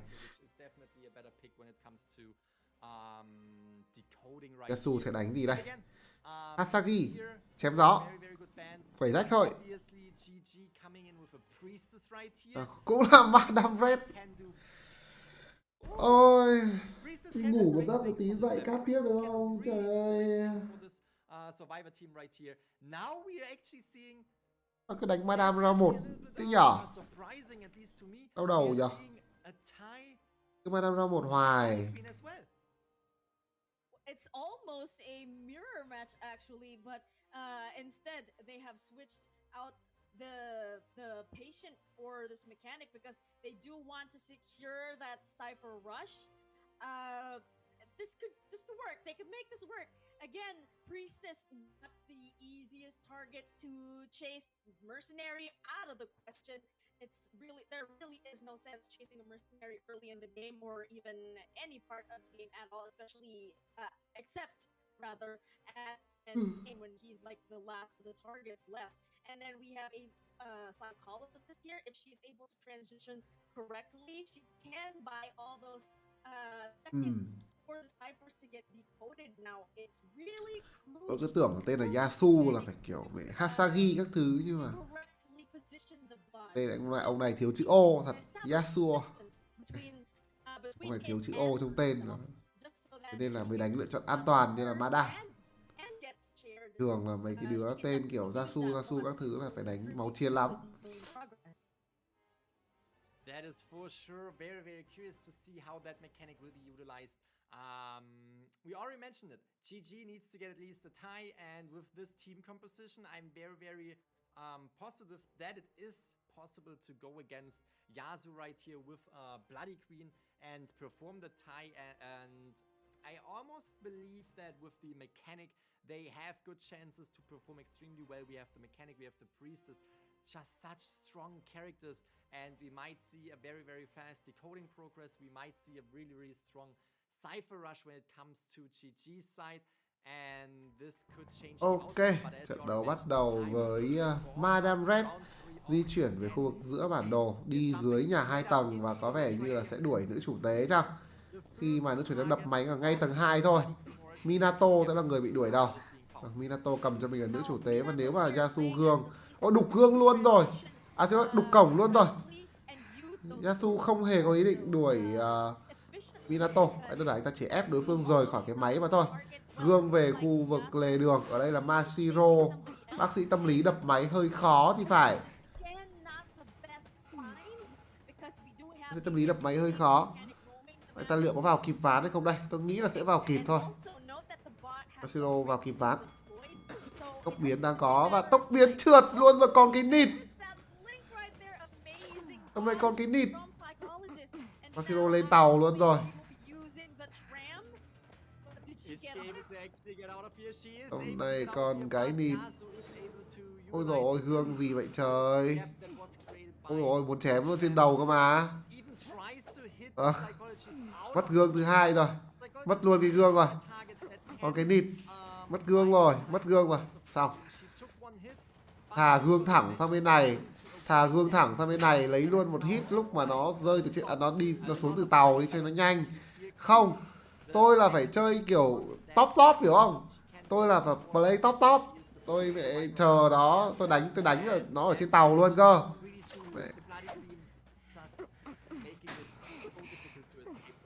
Phải top là mẹ muốn đánh rơi từ trên tàu cơ. Trong khi họ rõ ràng có thể chơi an toàn hơn là gương thẳng sang cái chỗ mà tàu đến, hiểu không? Sau đó là bạn xoay gương sang, bạn chờ nó đến, bạn đấm một phát thế là xong. Đấy, cứ thích top cơ, top ít thôi. Nayeon là người đến cứu, đập găng tay vào rồi, một máy đầu tiên đã xong cho bên phía GG. Đây sẽ là một pha cứu thành công của Nayeon thôi, quá dễ, thậm chí còn không mất máu. Vâng, ăn luôn một hit cho đồng đội mình có thể di chuyển xa ra khỏi cái tầm truy đuổi của Hunter. Tuy nhiên một cái gương đặt ra và Yasuo, anh ta sẽ để xem nào. 2 máy còn lại hơi khó nha. Hơi khó để Yasuo có thể giữ được nổi cho mình một trận hòa ở ván đấu này. Với cái việc mà lính thuê ra cứu xong người và di chuyển đập máy, có lẽ Minato sẽ phải cứu chăng? Đúng rồi, họ cần bù chiếc máy ở khu vực lề đường. Đó là máy cũ của bác sĩ tâm lý. Nó 30% luôn rồi. Gương đặt ra vào lính thuê. Một tình huống mà Minato set up rất nhiều cổng quanh khu vực mà Mashiro đang ngồi ghế. Bây giờ cứu xong body block là vẫn có thể chơi được này. Sen đập máy tầng 2. Người chính và robot đang liên tục cùng đập chiếc máy ở khu vực tầng 2 này. Ta không có tiến độ máy. Vâng, pau game ngay cái lúc mà đến ghế thế này nữa.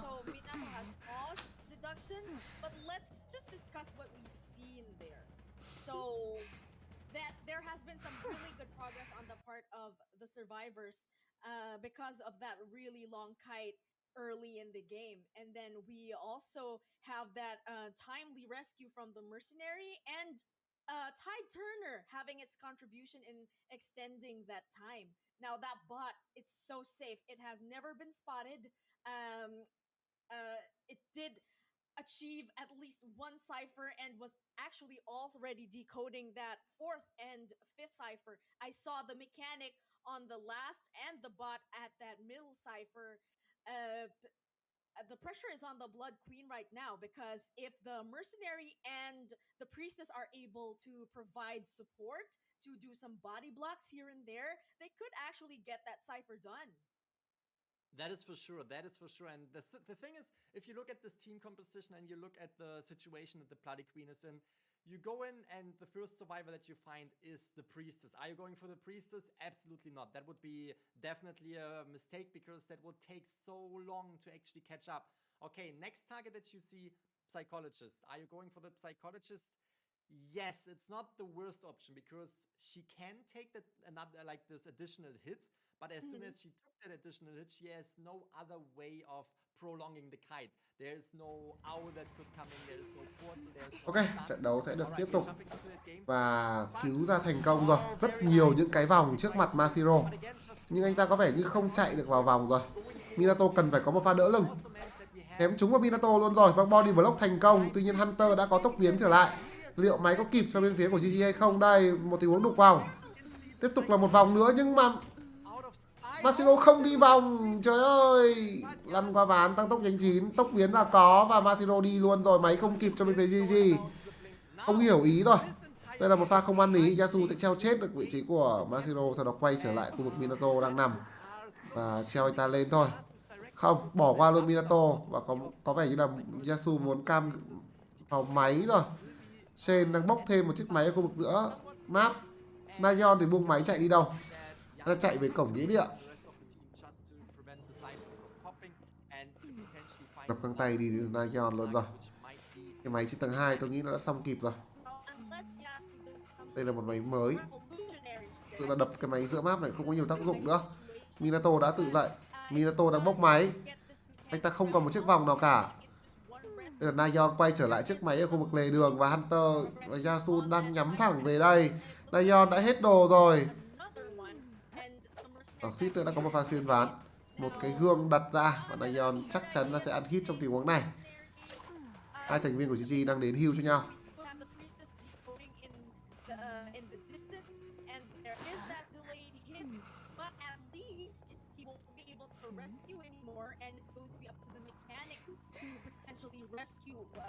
Máy trên khu vực tầng 2 đã 99 luôn rồi. GG có vẻ như là muốn để chiếc máy đó để làm máy cuối thì phải. Bây giờ thì Shen đang quay ra chiếc máy ở khu vực lề đường. Và Minato đập máy ở khu vực cổng cũ. Gương đặt thẳng vào người Shen rồi. Sẽ là một đòn đánh dành cho Yasu thôi.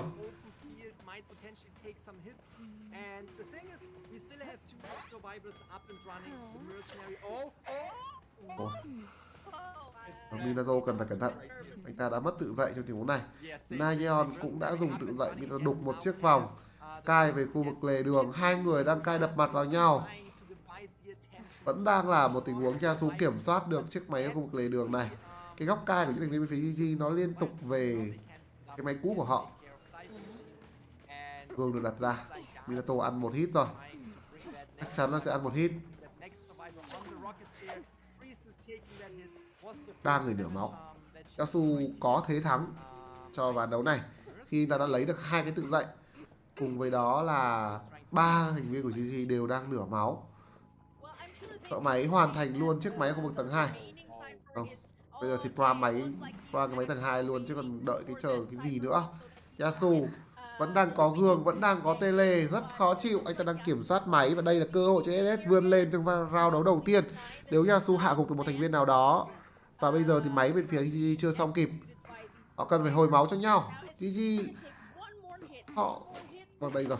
Đang có một tình huống về nghĩa địa hồi máu cho nhau. Cổng xa được gọi. Gương thẳng về phía cổng ra đến từ Yasu. Phá cổng xa luôn rồi. Minato ở khu vực cổng cũ. Bốc chiếc máy khu vực cổng cũ trong khi hai thành viên của GG đang hồi máu cho nhau. 10% máy. Minato mất tự dậy. Yasu di chuyển vào khu vực cổng cũ. Anh ta đang nhắm sang Minato.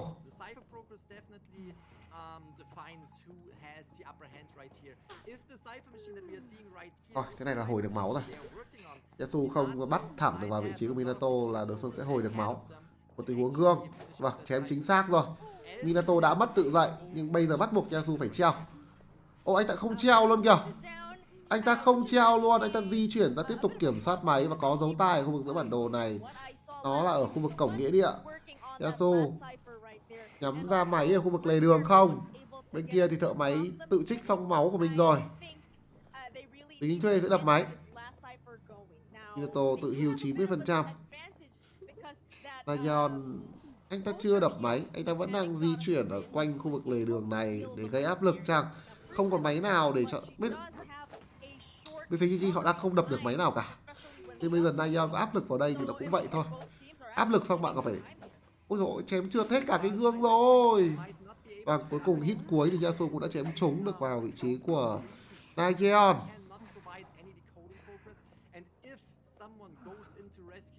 Kiểm soát máy.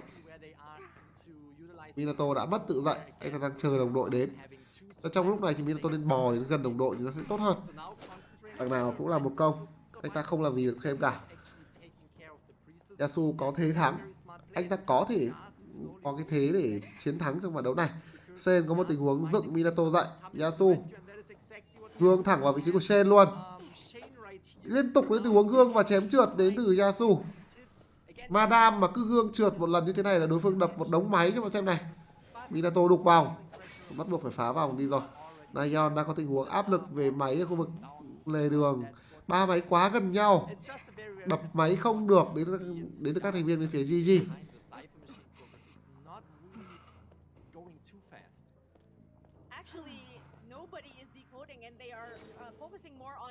Nayeon chạy lên tầng 2. Hai thành viên của GG đã hồi được máu cho nhau rồi, nhưng Nayeon thì bây giờ hơi khó. Vâng, hit tốt, hit chém gương đến từ Yasuo và nó hồi đòn lại được ngay lập tức. Bây giờ thì Yasuo lại bỏ qua vị trí của Nayeon, không treo lên ghế và di chuyển đi kiểm soát máy một lần nữa. Anh ta đánh kiểu này thực sự là nó cũng không hiệu quả cho lắm khi mà đối phương liên tục hồi được máu cho nhau. Nên treo đi thì ép đối phương phải cứu, sau đó tele đi thì nó sẽ tốt hơn. Treo lính thuê lên xong tele thẳng vào máy đang rung, nó sẽ là một cái tình huống ép đối phương phải đi cứu. Và đi cứu thì rõ ràng là không đập được máy rồi. Cứ để cho đối phương nằm như thế này thì thực sự là cũng không có nhiều tác dụng cho lắm. Thay gương sang, thấy luôn thợ máy rồi, Shen sẽ ăn một đòn đánh ở đây. Nên treo lính thuê đi thôi. Cổng xa đang được gọi. Và gọi là gọi lỗi cổng xa rồi, GG gãy rồi. Thế là GG gãy turn 1 rồi. Xong. Máy không đập kịp. Máy không đập kịp. Bây giờ Yasuo chỉ cần gương được vào Shen thôi là xong này. Gương được vào Shen thôi là xong. Check gương. Shen đang ở một cái vị trí mà Yasuo quan sát được. Xoay gương sang, nhắm thẳng ra Shen. Minato đang đến để có thể giải cứu chứ con Nayeon. Khu vực này mất một tấm ván rồi. Cứu được người rồi. Xuyên ván không thành công. 3 giây nữa gương mới có. Đấy, Yasuo sẽ cần cái gương để hạ gục vị trí của Shen trong ván thi đấu này. Cao được máy luôn.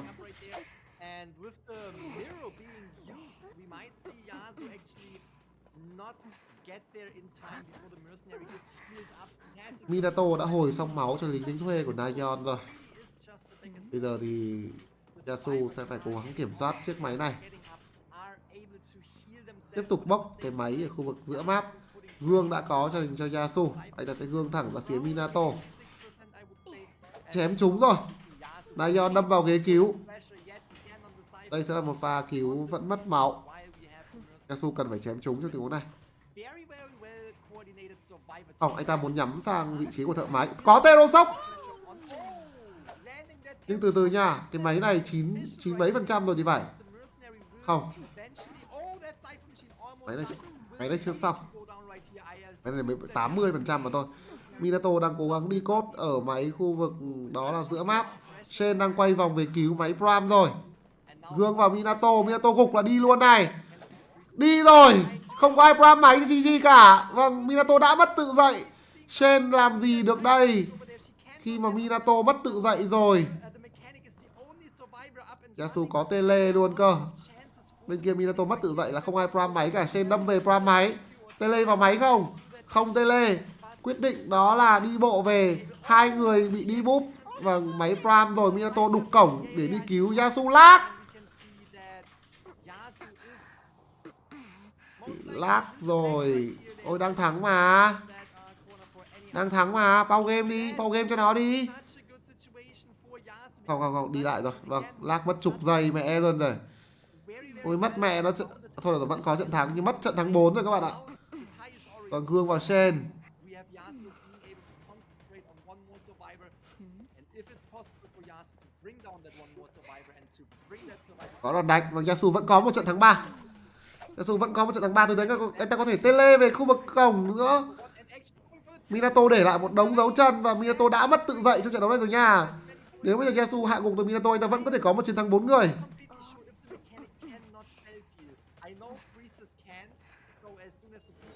Gương mất tự dậy rồi. Vâng, về sách thợ máy thôi. Thắng 4. Ê, từ từ nhá. Ngồi ở ngay cái hầm, xách xa hầm ra bạn. Rồi, Mechanic cũng tự dậy luôn. Minato xách xa hầm ra. Xách Minato xa hầm ra.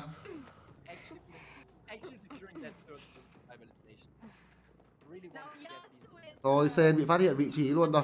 Yasuo còn thấy luôn cả vị trí của Shen rồi cơ. Anh ta sẽ treo người sau đó. Không, chưa thấy à? Chưa thấy các bạn ạ. Xoay gương ra cổng, không có ai ở đây cả.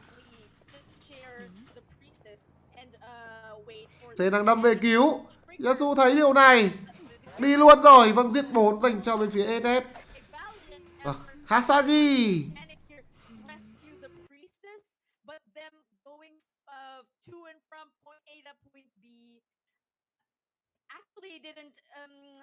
It actually didn't change the outcome because Yasuo was very patient with them and just did whatever it is he had to do just to keep Ủa, chứ them nhìn tên team là HS, tôi lại nhớ gà HS của Lotte các bạn ạ. Thèm quá.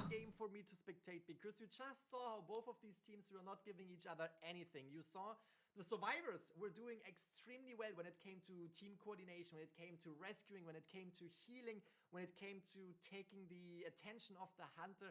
But then you also saw Yasuo doing so extremely well, putting pressure on the Cypher machines at all times and putting pressure on all of the survivors at all times and really downing them and not really allowing them to get up and just, you know, putting pressure all around. And that is something that, especially with the Bloody Queen, we very, very well know that she can utilize that mirror to put pressure on other areas, other Cypher machines, while she is guarding rocket chairs. But here we saw that there was not really that. Giờ này đặt gà thì các bạn 9 giờ đến nơi rồi. Gà cái gì giờ này nữa.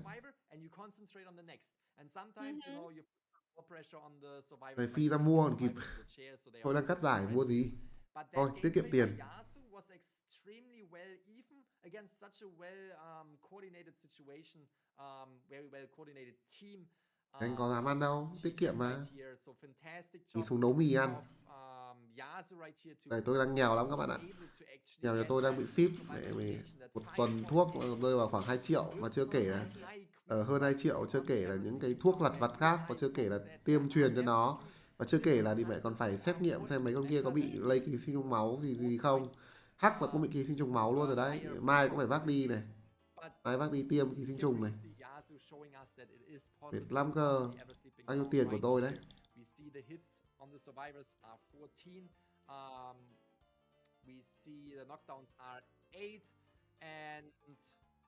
There was actually a terror shock there.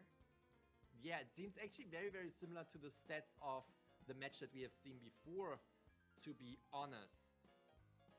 Yes, and also the containment time. Okay, so it looks like this was. What I'm saying is those are the stats from the match before. Yeah. This is not the right outcome. I was just like, there were definitely more hits than 14, and then I looked at the the names are from the previous match. Yeah, the characters were not the same. We had a mechanic, there's no mechanic in this lineup, so we are looking at some statistics from the previous match. But what I wanted to say is that we just, like, we don't even have to see the numbers. We already know that Ivana on TV was hitting these survivors so many times. The knockdowns so many times. Really good coordination right here. Really good use of the mirror and just transitioning away from the survivors to put more pressure on more survivors. And I genuinely would love to see the containment time of all survivors, because obviously all survivors were permanently chased, all survivors were permanently in contact with the Bloody Queen right here. That would definitely be a statistic that I would love to see, but for now, we are not.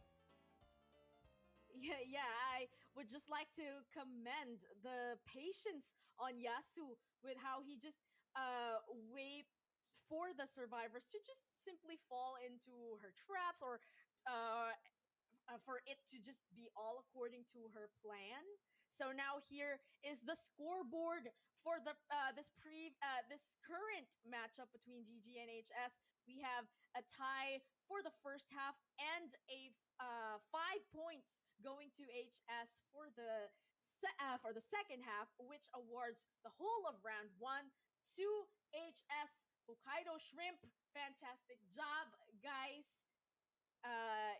But this is the first match, so this is the first round. We still have round two and round three.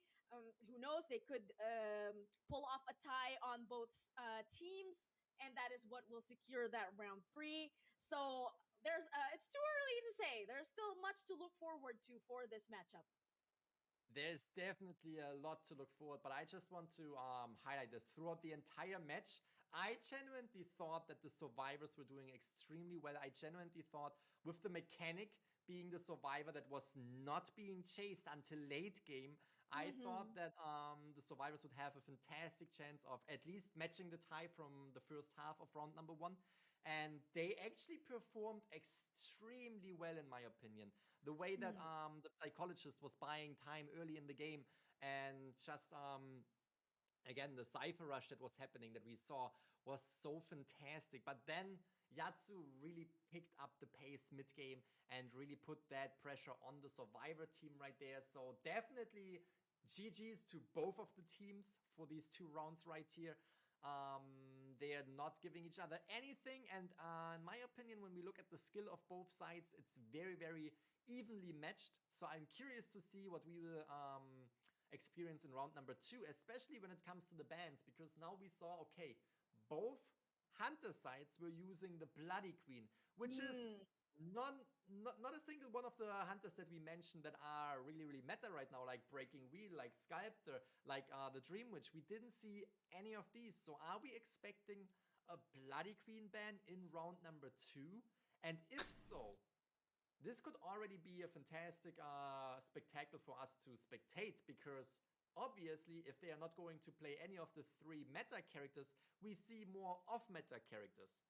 But this could also be a trick where, you know, GG or HS is just saying, hey, we're going to pull out the Bloody Queen, and they won't even expect us to utilize one of the meta characters in round number 2, and then they will slap back, take the points, and decide this for themselves. So there's still a lot on the table right here, and a lot of options of hunters as well as survivor picks.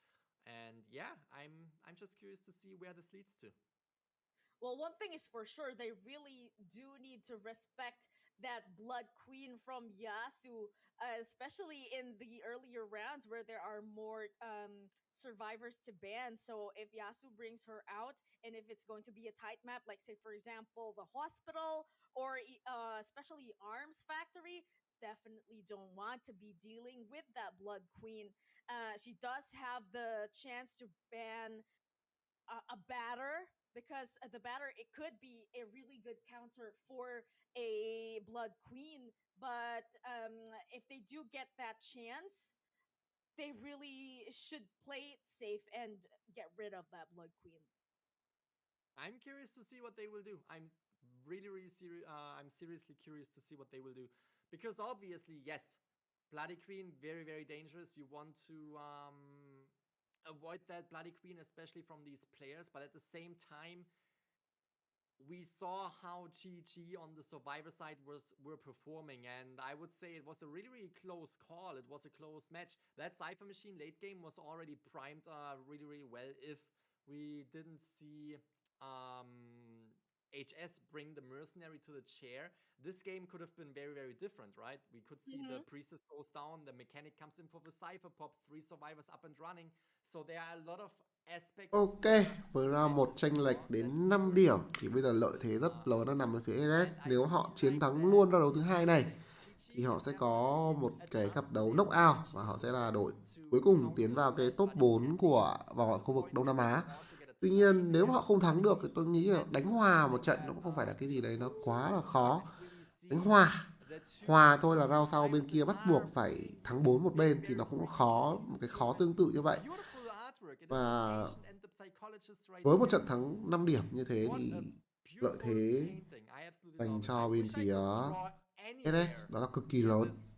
But yeah, I'm just in awe to see what the Identify community is able to do. And Misaki Code, fantastic job. Definitely. Thank you, Misaki Code, for sending in your fan arts. And yes, shout outs to the chat. Do send in your fan arts. We love to see this stuff. Well, I think I share with Grizzly in this sentiment that I wish I could draw that just as well. And I really like the expressions on these characters. It's like they're really in love. Aww. So that puts a smile on my face. I'm actually looking forward to see more Hunter fan art, especially for the ones that are not exactly easy to illustrate. But here we have a cowboy. I think we've seen a lot of cowboy, not just here in Call of the Abyss, but I do recall seeing cowboy fan art also in IVC. So này không looks còn like cái a danh lot mất of rồi. players and artists are fans of the cowboy. I wonder if there will be an Bảo actual anh chứ anh không biết gì luôn. will bring out this really interesting survivor. He is quite dashing after all. Just wanted to mention, like, that is, it seems to be a fan favorite right here, the cowboy, but we don't really see him too much in the competitive scene, even if we see, you know, sometimes Hunter that we wouldn't expect, and even sometimes survivors that we wouldn't expect. We haven't really seen the cowboy, we haven't really seen Kevin being utilized too much, and I would love to see that. I was actually just talking to some of the top teams, and they were saying that Cowboy might be one of the underestimated survivors, but at the same time, if you think he's so underestimated, maybe just bring him out, show him to us. Let's get into the gameplay. Let's show us some Cowboy gameplay. Again, thank you so much for the fan art that you guys sent in. I absolutely love to see it. You can post more and make sure to write down #Identify so we can all see it. For the next round, round number 2, we can see that Chi-Chi was selecting the map. This time it is Red Church, a map that, at least in my opinion, if we look at the stats, not my opinion, if we look at the stats, has been utilized very, very frequently in this Call of the Abyss qualifier. So I'm very, very curious to see what we can expect from the Red Church, because on the Red Church we have a lot of other characters that are very, very strong. If we're looking at the Hunter side, very, very strong, besides, you know, the meta characters that we already know, which is Sculptor, Dream Witch, Bloody Queen, not Bloody Queen, Dream Witch, and Breaking Wheel. So this might be a setup for, you know, a little bit of a smaller map for different off-meta hunters. I would absolutely love to see it. Very, very curious to see what's happening right here in round number 2. This time we have HS on the hunting side first. Well, we have seen Dream Witch in Red Church. She can be really scary in this particular map. But seeing that we've seen Blood Queen in round 1, that's actually telling me a lot. It's actually allowing me to at least hope for a non-meta hunter. Now, we as casters, we really like to see these non-meta picks because it makes it all the more interesting. We know that in the later rounds, this is what's gonna provide the survivors and the hunters with more chances to be more creative with their bans and picks. Now, since this is round 2, we're gonna have the three bans from the hunter and 1 ban from the survivors. So we're gonna see how they're going to make use of this situation. Really hoping for those non-meta picks, especially because in Southeast Asia, it's a thing. Hunters really consider. Ok, nhà thờ đỏ cho round đấu thứ 2. Yasu tiếp tục là Hunter ra trận cho bên phía SS. Và anh ta sẽ có 3 lượt cấm ở round đấu thứ 2 này. Ta cùng chờ xem anh ta sẽ đưa ra những lượt cấm như thế nào. Và cấm tiên tri cùng với tiền đạo đi rồi. Thả thợ máy lính đánh thuê. Và cả nữ chủ tế nữa. Không biết liệu với phía GG họ sẽ cấm gì của Yasu đây. Khi mà họ vừa bị giết 4 về Madame. Cấm luôn Madame rồi. Cấm Madame ngay round thứ 2. Họ chỉ có một lượt cấm thôi, họ cấm nó Command Red thì Yasuo đang có rất nhiều những Hunter trong meta khác đang được thả ra. Không biết anh ta liệu có một con Hunter nào trong meta khác mà đánh tốt được hay không. Gala Bonbon, Duwick, Polun đều có thể đánh được ở map thi đấu nhà thờ đỏ này. Và với hai lựa chọn đầu tiên thì GG họ ưu tiên cho mình đó là lính thuê cùng với bác sĩ tâm lý, chứ không phải là đánh thợ máy hay là nữ chủ tế. Yasuo thì sao? Anh ta sẽ cấm tiếp đi nhân vật nào ở phía đối phương đây? Nữ chủ tế là nhân vật Yasuo cấm đi.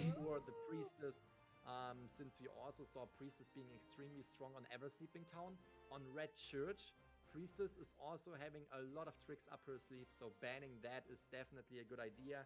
And this is allowing GG on the other side to put in more decoding progress if they are deciding to go for that mechanic. For now, we can see the Entomologist is locked in, and it might actually be a Harasser right here, which is the Prospector. So it looks like they are focusing more on containment and support. We do have some decent decoders here. Only the Mercenary has that debuff on the decoding speed, so whoever gets chased will allow them just about enough time if able to kite long enough. Now, none of these characters are exactly easy to chase. Oh my goodness, Grizzly, are we seeing? Vâng, Joseph cho Yasuo ở round đấu thứ hai. Hai lựa chọn tiếp theo mà GG đưa ra đó là nhà côn trùng học và đào vàng. Ôi giời, nhá thôi à? Nhá Joseph à? Ui dồi, tưởng ông đánh thật. Chán thế.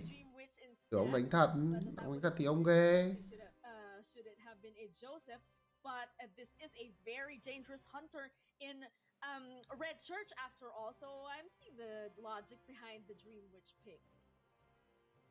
The thing is, as I already mentioned, I was curious to see if we are going to see another off-meta hunter, or if this was just, you know, a play. Yasuo just coming out with that Bloody Queen, knowing that they know exactly how to perform as Bloody Queen, and then forcing that respect ban of the Bloody Queen, but now being able to utilize the meta hunters. Like, this is round 2. Usually you see one meta hunter banned in in round 2. Now it is the Bloody Queen, which is still, you know, scratching on the meta, but Dream Witch definitely a stronger character, especially Red Church, which is a little bit smaller and which gives the Dream Witch to better chances to navigate the leeches. And here we can see round number 2, the Dream Witch of Yasuo going against the team of GG. Bọc phù thủy cho Yasuo đối đầu với một team Kaiter GG với nhà côn trùng học, đào vàng, bác sĩ tâm lý và lính thuê. Một team cai khỏe. Nhưng điều quan trọng là họ có cai được hay không đây. We saw GG in the match before where they were coordinating extremely well, but coordinating against Dream Witch with all these leeches is definitely a bigger task, a bigger challenge. Hopefully they can do it. Hopefully they can turn around this round number 2 for themselves. But we also hope to see a fantastic gameplay of Yasuo, of course. Well, I'm particularly interested in the fact that there is a psychologist on this lineup. So she could be a counter to the Dream Witch. She could send in that Wi-Fi healing from afar. Also, one of the, well, probably not a favorite target of the Dream Witch is the Entomologist, because she can tank hits using the bees. She can provide support, again, using the bees. A Prospector, definitely not the easiest target to chase around, and don't get me started on that Mercenary. So this is all gonna come down to the skill level and the hunter sense of Yasuo to try to work around these facts. So again, there is no decoder presence in the lineup.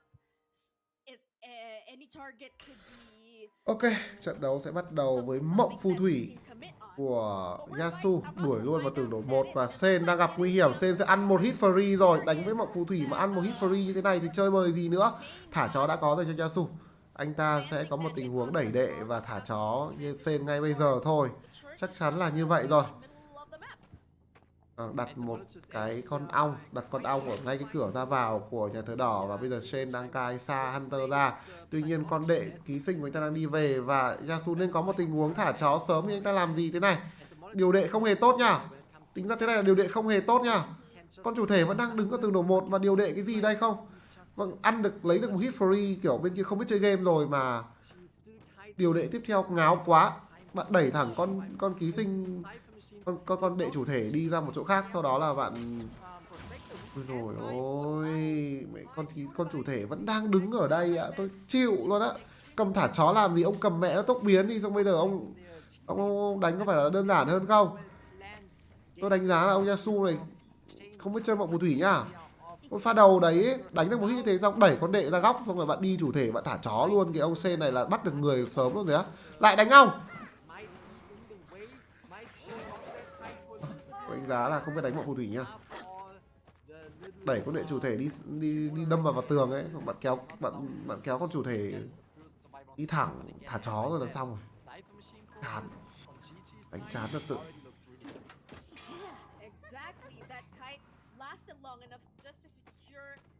Minato xong máy rồi. Anh ta sẽ là người cứu đầu ở trong tình huống này. Và ấn ký sinh cũng đã đặt lên người của Minato luôn rồi.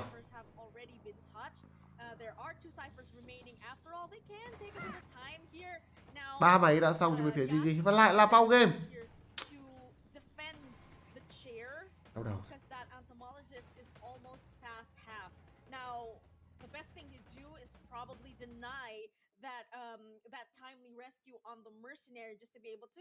Bao game mở rộng. That Cypher progress again, that is a lot.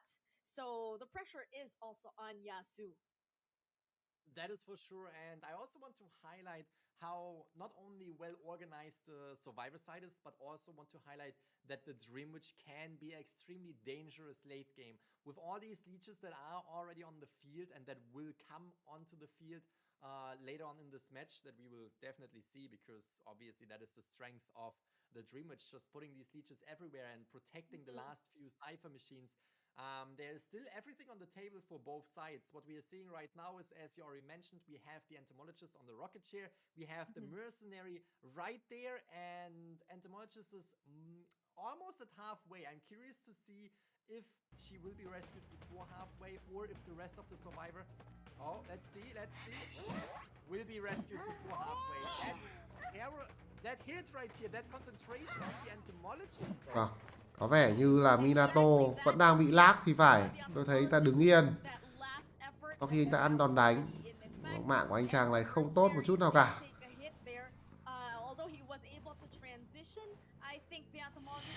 Một ấn ký sinh nữa sẽ được Yasu người ta đặt vào cái máy ở khu vực giữa bản đồ.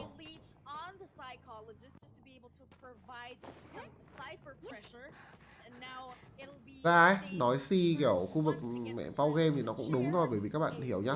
Hồng Kông, Macau, Đài Loan ấy thì nó cũng kết nối đến server Nhật để nó đánh. Còn khu vực mình ấy, các bạn bảo kết nối đến Singapore, nhưng mà ví dụ như kiểu nước mình với Singapore cũng xa nhau. Nó không thể nào gần như Hồng Kông với cả Nhật được. Tính ra về khoảng cách địa lý ấy, thì kiểu server đặt ở Singapore. Cho nên là kiểu ví dụ Việt Nam mình kết nối đến Singapore cũng xa, Thái Lan kết nối đến Singapore cũng xa, Indo, Malai thì càng không phải nói.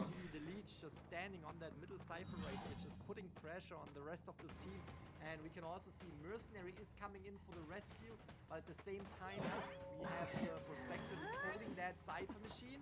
Will the Mercenary be able to take the hit? Yes, Blink is coming through. Mercenary is taking another hit right here, prolonging the life of the Entomologist. Fantastic job. Entomologist goes down, goes on the chair, goes out of the game. Mercenary knows that and really takes these hits. Psychologist also taking it.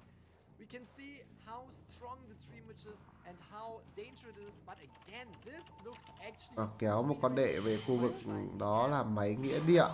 Trận đấu này thì Yasu anh ta mất cơ hội rồi. Anh ta để đối phương cai quá lâu, mặc dù anh ta có một hit free đầu trận nhá. Thế nên tôi mới bảo là Yasu không biết đánh mộng phù thủy. Anh ta đánh mộng phù thủy là một trận đấu gọi là đánh tình thế thôi. Úi dồi ôi, và tốc biến. Tôi nhìn vào đây tôi cứ tưởng là tốc biến lỗi luôn rồi cơ. Tôi cảm giác là ông này đánh mộng phù thủy là đánh kiểu tình thế các bạn ạ, chứ không phải là ông ấy đánh tốt mộng phù thủy đâu.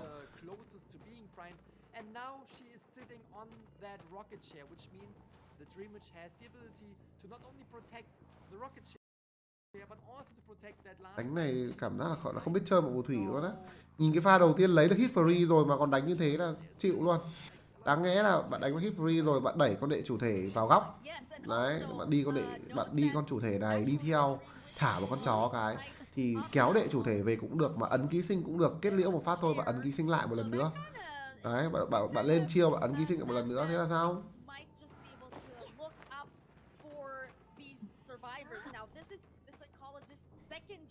Mấy cuối nữa ở khu vực giữa nhà và nó đang bị kiểm soát.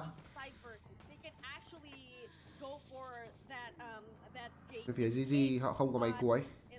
Bây giờ thì quá nửa ở vị trí của Masiro rồi.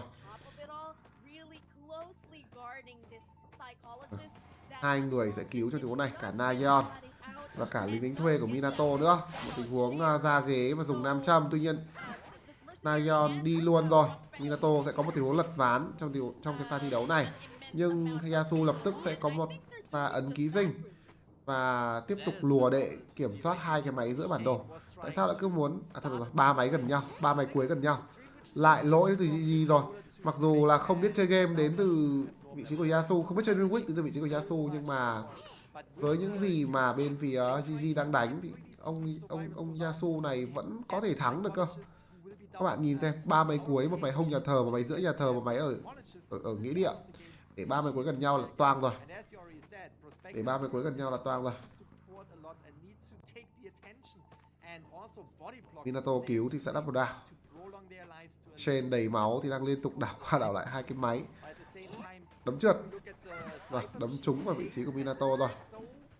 Nayeon, anh ta vẫn còn cho mình đó là những cái nam châm. Hai thành viên của GG đang hồi máu cho nhau và Yasu thấy điều này. Anh ta ấn ký sinh lên một thành viên của bên phía GG và đó là ấn ký sinh lên vị trí của Shen. Minato sẽ bị sách. Và lại là cái ghế nghĩa địa cho mà xem này. Trước cũng thế này, trận này cũng thế này. Một lỗi người ta bảo là không ai tắm hai lần trên một dòng sông, nhưng mà mấy cái ông này cũng kiểu không biết phải nói thế nào nữa các bạn ạ.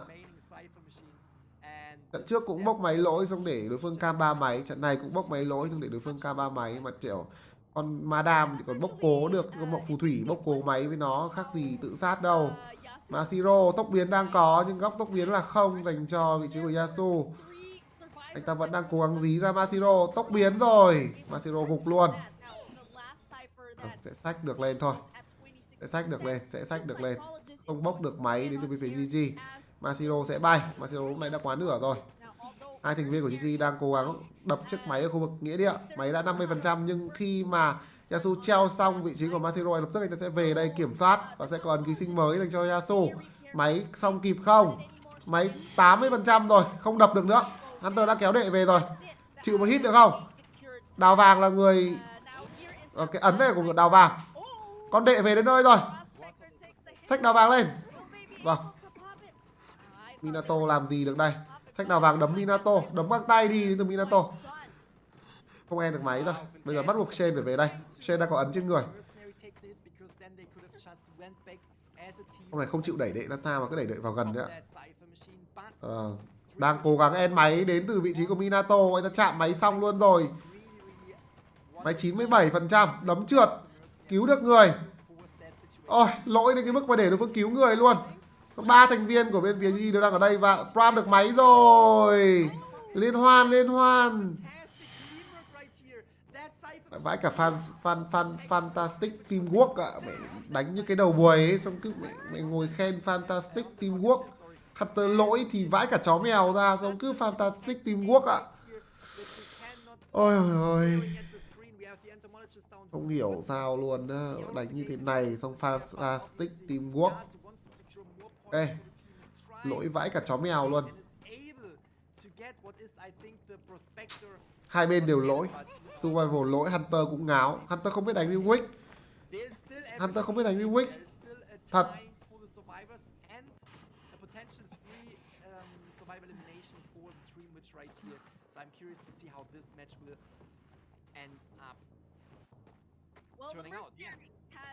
He has already opened that back gate, and the prospector is on his way to the back as well.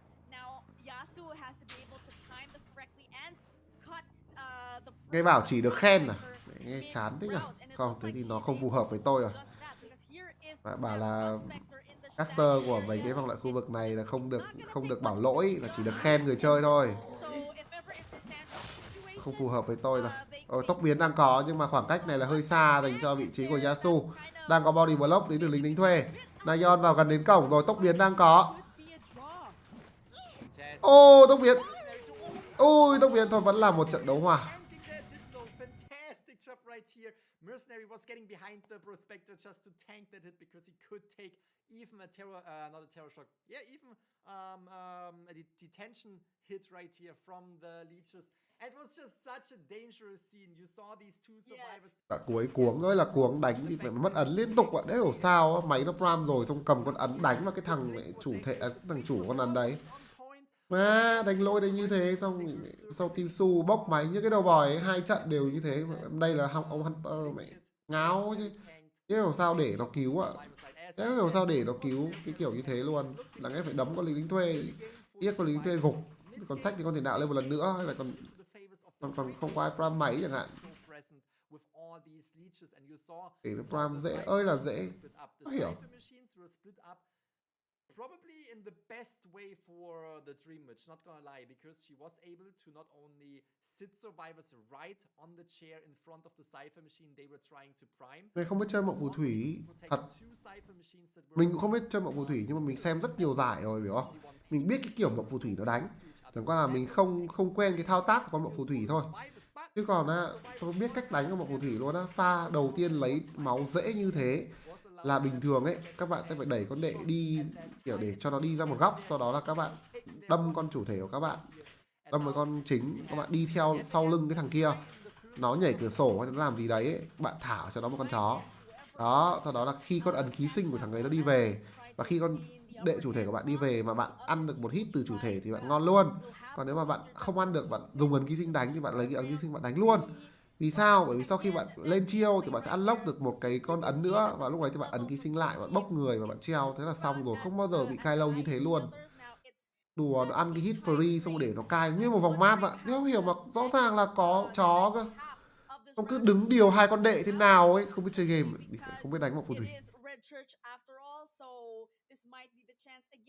To expect one of those non-meta picks. Now, I think we were about to see the Joseph, and I did see that the chat went wild when that Joseph appeared, except that we had him replaced by a Dream Witch. But that Hunter really so feasible to use in Red Church. She has that map pressure.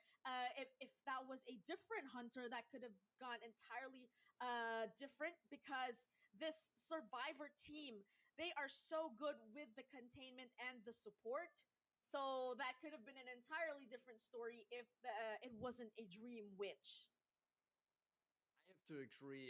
Dream Witch extremely strong, especially on that map. It's a smaller map, especially how it played out at the end. I was definitely expecting the survivors to be in a very, very tight situation, which they ended up being in, that's for sure. But the way they were able to lure the Dream Witch away from that one Cypher machine, fantastic job. There was a lot of coordination going on. We saw it from the very beginning when we jumped into the match and the entomologist was crossing the entire map, was taking the attention of the hunter. And when she needed a little bit of help, she was in the very right spot. The Prospector was right there. Prospector was doing exactly what he had to do to provide more time for the team. 3 Cypher machines have been decoded extremely fast. So again, we saw the coordination of this team, and not only in this round against the Dream Witch, but also in the previous round against the Bloody Queen. We saw the teamwork of GG and their survivor side, which is extremely strong. So yes, I was expecting the Dream Witch to not have an easy match, but since we all know how strong the Dream Witch is late game, I might have expected that the Dream Witch could have potentially got a 3 up to a 4 survivor elimination. So kudos to GG again for getting out of the situation with 2 survivors. Actually, the game changer right there was that last minute magnet, because that should have hit. If that did hit, that was it. That would have been a 3-man kill. But because he was able to time it so correctly, that was how he was able to avoid that hit, especially because that Dream Witch was on detention. So for those who are seeing this for the first time, detention means 1 hit at end game. But because that didn't hit and because that blink didn't pull through, the two survivors were able to get out the gate. And again, that was such great timing. I don't know if it's luck or if it's pure skill, but the mercenary being able to absorb that detention hit from the leech, that was it. So not only was it that magnet, that it was also that delayed damage that secured that draw. Now I'm pretty sure Definitely. that HS is gonna want to solidify the win there. So they need at least 3 people out just to Không phải đâu, nhưng mà win để the phải nghe round hai ông bà and này cast nghe win. đau đầu thật, So kiểu GG is definitely gonna Fox want to Spy get in the cast way of này that. nó And now here's our question and answer portion. Now I've answered this tiếng Fox Spy before, cast nó but hay hơn hẳn, which nghe nó cũng Chinese cuốn hơn mainland ấy. player Nói tiếng Anh nhưng mà cứ admire? ập ấy. I mean, we talked about this before. I think everyone went through these questions already, but PPX, extremely dangerous hunter. Absolutely love to spectate him all of the time. In general, I would say it's not only like players as in, you know, single players, but also just teams like GR, teams like DAO 5, where you can just see how the teamwork has to work and how it is working, and they are always providing an extremely strong gameplay year after year in these competitive areas. So always looking forward to see these teams compete. And I think in general, all of the teams, not only Chinese mainland, but also, you know, the entire Asian region, as well as our region, every single team that makes it to the Call of the Abyss 4, Call of the Abyss 5, Call of the Abyss 6, to all of the Call of the Abysses, definitely are teams that I am admiring, because they already showed that they deserve to be in one of the top like spots of the top 16 teams around the entire world. Like, what is there not to admire? They made it to the entirety like of the top 16 teams. Therefore, it's already, you know, time to congratulate them. But obviously the top teams like DAO 5, like Wolves. I think 5HS is the team too, and Yes. Wolves and GR, like these teams that you see constantly in the Call of the Abyss over and over again. It's also their dedication. They do not just train for 1 year and then they're like, oh well, that was fun, that was cool, we won, or like we didn't win, right? Like, they are dedicating their free time, their spare time, to be the very best in this game. So yeah, all of the top teams definitely deserve my admiration. I actually agree with your picks as well, keeping my eyes peeled for these really good teams. But well, let's not just show appreciation for Chinese mainland players. We also have Japan. We also have teams coming in from Korea. And then let's definitely not forget about NA, EU, and Southeast Asia. So we are celebrating the glory of the game that is Identity 5 on a global scale. So guys in the chat, I'm pretty sure these are not just people from Southeast Asia. I'm sure there are people from North America and Europe as well. Do send your love and support to the teams, and yeah, just share your love for the game and the community. That is for sure. That's exactly what I said. Like, all of the teams that make it to the top 16, they should be celebrated either way. If they are making it to the top 1 or not, that doesn't really matter, because being one of the top 16 teams in the entirety of the Identity 5 game, that is just showing how much skill you have. And even being in the qualifiers for each region shows how qualified you are already. Even if you're not making it to the finals. So there are so many good teams, so many teams that you just enjoy to watch, admire to watch, and where you can also learn a lot from these players. And yeah. Ok, lâu quá, chỉ từ round 2A sang round 2B thôi. Not giving each other anything, very, very tight matches right here. The skill level of both teams are pretty well even, pretty much even.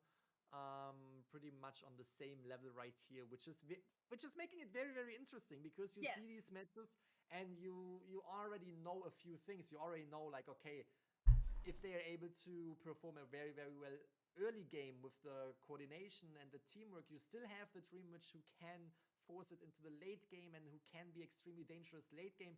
But then what is happening, right? What can we expect? Both teams almost the same skill level. Are we going to see a 4-man elimination? Are we going to see a tie? Are we going to see a 3-man elimination? Or are even 3 survivors getting out of there against the Dream Witch? You never know. You never know, because they have such a similar skill level. I'm very curious to see how the second half of round number 2 will play out when we have, which is GG on the hunting side. And just as we, asked ourselves this question before when it came to HS, I can ask this question right now. What are we going to expect? Are we going to see, a Bloody Queen ban, which would open up the chance to all the meta hunters? But then, are the meta hunters even in question right there, or will we see something off meta? I'm very curious to see what's happening in the second half right here. Well, given that they were able to tie with that Bloody Queen, they can't just rest easy with not banning her this time, because this is a smaller map and Blood Queen does also excel in Red Church, so they have that to consider. However, seeing a Dream Witch, she can really shine in this map, like I keep on saying, so they have to be very prepared for that as well.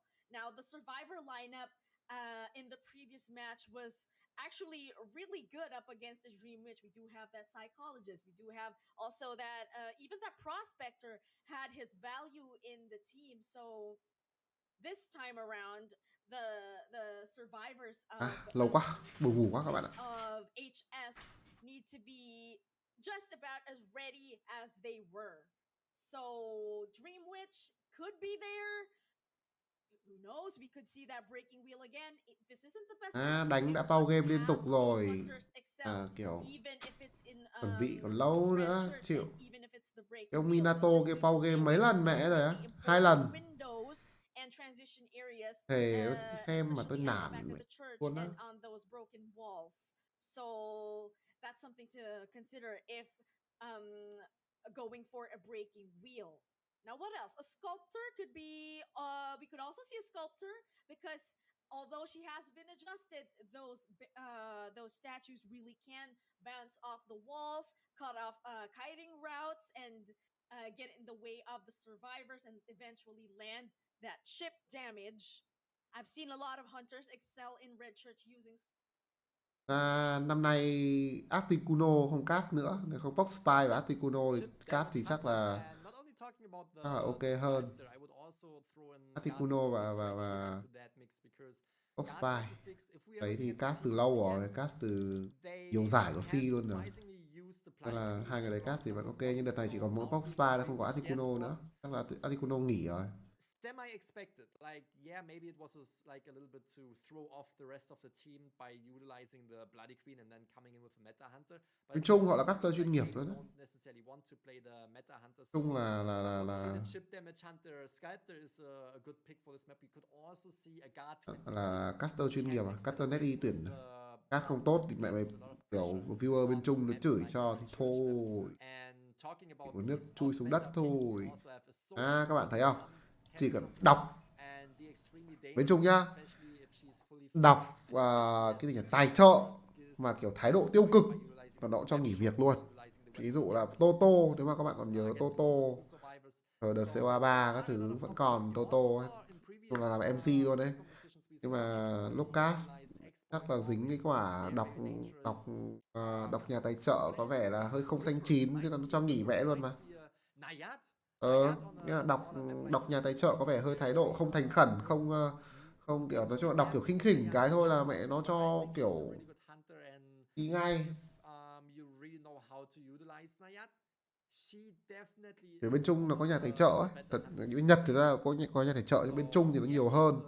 Đấy, đọc tên nhà tài trợ bên Trung ấy, thật ra là cái gì cũng thế, kể cả là show truyền hình này, ca nhạc này hay cái gì có nhà tài trợ mà đọc tên nhà tài trợ không kiểu gọi là tôn trọng ấy mẹ nó khán giả nó chửi cho, xong nhà tài trợ nó cắt tài trợ cái là đéo có tiền luôn thật. Ví dụ như kiểu các bạn mà xem những cái show của bên Trung như là ca sĩ này, hay là một số show truyền hình của nó ấy, mẹ đọc tên nhà tài trợ lúc nào cũng mẹ đội nhà tài trợ lên đầu luôn.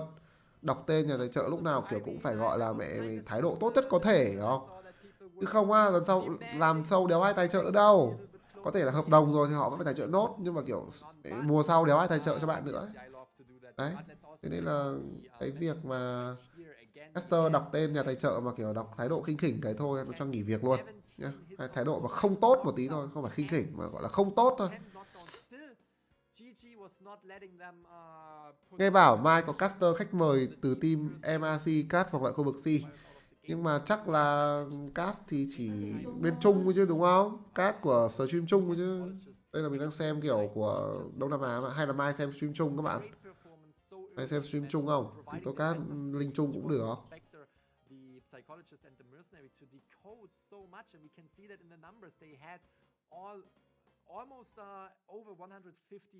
Đây rồi.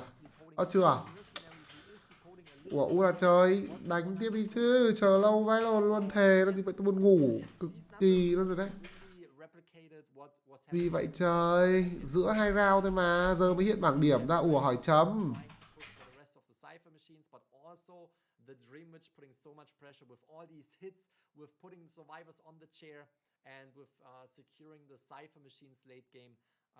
Yeah, just looking at these numbers, we can all almost feel how this game went. The only thing that you can't really feel is how phenomenal the survivors were communicating and how they were also taking turns on the rocket chair, especially later. Tôi cast ở kênh của tôi mới được toxic, chứ còn tôi mà đi cast chỗ khác các bạn thấy không? Tôi vô cùng chuyên nghiệp luôn, tôi nói thật. Tôi đi cast ở chỗ khác tôi vô cùng chuyên nghiệp luôn, cast ở kênh của tôi mới toxic thôi.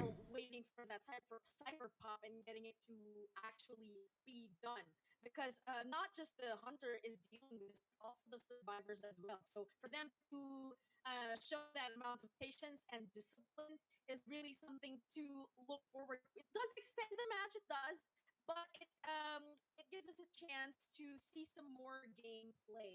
Now that scoreboard there, it was flashed a few seconds ago, as you can see. Cái Discord của ban tổ chức đánh giá là mẹ chưa mua booster nha. Chưa mua cái gì nhỉ? Nitro à? Má nghe cái giọng cái bà này lắc nghe căng thật. In the coming round, and that will allow them to advance. But if GG answers back from this and actually does a 4-man kill or 3-man kill, được một cái vé cast khó lắm chú ơi á, nó chả có gì khó với tôi luôn nhá. Tôi nói thật với bạn là mẹ cái việc bình luận về cái game ID này tôi nói thật là đéo có gì khó với tôi luôn. Cái khó của tôi là tôi đéo biết tiếng Anh. Chứ không ấy, thì tôi nghĩ là bạn đang nhìn thấy tôi cast trực tiếp trên YouTube rồi chứ tôi không ngồi đây đâu nhá.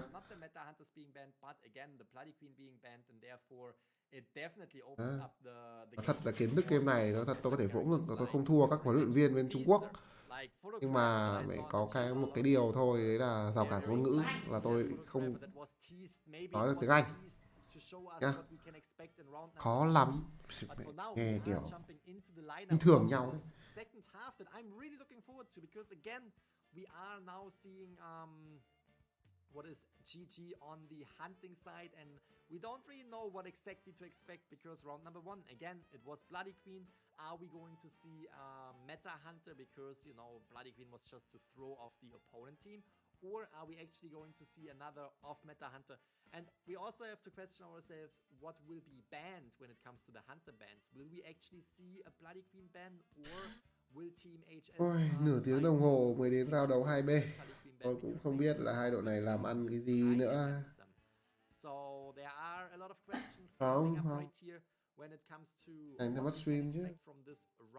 Cái vấn đề là có thể là cái bọn tuyển thủ đang lâu ấy, nó không ăn pick, hay nó bảo bọn tao lag, bọn tao thế này thế kia, xong rồi bọn tao lâu thì nó mới set up trận lâu, chứ thật sự là cái bọn ban tổ chức thì nó muốn chỉ muốn nghỉ nhanh đấy các bạn ạ.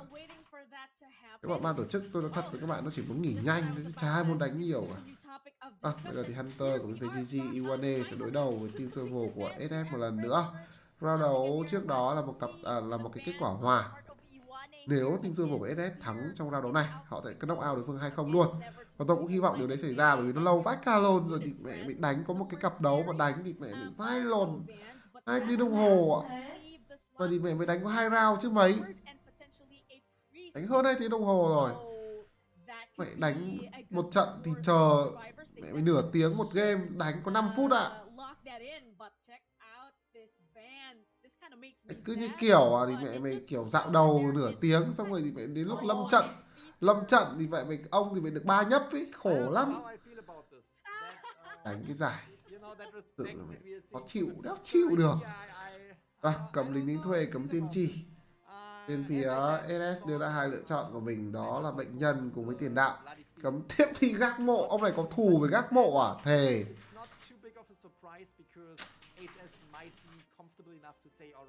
We can do another tie when we have, if we have to. So let's just go for it. Maybe we can get even more survivors out of the gate. And if we look at the survivor lineup right now, we. Hôm nay có thù với con gác mộ à? Thì vậy sao cái ban gác mộ hoài vậy? Lại là Madame Red. Tôi đang thấy một kèo knock out. Thì vậy thật sự là tôi cũng mong SS knock out mẹ luôn kèo này đi, khổ lắm cơ. Bloody Queen that seems to be the preferred hunter when it comes to GG's side right here, and since they are allowing the Bloody Queen on the field right here, why not take it again and hopefully in favor of GG, getting these survivors through out of the game via, you know, rocket shares. Nhưng mà tại sao đánh con Madame mà không chịu ban con tâm lý đi nhỉ? Ban con tâm lý rõ ràng là một lợi thế hơn mà. Vậy ông này kiểu bị sợ con gác mộ à? Perfumer here can use those perfumes to at least absorb 3 hits if timed correctly. That could be a lot of time bought for the survivors. Forward definitely out of the question. He's just Madame nhiều nó không phải vấn đề. Nhưng cái vấn đề là bạn đánh Madame nhưng mà bạn chả việc gì bạn phải ba con gác mộ, nó có nhiều lựa chọn cấm để bạn đánh con Madame hơn là con gác mộ rất là nhiều. Cấm ma sĩ tâm lý đấy có phải là ngon à? 3 máu. Ui. Không cầm nữ chủ tế kìa. Nữ chủ tế đục một cái vòng mất mẹ gương luôn. Nghe cáu không? Đánh Madame chỉ sợ những quả như thế thôi. Và có vẻ như là SS họ biết luôn Hunter GG chỉ đánh được con Madame rồi, và họ lấy ra một đội hình nó kiểu đánh cực kỳ cục xúc với những con Hunter một hit ấy. Có hương sư, có tiền đạo, xong có bệnh nhân, xong cả bác sĩ tâm lý nữa. That is for sure. I mean, the plan right here, I can tell you right now, is to go for that 4 survivor elimination. That is the plan.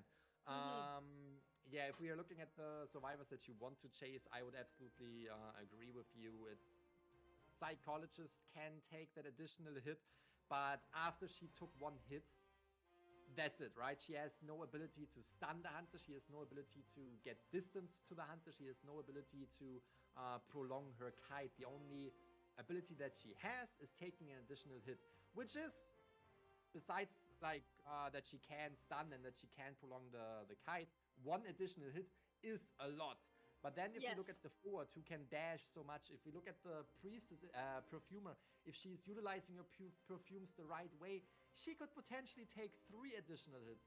And then we also have the patient right here who can utilize the grappling hook to get away from these hits, establish a lot of distance. So I think Psychologist, even if she Ok, trận đấu bắt đầu với Madame Red bắt được vào vị trí của Hương Sư. Madame đuổi Hương Sư nghe kèo căng nhờ. Vâng, nước hoa được xịt ra được Kuna Siri. Bách nước hoa không? Vâng, bách nước hoa lại rồi. Kuna Siri sẽ gặp khó khăn khi mà gương còn tồn tại khá là lâu. Say gương à? U là trời. Thôi đi rồi. Thôi, thôi được rồi, thế là hay mà. SS thắng là khỏe mà, knock out 2-0 luôn. Ok là. Ôi trời ơi. Tao lại say gương phát đấy à? Trời ơi là trời. Phát đấy phải đấm tiếp nó chứ. Nước hoa 1 giây đến từ, không phải 1 giây đến từ Kuna Siri. Và cai được về khu vực nghĩa địa rồi. Trận này đánh thế này thì không có round sau đâu các bạn ơi. Nước hoa tốt một lần nữa Kuna Siri, nhưng mà anh ta cần phải cẩn thận là đối phương đã có tốc biến. Sẽ ăn một hit tay rồi. Vâng, thật là tốc biến đánh hit tay luôn, rất là cục. Và gương mới sẽ có cho Iwane. Hơi nhanh. Đoạn sau đánh giá là hơi nhanh đến từ Kurasiri. Tuy nhiên máy của bên phía SS vẫn có thể đánh xong kịp trong ván đấu này, khi mà hai máy của họ đã 90-100 rồi. Lúc mà Kurasiri lên ghế thì cũng là lúc hai máy xong trong ván đấu này. Tiền đạo sẽ phải là người đi cứu. Kuropol đang di chuyển đến nghĩa địa luôn rồi. Rất may anh ta không phải là người bị soi. Riffernoon mới là người bị soi trong ván đấu này.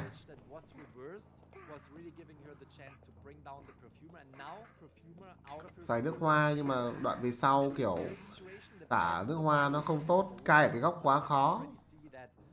Chọn cái góc cai nó yếu quá thì là cứ liên tục phải xả nước hoa ra ấy. Hút bóng tốt. Vâng, hút bóng tốt, cứu 49% đến từ vị trí của tiền đạo trong tay Kuropol. Anh đã giữ được đầy máu và đây sẽ là một cái khó khăn khá lớn dành cho Iwane. Vâng, hút trượt rồi nhưng không sao cả. Hương sư của Kurasiri đã thoát được cái gương này và anh ta sẽ chạy về khu vực cổng sau, nhưng cổng sau là máy cuối nha.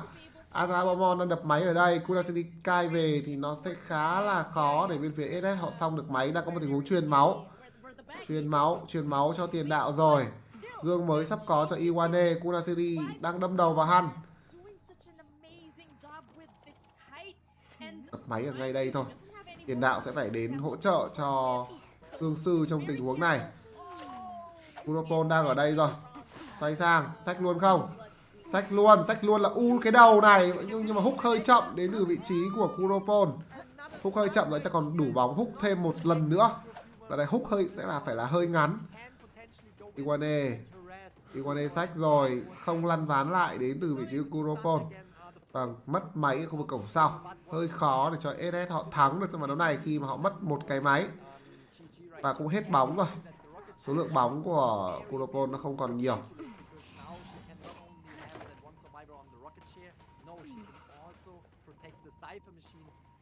Ok, người có 6 còn lại trong đội có lẽ sẽ là vị trí của bệnh nhân. Cứu người đến từ bên phía SS. Tuy nhiên thì Kuropol, anh ta không còn đánh 6 nữa. Và lại là gương lỗi rồi. Ủa, ông này bị cái gì với cái gương vậy? Trận trước đánh Madame. Không, trận trước đánh Madame, ông này hòa hay sao nhỉ? Vâng.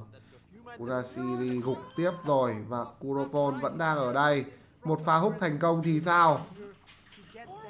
Đổi phép. Vâng, có phấn khích được bật. Và Kuropol ăn luôn một chém.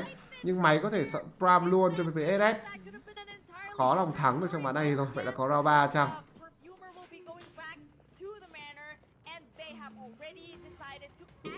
Atabomon bị kẹt lại ở đây rồi. Nó sẽ là một tình huống Iwane hạ người rất dễ dàng mà thôi. Mất gương, mất phép. Cổng trước sẽ được mở. Và đây lại là một trận đấu hòa. Tôi chết mất.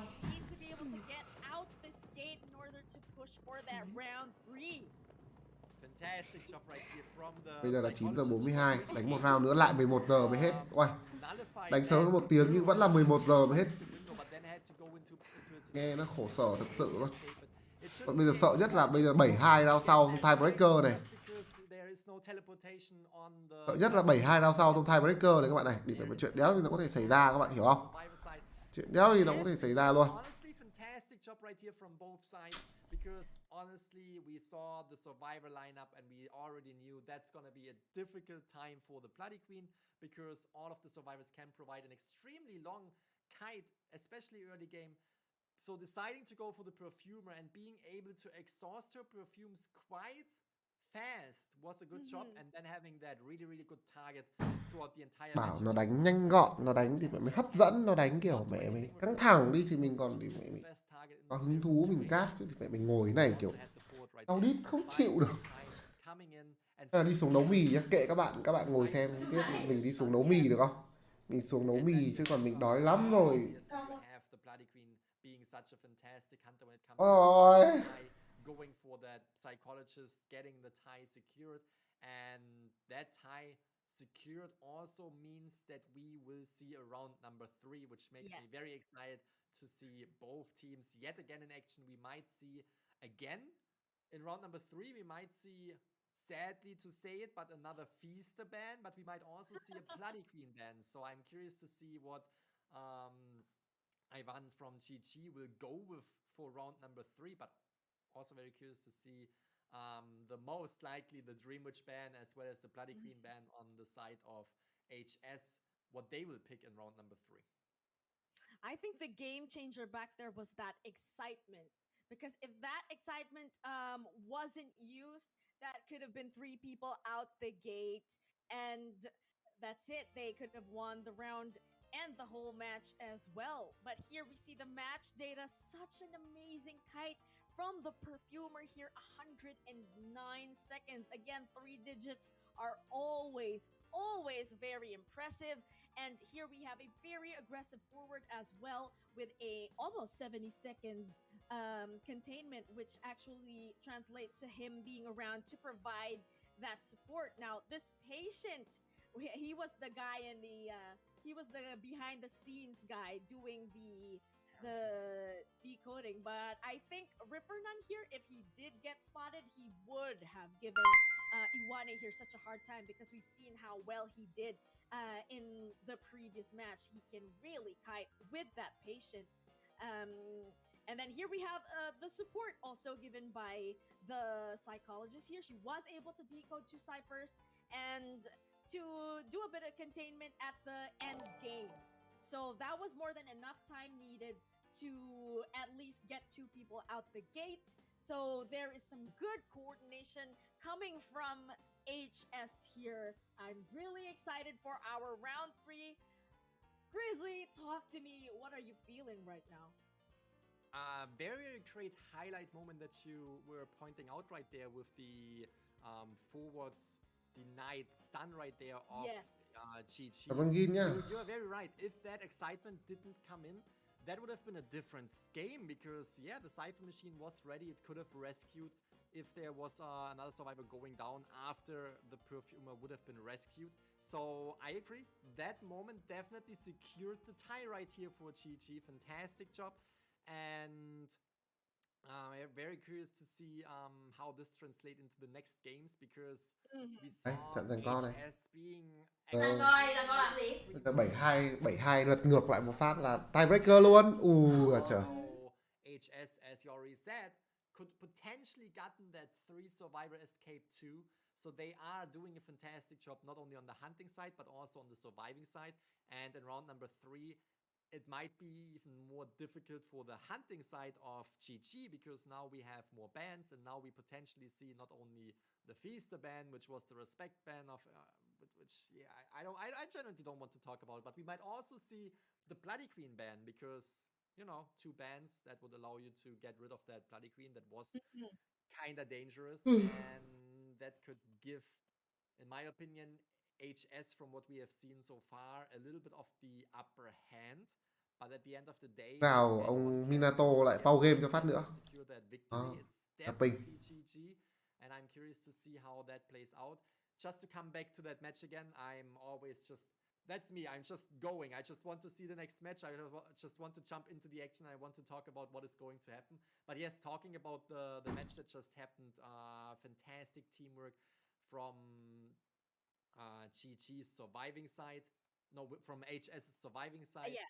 And the Bloody Queen hunting side, Iwane on the hunting side, was very consistent. If we look at the outcome in round 1, we had the tie, very consistent with that tie in round number 2. Exactly, like, knew exactly what the situation was, knew exactly if I wouldn't use excitement, this could be very dangerous for me. So brought that excitement, secured that 2-point game, secured the tie that would get them into round number 3 right here. So very, very good job from both sides. Right now, the pressure is definitely a little bit more on GG's side, and I'm curious to see how this will translate, because usually when we see pressure on the teams, this means that they need to play a little bit more risky. There is a survivor on the chair, for example, that they have to rescue because they need to get that point.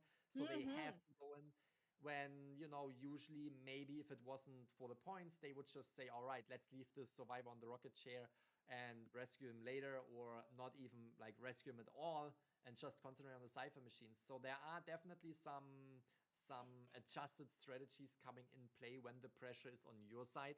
So I am just curious to see how this all will play out for both sides in round number 3. So again, just reminding everybody of the win condition. So GG needs to at least have a four-man, either a four-man kill or a four-man escape, as well as a tie in the second round, just to be able to push for a possibly a round four, a tiebreaker. We'll never know. But again, it's all going to depend on what the map is going to be and who the picks may potentially be related to these maps. But I think we're gonna do a bit of waiting again for them to actually set this up. Again, everybody, thank you for your patience. We do want to make sure that the players do the games under the best condition. So while we're waiting, it looks like people in the chat are very much alive with your discussions. I see that they were talking about that the past scenario in the previous match. So everybody was saying that the perfumer did such a good job with her kite, and the Bloody Queen was really skilled in placing these survivors in those sandwich situations. Other than that, it looks like the chat is requesting for the Feaster to come out. Yes, chat, we are in agreement with you. We definitely want to see that Feaster, but it looks like Thật ra điểm nhấn nó sẽ có nếu tiền đạo cover được các bạn ạ. Nhưng ở đây là tiền đạo lỗi một pha húc kiểu hơi chậm ấy. Ra là buông người xuống, không phải buông người mà là kiểu bị rớt xuống, xong Hunter nó hồi choáng luôn. Nếu húc ngắt được cái động tác bốc người của Hunter cơ, thì đấy có thể là một pha nó gọi là tạo được đột biến đấy mọi người ạ. Only a reasonable expectation right here to see a Feaster in such a huge tournament, just because he is such a versatile hunter. All the chances are on his side. If you have the Feaster, you have all the tricks up your sleeve. But yeah, we can also see how HS knows the opponent, knows that the opponent is good at Feaster, and therefore is going for that respect ban. We saw it in round number 2, where they didn't even consider, or maybe they considered, but they didn't even go for, you know, the Bloody Queen ban or maybe a meta hunter. No, they immediately went to one of the most likely strongest hunter on GG's side, which is the Feaster. So I would expect to see that ban again, to be honest, in round number 2. Ban the Feaster, ban the Bloody Queen that you have seen before, and now you have put GG into a spot where they have to most likely play a hunter that they are not too used to, I would assume, and therefore it's giving your team HS a little bit of an advantage. So I'm curious to see how that plays out. And just in general, if I'm looking at the map that have been favorized in these last few days and the last weekends over like the past few regionals, we saw that we had quite often also being utilized the Mooned-River Park. So I'm curious to see if we will experience a Mooned-River Park, or if we will experience a smaller map like maybe the Arms Factory that we haven't seen so far. What did we see? Red Church and Eversleeping Town. Yes. So Arms Factory, Mooned-River Park. I think we might see one of these two maps, and, you know, just depending on what the teams want to play. Do they want to play on a bigger map? Do they want to play on a smaller map? They will pick either of these. And now we're gonna cheer to the team. I was just reading this. We have a very heartwarming message here, probably from the chat. So thank you so much for sending this. Just when we were saying that you should send your love and support to the players, here they are saying to every club, try your best. They are definitely cheering you on, no matter the result. Just have fun. Yes, go get it. Just enjoy the match, learn from it, make it a good experience. And also, as well, the chat, they should definitely pick up from this, because this is actually, come to think of it, this is kind of like free education for the viewers when it comes to helping them improve their gameplays in their ranked matches and gameplays in Identity 5. Yeah, a piece of free advice right here for everyone, just learning from these top players. And as you said, I think that's a very, very good mentality, just being able to learn from what is going on in the tournament. No matter if you're winning or if you're losing, you always learn, you always see a little new trick or maybe even see what works best against other Với cái survivors. việc phải chờ một trận đấu, Learn and ta phải chờ một enjoy cái the round world 2A sau round 2B mà mất nửa tiếng đồng hồ, thì các bạn định hy vọng gì vào một cái round 3 I have talked to a chờ lot ít of hơn nửa tiếng? and if you ask the teams Các bạn quá lon rồi, what tôi nghĩ makes nó phải them 10 so giờ hơn, successful and what is đâu đó phải khoảng 10 giờ 10 chắc ta mới đánh something that you round want tiếp to theo let quá. other Và vào round đánh nhá, ông Minato lại pause game, đó, lại mất 10 phút nữa, sau đó là đánh lại trận đấu nó rơi vào khoảng 10 phút nhây với nhau, lại 3 máy cuối gần nhau, được chưa?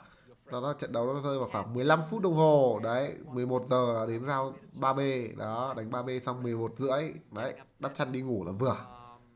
kind of Đau like, đầu you know, thực sự. bringing some negative vibes, some pushing down the mood in general into that team.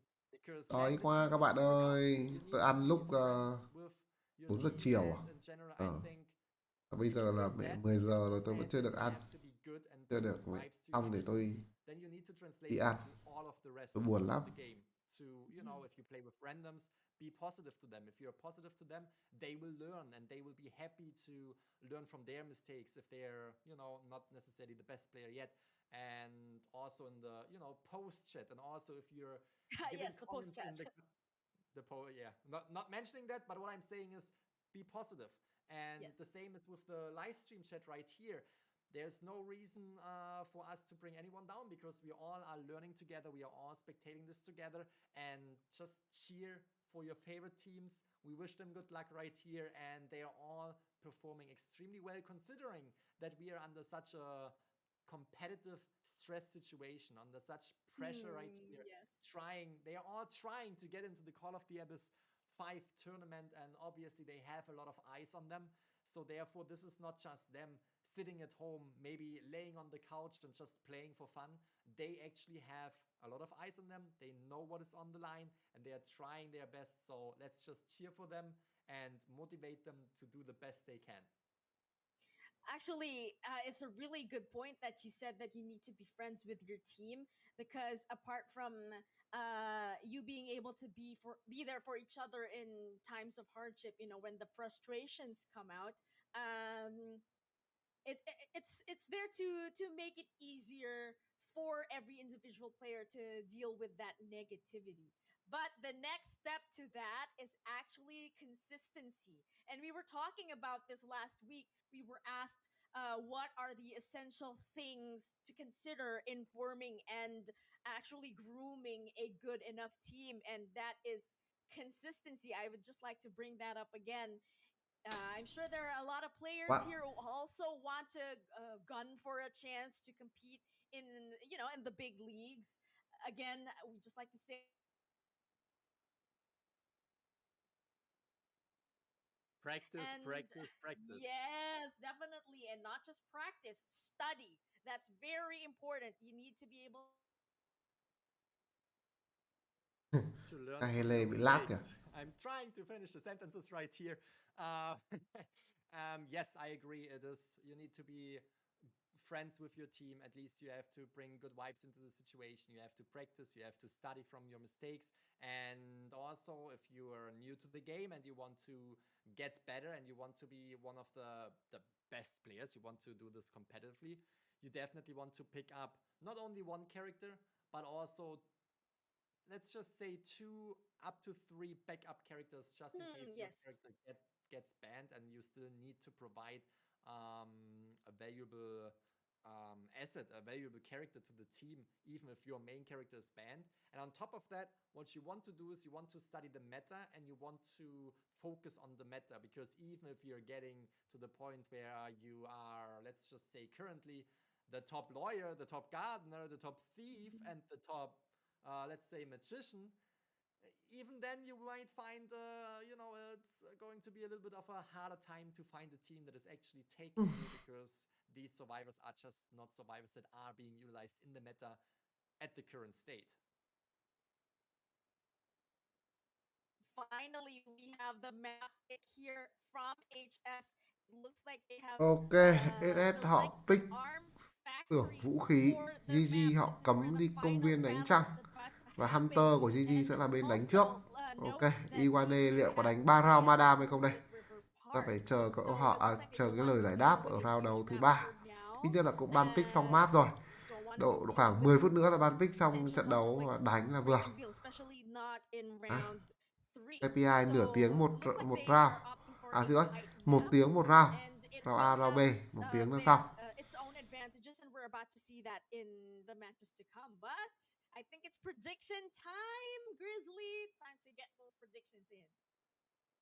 It's time to get those predictions in. Okay. Let's think logically about this. If we are going for Chi-Chi on the Hunter side, we will definitely see a Bloody Queen ban because Bloody Queen was the Hunter that Chi-Chi used twice by now, and we might see yet again that respected Feaster ban, which makes sense, especially on a smaller map, right? Because Feaster is extremely slow. If we would see, for example, Moonriver Park, I wouldn't necessarily expect to see a Feaster ban because the distance that he has to overcome, there's just no chance that you would catch these survivors across such a big map with the Feaster. So therefore, now with the Arms Factory, we might expect that. On the other side, đấy rồi. Ban pick của round đầu 3A, xưởng vũ khí cho round đầu thứ 3 này. Cấm đi lính đánh thuê, tiên tri và tiền đạo đến từ Iwane.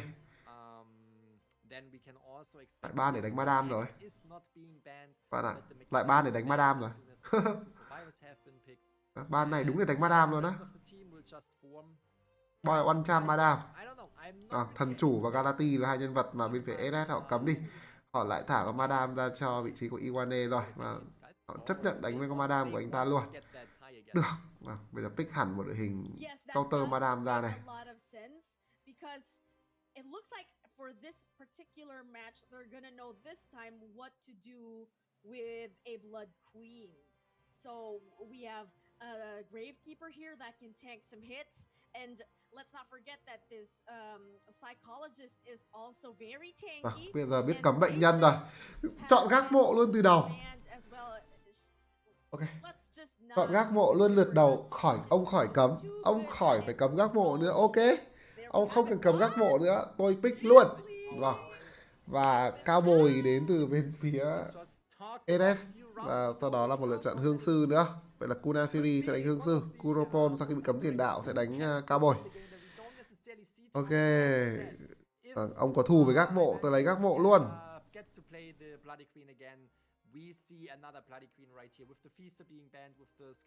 Các con lấy dã nhân nhỉ? Vậy cầm cái con Madame để tôi vác con dã nhân và tôi húc cho nó thì rồi ẻ chảy 567.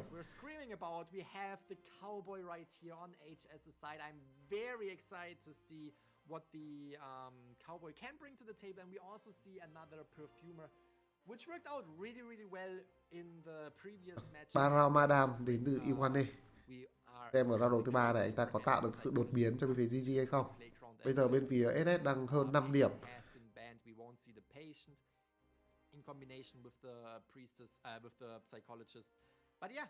That seems to be a really solid lineup. Again, if you are in Team HS, you are currently in the lead. You definitely want to take home some more points, but I think getting a tie in round number 1 would already set them up pretty well to perform in the second half, because if they are getting a tie, they only need to eliminate one survivor in the second half. And again, if those conditions are active, if you know you only have to bring down one survivor, it's just easier because you can camp on that survivor. You don't necessarily have to concentrate on other Cypher machines. You don't have to concentrate on other survivors. Just concentrate on one survivor. And then, if you got that survivor, you can concentrate on other survivors and other Cypher machines to protect them. Because then it's already... Có một sự đột biến trong map, trong cái đội hình mà bên phía SS họ pick, đó là có con cao bồi. Cao bồi, các bạn đừng nghĩ là nó không có lợi thế khi đánh với Madame. Đây là một nhân vật cai Madame khá là tốt. Và nếu mỗi lần mà đối phương đặt gương, bạn kéo được một cái dây vào bán chẳng hạn, hoặc bạn kéo chính thẳng vào người Madame để tăng tốc, thì bạn có thể né được cái gương đấy khá là tốt. Với Madame thì những nhân vật có khả năng kích tốc tức thời, nó sẽ có cái lợi thế rất là lớn. Ví dụ như kiểu là lính thuê, tiền đạo, bệnh nhân, đó đều là những nhân vật có thể cai tốt được, vì khi Madame đặt gương, họ dùng đồ. Và cao bồi cũng là một nhân vật có cái nguyên lý tương tự điều đó. With the whip, so that's definitely something to watch out for, because he can be really annoying mid game to end game if not yet eliminated. So it looks like Các bạn once đừng more đùa, bây Iwane giờ is Iwane got mẹ his mình work cut kiểu out for him. Again, these are kiểu not kiểu ability đạp lần đầu lại lấy 100 for triệu him, lực chiến thì but, sao? only the Grave Đúng không? Keeper has that debuff. Bạn And phải để cho người ta đánh xong rồi các bạn nói have that much nhá. debuff on decoding, at least not as Đầu much trận as the thì Mercenary. bắt But luôn it được looks vào like, vị trí của here at the Riffernoon map, rồi. the Ôi, ăn luôn một hit psychology free đến từ has Riffernoon. already been Riffernoon vẫn spotted. non như ngày nào. Ripper Đánh none survival vẫn non. looking Vâng, vậy là forward chạy to vị this trí thất fight. bại. Và bây giờ thì Make it long Riffernoon, enough for them anh to ta get sẽ là this người cay first đầu rồi. Ăn numbers. luôn một đòn đánh tay của đối phương.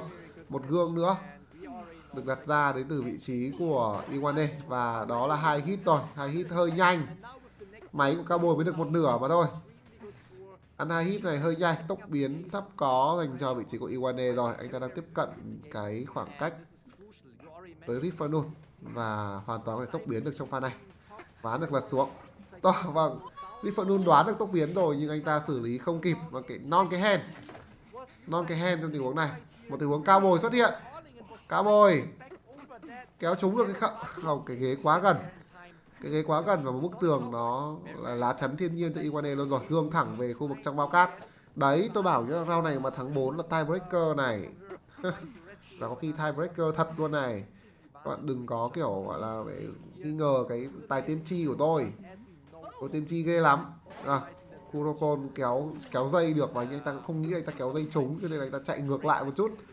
Nhưng không sao, đã cứu được Riffernoon rồi. Trận này máy không được nhanh cho lắm. Và chém trúng được vào Riffernoon luôn. Bây giờ thì xoay gương đuổi theo. Atamomon không biết có xong kịp cái máy trong bao cát hay không, nhưng Riffernoon thì phi thẳng về đây chết rồi. Tội nghiệp cho Atamomon. Atamomon máy 85%, có lẽ là sẽ xong kịp trong tình huống này. Anh ta buông máy ra rồi. Cowboy sẽ bù nốt máy của mình ở khu vực nhà máy. Atamomon thì có lẽ đập xong máy sẽ phải đào xuống. Anh ta lưỡng lự với cái việc là bây giờ cố gắng end máy luôn hay là kiểu giữ an toàn để đào đất. Và cuối cùng thì cái máy nó không xong mà đào đất thì vẫn mất. Vào ghế rồi, vào đến ghế rồi. Chém luôn đi, chém cho đối phương cứu.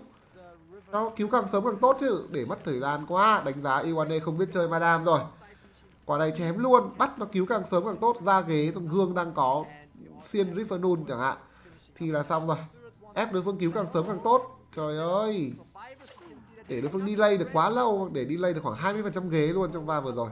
Và bây giờ ra ghế thì vẫn phải mất gương để giết Riffernoon. Rồi, chém trúng rồi.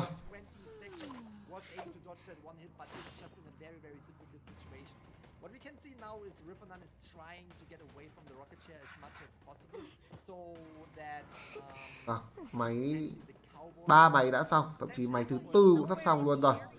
Nhưng bác sĩ tâm lý cũng sẽ bay. Và đây là lúc con Madame đã bắt đầu có thể đi kiểm soát được ở trận đấu này. Iwane, anh ta sẽ nhắm về đâu đây? Nhà nhỏ là mục tiêu mà Iwane nhắm đến. Atomomo cũng đang di chuyển về nhà nhỏ. Đi ra đây phá ván thì Cowboy xong được máy luôn rồi. Cái gương có đặt Cowboy không? Có không đặt vào Cowboy và di chuyển ra phía cổng trước. Kunasiri, hương sư đang bắt đầu bốc máy rồi. Cũng hơi khó để Iwane thắng được trong trận đấu này.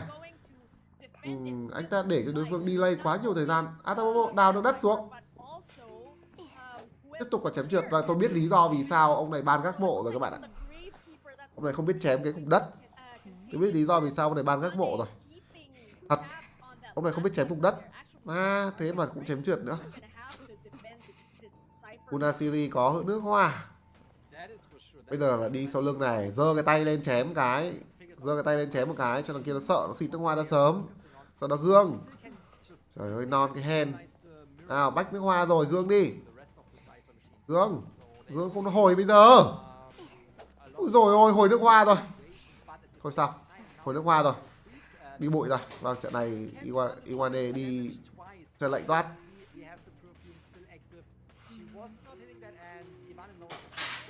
Trận này Iwane đi chân lạnh toát rồi. Đang có một tình huống hồi máu cho nhau đến từ Cowboy và gác mộ. Hương sư vẫn đang cai rất tốt. Vẫn còn một nước hoa trong Kunasiri. Và Iwane đi về bao cát lúc mà hai thành viên của SS họ đã hồi máu cho nhau xong mất rồi. Hương sư thì trong tình huống này thì cứ đi thẳng ra máy cổng trước mà đập thôi.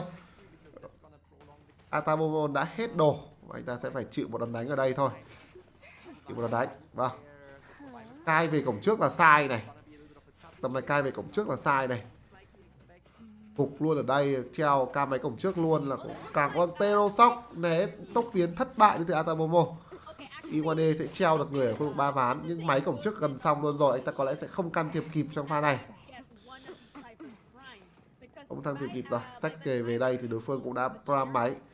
Kunasiri sẽ đập máy 99 và sau đó đợi cao bồi đến đây cứu người, hoặc là Kunasiri sẽ đâm thẳng vào cứu luôn chẳng hạn. Đã dùng tốc biến rồi thì cuối game còn cái nịt. Cuối game còn cái nịt. 2 máy xong luôn rồi. Tầm này hương sư của Kunasiri. Ôi chém ghế. Tầm này hương sư thật là chỉ cần đâm thẳng vào và cứu mà thôi. Và máy có thể prime luôn ngay bây giờ. Gương đang có để Iwane có thể kết liễu một thành viên của phía SS. Gương được đặt ra, hương sư cần phải cẩn thận. Chém là trượt, nước hoa được xịt. Bách nước hoa, tốt quá. Nhưng mà Kunasiri vẫn lách được cái gương tiếp theo. Lách được gương. Vâng, mạng đây rồi. 2 cổng đang được mở. Không có teleport, Iwane vứt người nằm ở đây. Có cái hầm nha. Ông mà không cẩn thận bên kia xong được cổng, bò thẳng vào hầm này. Bò vào hầm đi hương sư ơi. Hầm giữa map kìa, Atamomo xong cổng rồi. Kunasiri không bò, anh ta đang tự dậy và có lẽ sẽ là một trận hòa thôi. Hòa bây giờ thì bên phía SS phải thoát, xin lỗi, bên phía GG phải thoát 4 để họ có thể có tiebreaker. Đây vẫn là một trận đấu hòa.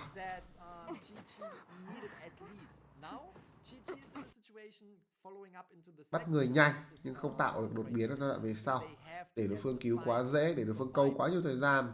Thật sự luôn, gác mộ nó nhây như thế, bạn chém luôn gác mộ, bạn chém luôn cái cục đất đi, bạn đứng đợi. Cái sai của Hunter là đứng đấy đợi các bạn ạ, đứng đấy đợi gác mộ trồi lên và anh ta đứng gác mộ nằm đất, nằm ở dưới cái đào đất từ lúc 70% ghế cho đến là 90% ghế, ta trồi lên và ta cứu. Nó ăn à? Shows us that they did have the confidence to at least push for a tie and leave it all up to Yasu to seal it in. But I'm sure the survivors of GT are going to want to work against this. They need to keep this from happening. They have to manage more than nhưng mà rao sau team survival phải thoát 4. They need to at least have 3. Right? Am I right? 3 survivors or bây giờ thoát 1 là win rồi. Cái team HS kia thoát 1 là win rồi. Ngày mai để tâm linh thì tôi sẽ xin vợ tôi mua một suất gà HS về, hiểu không? Ta có thịt gà HS. Đấy. Mua một suất gà HS của Lotte về, hiểu không? Đợi đến lúc đánh team LUV đánh với team SS tôi sẽ đi ăn gà HS. Ăn gà. Đó. With the kind of like the upper hand right here, they need one survivor eliminated to secure, basically to secure the victory for them. And I can already see the strategy being shifted where the hunter will concentrate on that one survivor extremely hard, because that's the win condition. Why would you do anything else? There's no reason to do anything else. So that one survivor will be protected on the rocket chair at all costs. And this is also putting Chi-Chi into this situation to rescue every single survivor as soon as they hit the chair. They don't want to rescue after halfway, because that would mean if this survivor hits the chair again, that survivor is out of the game. So therefore, that is definitely something where we can expect a lot of pressure on the survivor side of Chi-Chi. But now, just shifting back really quick to the stats of the match that we just saw. Ivan right here on the hunting side did a great job with 11 hits right here. Had 2 terror shocks, fantastic terror shocks. We saw them happen when Blink was coming in play. Yes. Both survivors were trying to get back over that pallet. We're predicting that Blink, but we're just not in time to get away from that swing. And if we look at the survivor side, we can also see yet again the first hunt right here. Rivernan was the psychologist who was not able to touch the Cypher machine once, but was providing quite a decent kite when it came to the early game. We also saw how the cowboy right here was in the area of the hunter for a little period of time, trying to rescue Rivernan from the balloons and just being there as support, but mainly decoding Cypher machines. We have 220% on the cowboy. Same with the perfumer. Was the target late game, but throughout the entire game was able to just decode her little heart out right here with 270 cent, almost 3 complete Cypher machines all on her own. And then we also have the Gravekeeper, who was there for rescues, who was coming in and taking time off of the Bloody Queen's hand, but also finishing one entire Cypher machine by himself. I think it was a particularly good decision to have 2 survivors working on both gates. I think they were all banking on the chance that probably if the Blood Queen does go for each of the gates, whoever gets down could try to at least crawl, if not self-heal, to be able to get to the dungeon. But again, this is such a tight map. It didn't take much for Iwane to go from one gate to the other. And it was also a bit of a shame that teleport wasn't available. So looking at those match stats, I think the highlight there was actually, once again, that Perfumer with that endgame kite. Did you see those jukes and how she was able to show that discipline, not going for any of those pallets, and really maneuvering in such a way that the mirrors wouldn't hit? That was really impressive. And I'm sure the chat is going wild with that skin as well. That was Madame Coral. That was the limited skin of the Perfumer. That's actually quite rare. So I'm sure a lot of the people in the chat are happy. That is for sure, and I agree that last kite right there, that last the moment where you have to buy time for your team to go to the exit gates, to open up the exit gates, and to buy enough time for them to just get out and secure the tie right here, was just a little bit difficult for the Perfumer because she was in such an open field. There was nothing for her to hide behind. There was nothing for her to let the Bloody Queen walk into because she was utilizing her mirror. She could, go away from that area and force the Bloody Queen to walk into a wall. There was just nothing. No pallets, no windows, no nothing. And she was still able to juke and to buy a little bit of time, just enough time that the Bloody Queen, when she went to the Gravekeeper, was forced to watch the Gravekeeper go through the exit gate and then turn back to the Perfumer, secure that elimination. So it was quite a short kite, but for, the situation that the Perfumer was in that area where nothing is in, where you cannot utilize anything, it was just enough time, the perfect amount of time. And that was securing the tie right here. Fantastic job. It could have been differently. Imagine if that one mirror, the first mirror swing, hit on the Perfumer. That would have probably given the Bloody Queen enough time to go back to the Gravekeeper and bring him down, or at least engage into a chase of the Gravekeeper.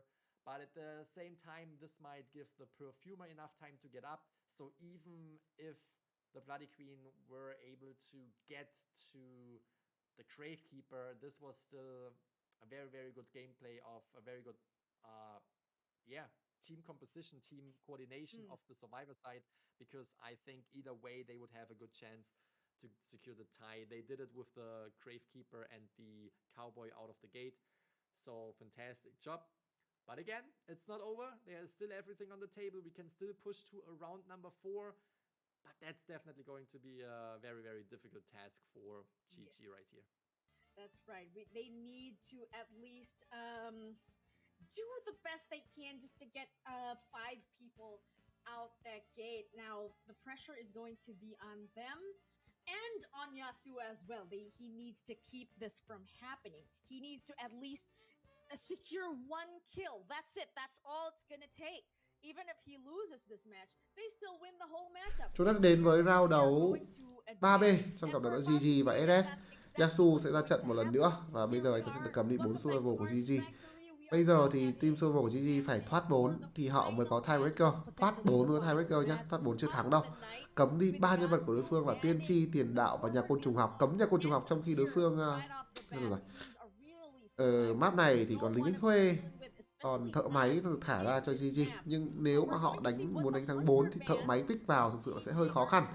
Tầm này thì có một lựa chọn tôi nghĩ khá là hay cho bên phía GG để cầm để thoát 4, đó là Mỹ Nhân. Cầm Mỹ Nhân cho giờ này khá là hay. Nhưng họ không cấm Madame, một nhân vật đánh hòa tốt, mà họ cấm Gala cùng với Mộng Phù Thủy. Bây giờ thả con Gala kia ra, xong rồi bạn ban Madame Mộng Phù Thủy đi, xong bạn đánh mỹ nhân là tôi nghĩ là có cơ hội để thoát 4 á. Em mở cửa xong rồi nó kêu để nó đòi ra ngoài à? Thôi không cho đâu, không cho đâu. Khỏe lên là cho ra ngoài. Since Bloody Queen is not necessarily a hunter that we see too often in this tournament, so that is definitely nó đái khá là nhiều mà. Thôi thì tối nay nhét tảo biển bằng viên nhá, không cho uống nước nữa. Cái tê đánh dã ra cho vào nước. Còn hắc thì thôi nhét mồm vậy nhá, cố gắng vậy. Tại vì nó là dạng viên ấy.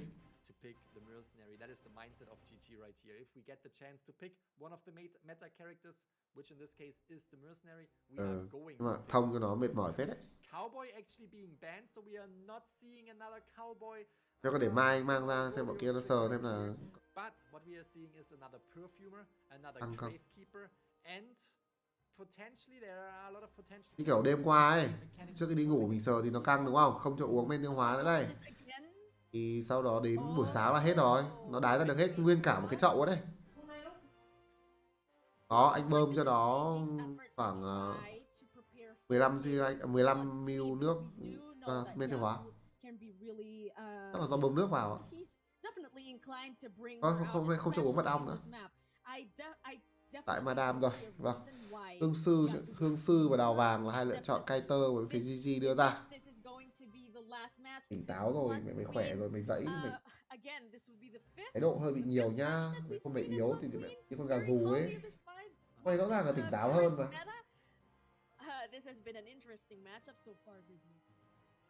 That is for sure. Again, we didn't really see a lot of Bloody Queens before in this tournament. In general, now these numbers are going. Cặp này là Madame Red đánh với nhau rồi, mệt mỏi quá. So this is the fifth Bloody Queen. Again, I was actually going to ask you if you expect another Bloody Queen in case the Bloody Queen is not being banned, because again, we all know Bloody Queen is just extremely strong to secure the tie. And at the end of the day, if we look at the numbers, it's not a tie what HS is looking for. They only need one survivor out of there. So even if they are not getting that tie, that doesn't matter. She is extremely strong when it comes to securing at least one survivor, mostly even two survivors. So it's going to be extremely difficult on the other side for Gigi to keep all survivors up and running to the point where they can all escape through the gate or through the dungeon to get this 5-point game for them. Very, very difficult task. But if chắc là ngày mai mới xem được mấy cặp hay hơn. Cặp của NM với cả BL ngày mai sẽ là một cặp mà tôi nghĩ là hay. Đó là cặp chung kết tổng nữa thì tôi nghĩ cũng hay. Còn cặp này thực sự là chỉ muốn trôi qua cho nó nhanh một tí thôi. Đánh nốt đi cho xong rồi tôi còn nghỉ. Tôi mệt quá. Nay tôi vẫn phải đưa mèo đi khám.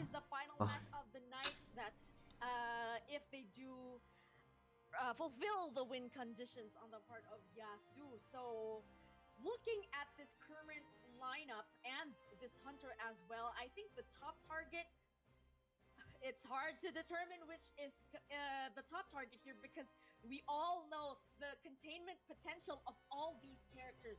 Again, the mercenary and the gravekeeper with those tanky skills. We have the shovel and we have the pads to escape from the area of the hunter, and then this perfumer. Bắt đầu đánh mấy giờ à? Để anh xem lệ lịch. Chắc là không, chắc phải đánh sớm tí, chứ mai 3 trận cơ mà. Đánh lâu như thế này.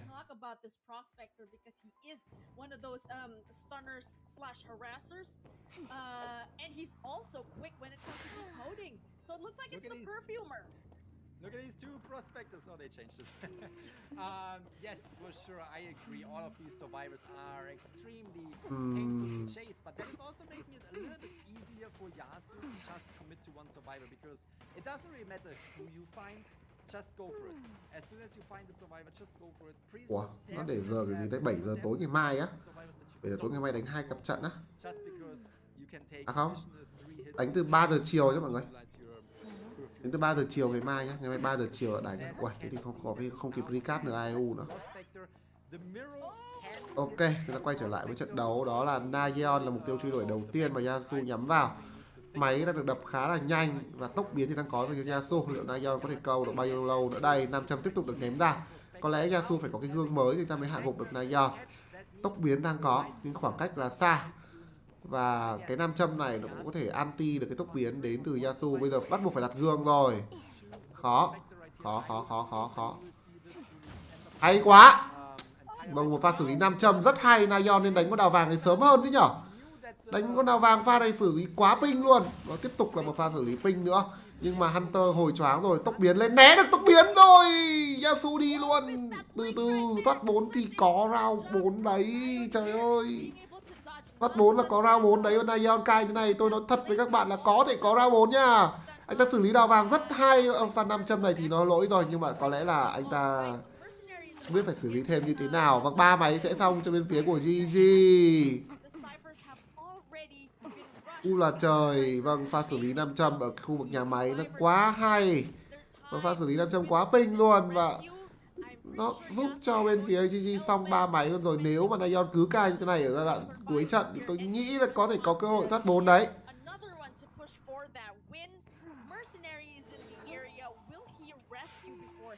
Ôi trời, ông Mashiro làm gì thế này? Ông muốn ăn một hit gương nữa à? Cứu ra ăn hit gương luôn này. Ổ cứu khổ đồng đội không chịu được. Vâng, Yasuo lỗi gương rồi. Tiếp tục là một tình huống phải xoay gương sang đuổi Nayeon. Một cái 500 mới sắp có cho Nayeon rồi. Ta cần câu được đủ thời gian đến lúc hồi được cái 500 mà thôi. 500 khoảng 5 giây nữa. Bây giờ Nayeon lăn được qua ván tốt. Vâng, tốc độ có kích tốc nhánh chín. Nayeon 500 mới có rồi. Gương được đặt ra. Không né được rồi. Rất đáng tiếc. Nhưng không sao, 2 máy sắp xong cho bên phía của GG. Và bây giờ thì họ có thể rush kịp máy cho đến lúc mà Yasuo không hồi lại được phép. Cái phép 60 giây nó mới hồi. Bây giờ cứu được tốt này, Pram được máy này. Đoạn cuối game Yasuo sẽ không có phép. Và họ hoàn toàn có thể đánh thắng được 4. Máy gần xong rồi, 90% máy các mộ. Máy của Minato gần xong 90. Máy Mashiro thì 70. Hương sư của Shen sẽ là người cứu. Hoàn toàn có thể cứu được và đánh được đến lúc mà Hunter chưa kịp có phép. Và một tình huống gương không thể chém được Lý Linh Thuê ở khu vực cổng trước. Đây là một khoảng cách quá xa. Cứu được người luôn rồi. Body block đến từ Shen. Lý Linh Thuê sẽ có thể tiếp tục đập máy 80% của anh ta. Các mộ cũng ra đây luôn rồi. Có thể thoát 4 nha. Có thể có thoát 4.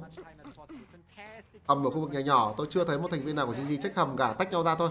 Máy xong cho bên phía của GG luôn rồi. Minato nên tách về cổng sau. Anh ta không nên đi cùng Nayeon.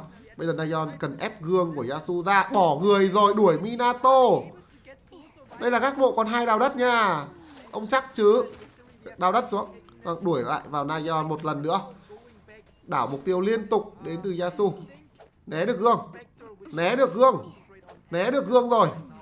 Yasuo tốc biến đang có. Gác mộ của Minato đến đây. Body block thành công rồi. Và có thể có thoát 4 cho GG. Nếu mà lính đánh thuê của Mashiro di chuyển đến giữa map và cover cho 2 đồng đội của mình. Shen cần đến là người mở cổng. Và lính đánh thuê đến body block nào. Nayeon có cho mình một cái 500 vào. Đó là một pha có thể thoát 4 này. Gương mới đang có. Đào đất của Minato sắp có rồi. Anh ta đào đất xuống được không? Đào đất xuống. Vâng, và 2 người body block cho vị trí của đào vàng. Nhưng mà đào vàng ăn hit rồi. Thôi, ở trận cuối là GG đánh rất hay. Nhưng mà nói chung là cái số cả rồi. 2 người body block nhưng ăn hit. Nó là cái số rồi các bạn ạ. Vâng, đen thì phải chịu. Đen thì phải chịu.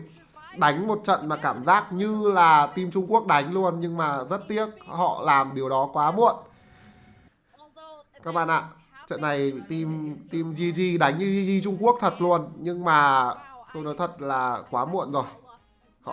Tại sao họ lại không mang cái phong độ này ra ở những round đấu trước? Các bạn thấy đúng không? Trận này GG Đông Nam Á đánh như GG Trung Quốc luôn. Teamwork, body block, xong cái đoạn đào đất đỡ cái tốc biến quá hay. Nhưng mà cái đoạn cuối thiếu một tí xíu nữa thôi. Đỡ được phát đấy là thoát 4 rồi.